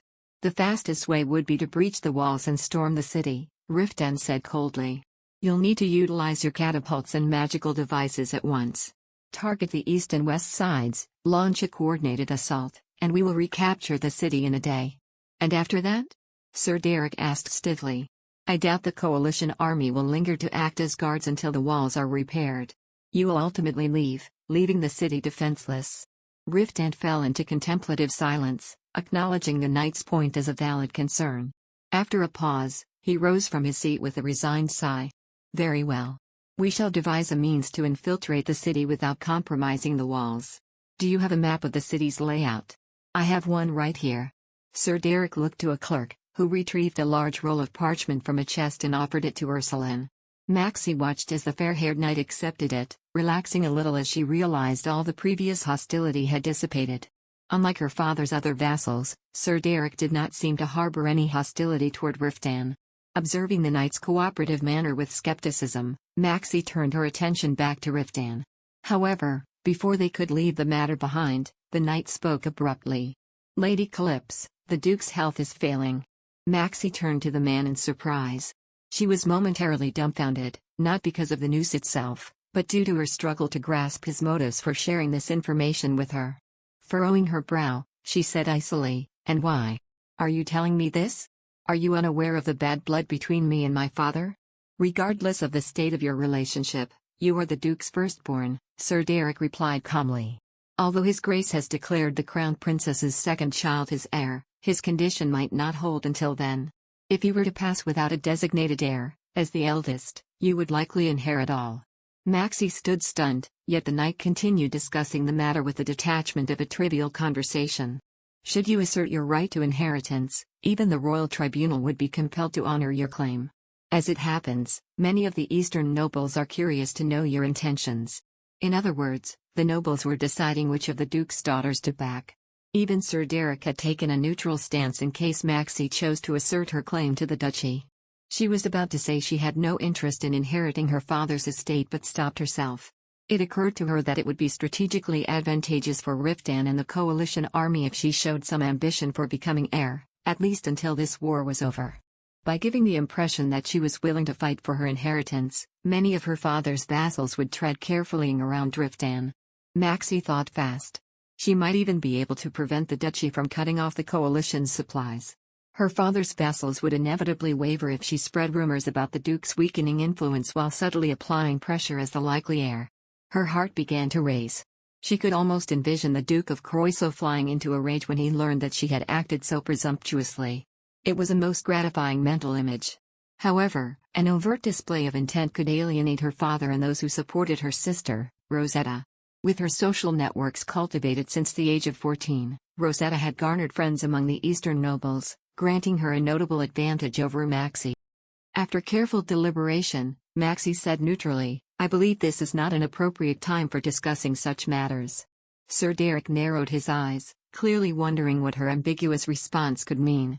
Turning away, Maxie started toward the entrance. It was then that she noticed Riftan's hardened expression. Her incredulous gaze met his, and she wished she could reassure him. He could not possibly think she truly wanted the duchy when she already had on a toll. However, she did not want her father's knights to overhear. She glanced around warily before giving him a warm smile. Strangely, her attempt at reassurance only seemed to heighten his disquiet. "I don't know what you're up to, but I don't want you getting involved in the duchy's affairs," he whispered through clenched teeth. "I will not do anything dangerous, so don't worry." "What on earth are you?" "My lady. Please help." Ruth's urgent cry broke through the tension, offering Maxie a welcome excuse from an interrogation. She hurried off to find the sorcerer. He was in the field hospital, tending to the wounded alongside other healers. As soon as she entered, he directed her attention to the soldiers being carried in on stretchers. "We need more healers. Please prioritize those in critical condition so we can save as many as possible." Under the oak tree. Chapter 387. As soon as the soldiers laid the patients on rush mats, Maxie bent down to examine them. Most were unconscious, and the pallor of some was so pronounced that she feared they might have already drawn their final breaths. She signaled to the medics, instructing them to carefully remove the patient's armor. She positioned herself beside a soldier whose injuries looked most critical. Taking hold of the man's heavily dented helmet, she pried it off, revealing a swollen temporal region that resembled a pufferfish. She swallowed back a defeated sigh. The damage to his skull had led to a buildup of blood within his head. Magic offered little aid in cases like these. She called out for a cleric and moved on to the next patient. Excluding the medics assisting with more routine tasks, fewer than 15 attended to the multitude of injured soldiers within the rectangular tent. Maxie could not help but imagine what it would have been like before she, Ruth, and the 4 mages of Weden's royal army had arrived. During that period, A mere 7 or 8 healers would have shouldered the responsibility of over 100 patients. Maxie scanned the area, searching for the temple knights and high priests from Balto who had helped transport the holy relic. What are the clerics doing? She asked Ruth, who was examining a soldier in the cot opposite. Performing purification rites over there. He wiped his brow on his sleeve and nodded to where Kuao Leon and around 30 clerics were engaged in a simple rite. They moved among the bodies of the fallen soldiers laid out on the ground. The dead will turn into ghouls if they are not purified immediately. Until the situation is under control, the clerics are focusing on the bodies. Maxie swallowed back a sigh before continuing her duties. Fortunately, the coalition army had many well-trained medics. With the siege paused for the evening, the influx of casualties dwindled, offering a brief respite from the chaos. After ensuring every patient had been cared for, Maxie joined Ruth at a nearby campfire. He was busy boiling herbs above the crackling flames. The commander of the duchy's army told me. "And my father is not long for this world," she said. Ruth turned to her, his brow furrowed. "Don't tell me you pity the man." "Oh, of course not. It's just. After hearing that I am the likelier once he's gone. I could not help but wonder if we could leverage this to our advantage." Ruth looked taken aback. He regarded her with a pensive expression before asking grimly, "Did that commander give you the impression he wanted you to inherit the duchy?" "And no, I believe he was more curious about my intentions." Maxie glanced around to make sure they were not being overheard and added in a hushed voice, "He seemed reluctant to offend Riftan. Given the possibility of the duchy falling into my hands. And it occurred to me that by appearing to assert my claim, I could also influence the behavior of the other vassals." Ruth, who had been quietly mulling over her words, stroked his chin thoughtfully. "That's not a bad idea." Maxie could tell he was turning her proposal over, likely adding to it in ways she had not even considered. After silently stirring the pot for quite some time, Ruth spoke slowly as though still organizing his thoughts. "While principle dictates that an estate should pass to a daughter in the absence of a male heir, in practice, it's a rarity for a woman to inherit her father's lands or title. The estate is typically transferred to a male relative or given to another by the king. But your ladyship has a compelling claim. Not only was your mother a direct descendant of Darien the monarch, but your father's control over his lands is by virtue of his union with the Remian royal family. King Reuben can't simply bestow the title to anyone, as Tristan would demand the return of its eastern territories unless the next duke is of the Rome line. Currently, only you, the crown princess, and her son possess the right to the duchy. Eta sigma v epsilon lh upsilon lk dot cent sigma m, and as the firstborn, your claim is the strongest. Adds by pub future. As she listened to Ruth's lengthy explanation, Maxie's brows furrowed in thought. "I am not really wanting to take ownership of the land. There is no question that Rosetta would get the duchy. She has the support of the royal family and our father's vassals. Given that he will likely leave everything to Rosetta's child, I don't intend on being drawn into a taxing battle." "But you wish to instill fear by pretending you are interested?" Ruth's lips curled into a cunning smile. "The inheritance is not yet a certainty. The crown princess may enjoy the backing of the royal family, but you have Sir Riftan, the most influential figure in the southern reaches of the kingdom. Given his sway over the court, anyone with half a brain would tread carefully not to offend you." Maxie's expression brightened. "Then, do you think I could pressure the vassals into sending supplies?" "It depends on how convincingly you play the role," Ruth responded coolly, lowering the pot to the ground. "The Duke has the power to reclaim any land he once granted his vassals, replace administrators, or reassign custodians. He can turn a cleric of his choosing into a high priest in any of the regions within his domain. It's how he maintains absolute obedience. But managed to expose his heir. In practice, it's a rarity for a woman to inherit her father's lands or title. The estate is typically transferred to a male relative or given to another by the king. But your ladyship has a compelling claim. Not only was your mother a direct descendant of Darien the monarch, but your father's control over his lands is by virtue of his union with the Remian royal family. King Reuben can't simply bestow the title to anyone, as Tristan would demand the return of its eastern territories unless the next duke is of the Rome line. Currently, only you, the crown princess, and her son possess the right to the duchy. And as the firstborn, your claim is the strongest." As she listened to Ruth's lengthy explanation, Maxie's brows furrowed in thought. "I am not really wanting to take ownership of the land. There is no question that Rosetta would get the duchy. She has the support of the royal family and our father's vassals. Given that he will likely leave everything to Rosetta's child, I don't intend on being drawn into a taxing battle. But you wish to instill fear by pretending you are interested? Ruth's lips curled into a cunning smile. The inheritance is not yet a certainty.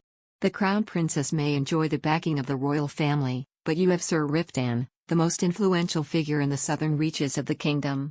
Given his sway over the court, anyone with half a brain would tread carefully not to offend you. Maxie's expression brightened.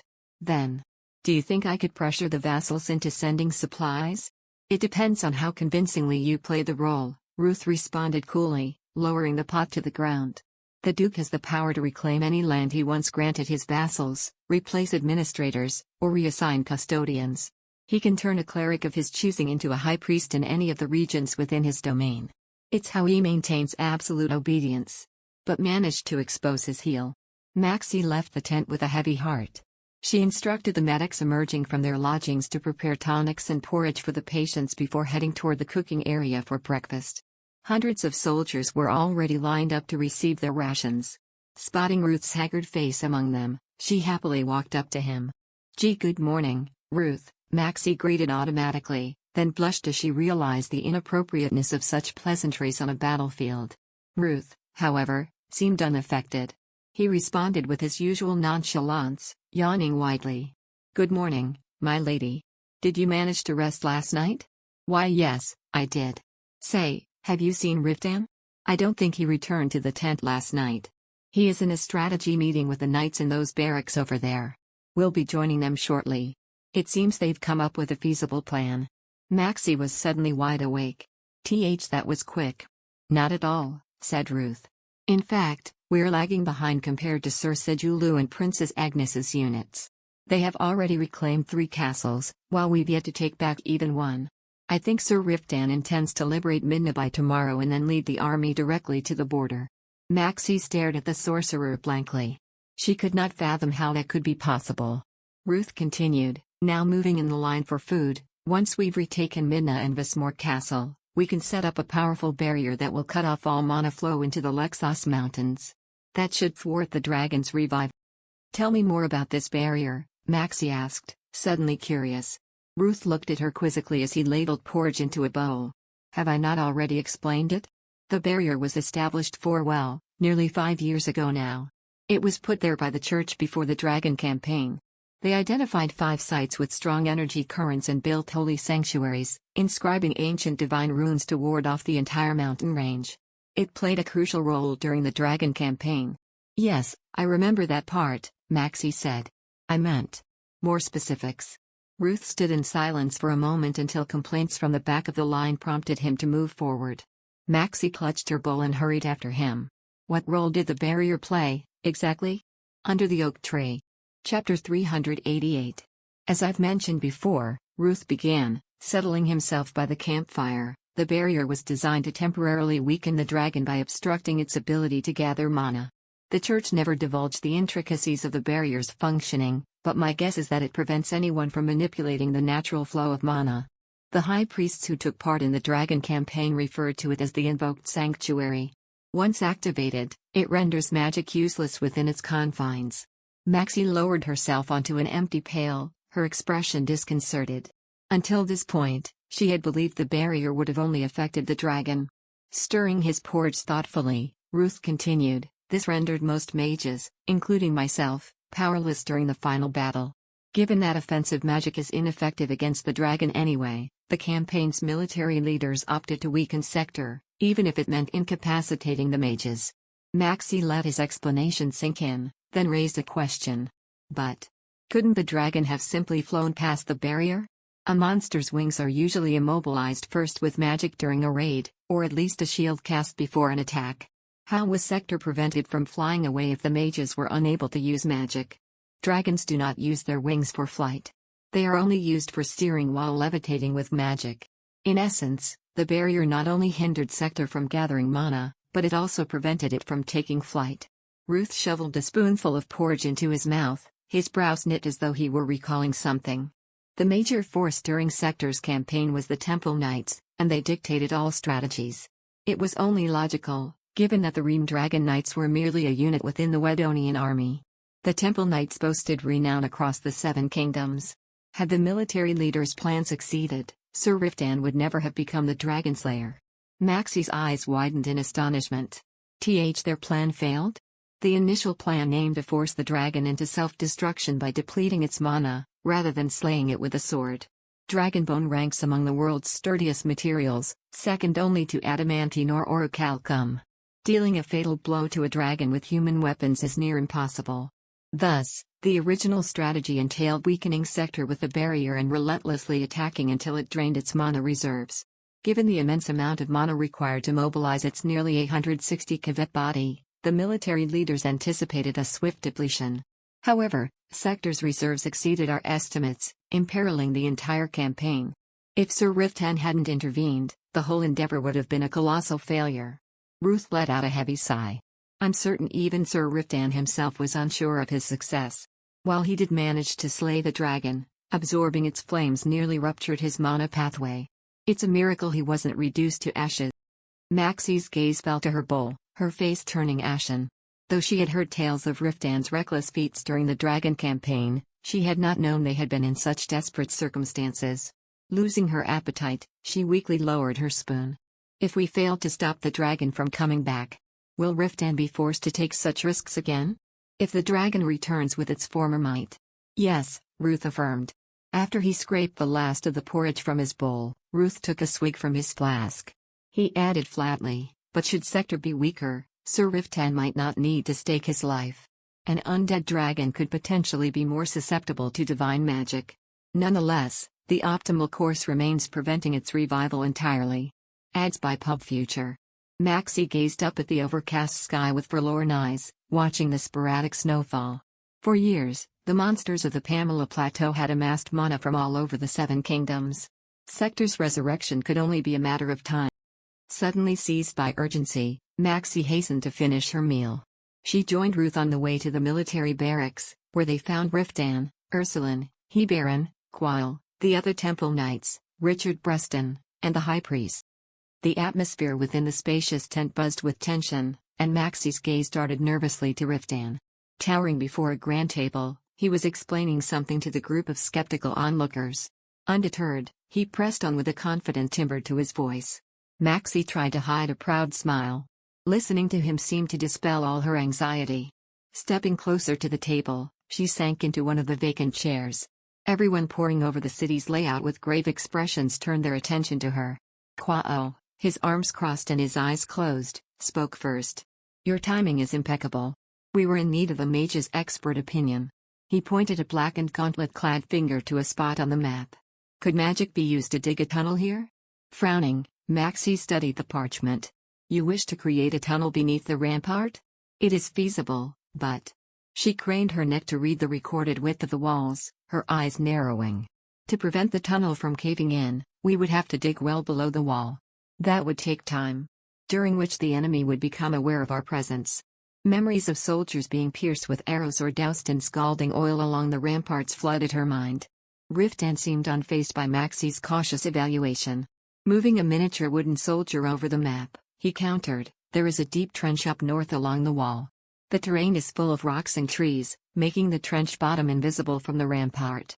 Maxie studied the map intently, her mind working to visualize his description. The stealth unit will tunnel from the north, Riftan continued, while the main forces launch an attack on the city. We're likely dealing with only a handful of mages controlling the undead, so that should be enough to keep them occupied. While they're engaged, the Temple Knights will infiltrate the city and open the gates for the rest of the army. Ruth broke his silence with a question. How many will make up the stealth unit? 5, including myself, Quail answered promptly. We will open the south and west gates at the same time, enabling the Ream Dragon and the Knights of Philaron to charge in from both sides. Breston, who had been smugly listening to the exchange, sneered, and who will take which end? Maxie knew why he was asking. The path to the western gate was wide, with an entrance big enough for 2 baggage wagons to come in abreast. The southern route, however, was narrower. The knights entering from that way would have to form a long queue, leaving them vulnerable. Suddenly anxious, Maxie bit her lip. Preston's inquiry was a subtle manipulation, pressuring Riftan into choosing the riskier task. If Riftan opted for the safer path before the leaders in the tent, it could undermine his authority as the supreme commander. True to form, Riftan chose the southern gate. The Ream Dragon Knights will move south while the Duchy's army lays siege, he began. The Knights of Philarin will move west. As for the tunnel dig, Riftan's eyes moved between Maxie and Ruth as if wrestling with a difficult decision. Maxie was on the verge of volunteering, but she held back. She wanted to leave the choice to him. Maximilian Calypso, he said eventually, his voice grave. I leave the task to you. Maxie felt a thrill down her spine. This was the first time he had entrusted her with a mission. Suppressing the urge to beam like a child, she managed a calm nod. You understood. Elliot will accompany you, Riftan said firmly. Once the tunnel is ready, you are to rejoin the army immediately. With that, he began to dispense instructions to the others. Ruth was to wait with the Ream Dragon Knights to serve as offensive support once the battle began. The mages of the Wedonian army and the high priests were assigned to assist the Duchy's forces in the siege and attend to the wounded. When the meeting concluded, the group began to filter out of the tent. Maxie hurriedly left as well, intent on preparing for her mission. She was planning on taking magic stones and devices as a precaution, and she would have to change into attire to blend better into her surroundings. Wrapping worn gray linen on her head would also cover her conspicuous red hair. Tochkasi Sadilla. As she was lost in these thoughts, she felt a hand wrap around her arm. Maxie. She met her husband's dark eyes. Despite his impassive expression, she sensed an underlying anxiety. Promise me you won't push yourself, he said gravely. If ever you think the plan will fail, you must return to camp immediately. I understand. I give you my word, Maxie replied, nodding obediently. His dark gaze bore into hers, and he muttered uneasily, I think bearing my heart would be less terrifying than this. Maxie gently took his hand. I feel the same. Under the oak tree. Chapter 389. Riftan snorted incredulously. It was clear he still regarded her worries as baseless, but he at least did not seem to interpret her unease as a lack of confidence in his abilities. Maxie found she was content with that. Slowly but surely, Riftan was coming to realize he was as important to her as she was to him. Maxie lifted her gaze to his face, her eyes full of affection, and intertwined her fingers with his strong, calloused ones. Riftan bent down so that she could peck his smooth cheek. You entrusted me with this mission. Because you believed I could do it, didn't you? Reluctant to answer, Riftan cast his eyes down. He eventually yielded with a groan. That's right. Then, Maxie said calmly, trying her best not to sound too elated, have faith in me. I will do the same. Riftan scrutinized her, his face a mix of emotions. He nodded with a sigh. You must be careful. I will.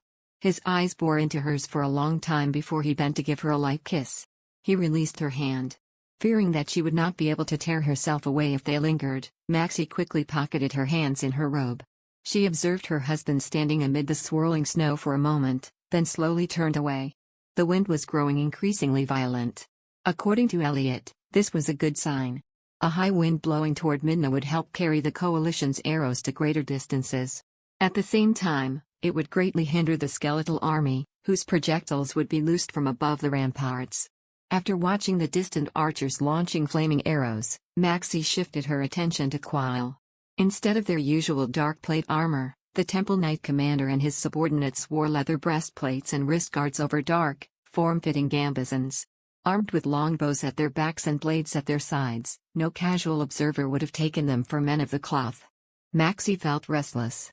She finally broke the silence with, should we not get going?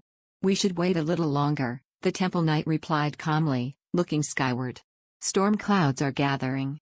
Once they cover the sun, that and the blowing snow should hide our approach to the wall. There was no arguing against his logic. Midna was located on an open field.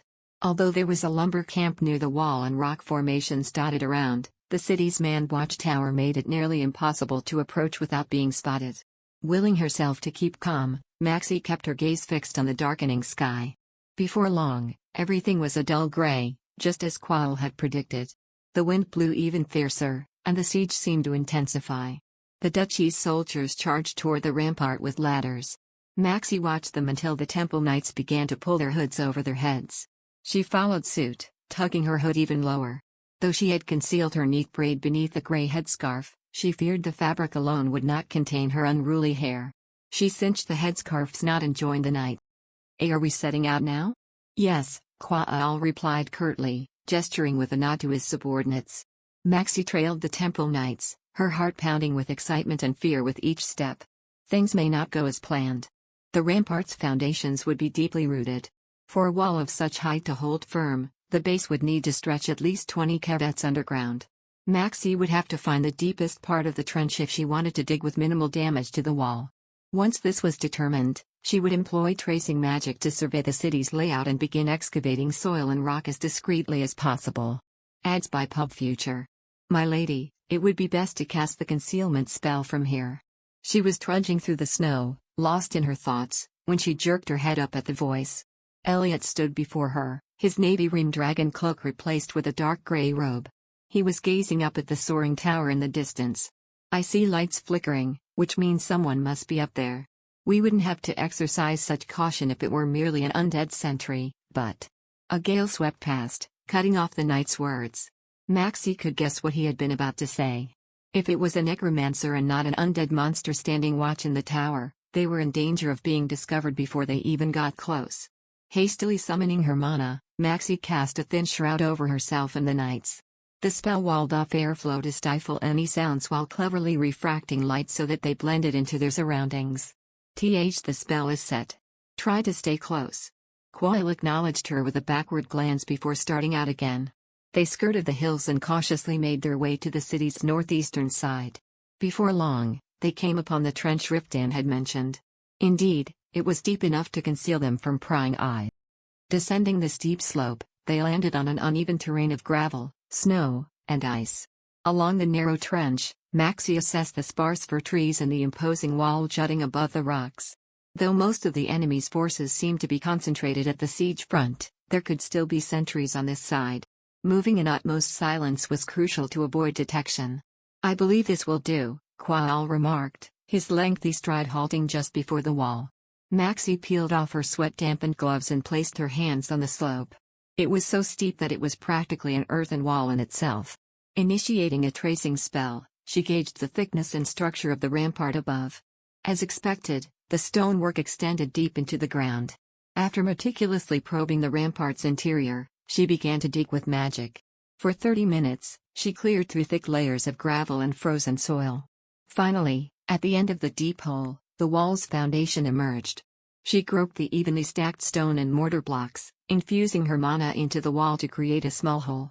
Debris thudded to the ground as the rock melted and fell away. Soon, a narrow passage stood before them. The space was so small she had to bend her head to enter. A larger entrance would have been ideal, but she feared the tunnel caving in. Maxie felt like an earth mole as she stooped and ventured into the dark passage. Debris showered her as she continued digging the tunnel deeper, and her mouth felt as though it filled with dirt with each inhale. It got to a point where she feared she would suffocate to death. This must be what it felt like to be buried alive. Yet, she persisted until the air's thickness became unbearable. After hours of work, she crawled out of the tunnel. Despite feeling as though she had carved a 60-cavet passage, its true length barely stretched 20. Maxie collapsed onto the ground outside. She spat out a mouthful of soil, but the unpleasant taste lingered. "This should help, my lady," Elliot said, offering her his flask. Maxie took it gladly and swirled mouthfuls of frigid water to wash away the grit. Afterward, she dusted off the dirt covering her face and hands. Quail watched her, then asked brusquely, "Is it done?" "And not yet. I still need to create an exit." "Action. Then, please hurry. We must open the gates before sundown." The temple knight seemed unwilling to grant her even a second to catch her breath. Maxie shot him a sharp glare before hastening back into the tunnel with a sigh. As soon as she entered, there was an inexplicable noise, and something pelted her hood. Praying it was not a bug or a worm, Maxie shielded her mouth with a handkerchief and continued her task. Finally, a rush of fresh air greeted her as she dug through to the other side. novelhulk.com. After ensuring the exit was wide enough for a large man to pass through, she quickly crawled all the way back, terrified of encountering an undead monster. "It's done," she announced upon scrambling out of the tunnel. Elliot helped her up as she gasped for air. He offered her his flask again, which she used to rinse her mouth. She then wet her handkerchief and wiped the dirt from her eyes. Despite the headscarf wrapped tightly around her head, She suspected even her hair was caked in dirt. I did not think this task would be so unbecoming. You've done admirably, my lady, Elliot said proudly, extending a handkerchief. Discarding her soiled cloth onto the ground, Maxie scrubbed her face with Elliot's. She had never been more desperate for a bath in her life. Could you survey the vicinity of the exit? Quayle said, peering into the tunnel. Clearly, the clergyman did not intend to allow her a moment's respite. Maxie paused from dusting off her clothes to heave a sigh. Wordlessly, she trudged toward him and began a tracing spell to check for any sentries on the other side of the wall. I don't believe they have noticed yet, she said, her voice lacking confidence. Undead creatures tended to be stationary without external stimuli, making them difficult to detect with magic. But I suggest we keep our guards up. Quayle stepped into the tunnel without a word, his face blank as if her advice was not even worth a response. His subordinates hovered behind him like shadows, and they sprung into action as soon as he tilted his chin for them to follow. The knights filed into the narrow passage one by one. Maxie maintained the integrity of the tunnel walls with magic until they reached the other end. Once she was certain all the temple knights had safely slipped into the city, the tension in her aching back and shoulders finally eased. Under the oak tree. Chapter 390. We should get going, my lady, Elliot said after peering into the mouth of the tunnel. Maxie picked up the bag she had previously tossed aside and turned to follow the knight. They had only taken a few steps when Elliot abruptly pulled her behind a large rock. With his watchful gaze fixed on the wall above, he murmured, "The monsters are starting to gather." Maxie slowly peered up, her eyes shining with fear. True enough, dozens of torchlights converged atop the towering wall. Her heart dropped like a lead weight.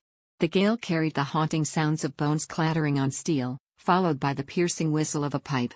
A cry of dismay escaped her as she realized the noise was to alert their monster comrades to the presence of intruders. Despite all her efforts, they had been discovered. What should we do? Should we go help? There is little we can do in this situation, my lady, Elliot said matter-of-factly. They are on their own now. But there are only 5 of them. How could they possibly? There are many buildings within the city. If they find cover, they may escape having to fight hundreds of monsters at once, he explained calmly, leading her in the opposite direction. We must trust them and make haste out of here. The monsters will give chase once they discover the tunnel. The knight kept walking, taking care to tread lightly. Maxie trailed him while casting a confused glance over her shoulder. Where are we going? Should we not be going east toward the camp? Returning the way we came would expose us as soon as we climbed out of the trench. It would be safer to circle back. Maxie snapped her mouth shut at his brusque response. Now was not the time for questions. She had to trust in the knight's military judgment. Action. Elliot maintained a brisk pace, and Maxie did her best to keep up. Her mind swirled with thoughts all the while. How much of their plan had been discovered? Guilt constricted her throat as she wondered if perhaps she had made a mistake. And what about the temple knights? Were they safe? If Leon failed to open the gates, Riftan's plans would be all for naught. And should any of Wigru's reincarnations fall, the coalition army's morale would plummet. Maxie gnawed her lip. If that happened, she would be to blame. Ruth would have surely done a much better job. My lady. She snapped back to the present when Elliot grasped her hand. They had climbed out of the trench and were crouched among the dense fir trees. The wall, which had once loomed about 30 kevets from them, was now around 80 kevets back. Even so, Maxie felt far from safe. She gazed up at the dozens of torches flickering behind the battlement. The group along the wall had grown in number. No doubt they were scouring the area now that word of the intrusion had spread. How is your mana supply? Maxie's attention swung back to Elliot. He was gazing up at the watchtower with a grave expression. He looked down at her and continued, "Do you think you could locate the necromancer's mana?" Taken aback, Maxie slowly shook her head. Search magic is not an all-purpose spell. It would require an astronomical amount to search a city of this size. You would not need to search the entire city.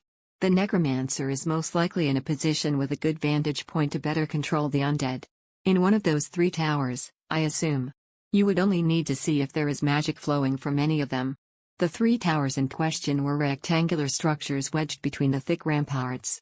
Squinting up at them, Maxie noticed shadowy figures moving in front of the lights glowing in the windows. Ads by Pub Future. Very well, she said, nodding. I think I can manage that. She knelt and allowed her mana to flow into the ground. Soon, Her tightly woven mononet detected a cold, weighty energy. She pointed to the third tower. "It's that one." Elliot narrowed his eyes as if to gauge the distance before grabbing the longbow strapped to his back. "Please summon a shield as soon as I fire. If I miss the mark, they will surely strike back." Maxie's eyes widened. Could an arrow truly strike such a distant target? Though she hardly thought it possible, she knew Elliot was not one to exaggerate his abilities. With a nod, she readied her mana for the impending attack. Elliot retrieved an arrow from his quiver, a long-range projectile with a hook point and black feather fletching. His bulging muscles strained as he pulled back the bowstring. Maxie subconsciously held her breath. Finally, he loosed the arrow with a sound akin to a cracking whip.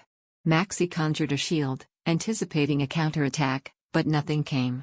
Elliot was keeping watch from behind a tree. He gestured to her now, saying, "I think we succeeded.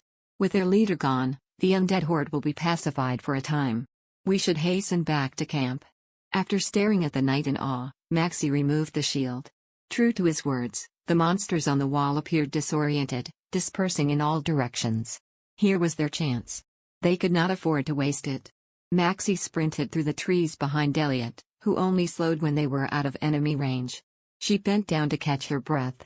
The hurried escape had sapped all her strength, so much so that even her stomach muscles cramped. After allowing her to catch her breath, Elliot remarked with an amused chuckle, "It seems everything has gone to plan." Maxie mustered the strength to look up. The knights camped on the western field were charging toward the gate. Relief washed over her, and she nearly sank to the ground. The temple knights had evaded their pursuers and accomplished their mission. Maxie's face lit up as she turned to Elliot. "We did it." A fleeting smile tugged at his lips, replaced quickly by his usual military austerity. "The war is not over yet. We must rejoin the rear unit at once." Glancing toward the gate where the noises of battle resounded, he added calmly, "We have a busy day ahead of us." Midna's southern gate swung open shortly after the liberation of the western end. While the main army continued its siege, the Ream Dragon Knights and the Knights of Philaran charged into the city. A few hours was all it took for them to successfully reclaim Midna, leaving the army of undead reduced to ashes. Upon her return to camp, Maxie allowed herself some rest before hastening to the field hospital to care for the wounded. Though she was worried sick for Riftan, who was still fighting in the city alongside his knights, she knew her main focus at present should be her mage duties. "I should trust him as much as he has trusted me," she repeated to herself, trying to quell her fears. She felt desperate to join him. But stepping foot inside Midna was not possible, at least not before the soldiers had dealt with the remaining ghouls and the clerics had purified the shrine. As she tended to the new wave of injured pouring in, Maxie impatiently waited for the call that would sound the end of battle. Finally, the blare of a horn cut through the evening air. Maxie and the rear unit swiftly entered the city as dusk turned to night. Evidence of the weeks-long assault was everywhere. Broken arrows littered the streets. All over the city, decomposing livestock and blackened debris were buried beneath snow, ash, and mud. The stench of death filled the air. Aside from the soldiers, there were no signs of human life. Read the full version at our official website noyevk.com. Surveying the desolate roads, Maxie trudged behind the soldiers to the city's central square. The men were camped together in one large group, regardless of their allegiances. After instructing the medics to establish an infirmary tent, Maxie dismounted and began searching for Riftan. To the east of the square was a building that appeared to be a basilica. Next to it, a large stone structure with a collapsed wall drew her gaze. Relief surged through her when she spotted the Ream Dragon Knights. Ursuline was the first to notice her. "Lady Calypse," he said, removing his helmet as he strode over. "I heard something went wrong during the mission. Are you unharmed?" "Not a scratch," she said serenely, trying to mask her sense of triumph. "Is anyone hurt?" "I is Riftan. Those injured were treated by the sorcerer. The commander is, of course, unscathed," Ursuline replied flatly. He pointed a thumb at the basilica. "Your ladyship will find him in there." Maxie immediately left Rem with the knight and ran up the stairs of the ivory building. Stepping inside, she was surprised to find the interior hole on the floor pristine. A peculiar sensation washed over her as she explored the dimly lit space, illuminated by flickering fires. Along the nave where worshippers would have gathered, she spotted the altar. Riftan stood among the statues of saints, his eyes focused on something below. Her breath caught in her throat. With his long sword in one hand and torch in another, he appeared like a vision of Nathaniel, the angel of death, descended from the heavens to pass judgment on sinners. She studied his blank face before she cautiously approached. "Maxie," he said, looking up. The palpable relief in his voice resonated through her, even ringing in her bones. She ran to him. He swiftly sheathed his sword and embraced her with his free arm. "Are you all right?" he murmured. "Why, yes. What about you?" "I am as well." His gaze lingered on her face as he released her, causing a faint blush to creep over her cheeks. She had washed her hands and face to treat wounds, but she was certain that her hair and clothes were still very much soiled.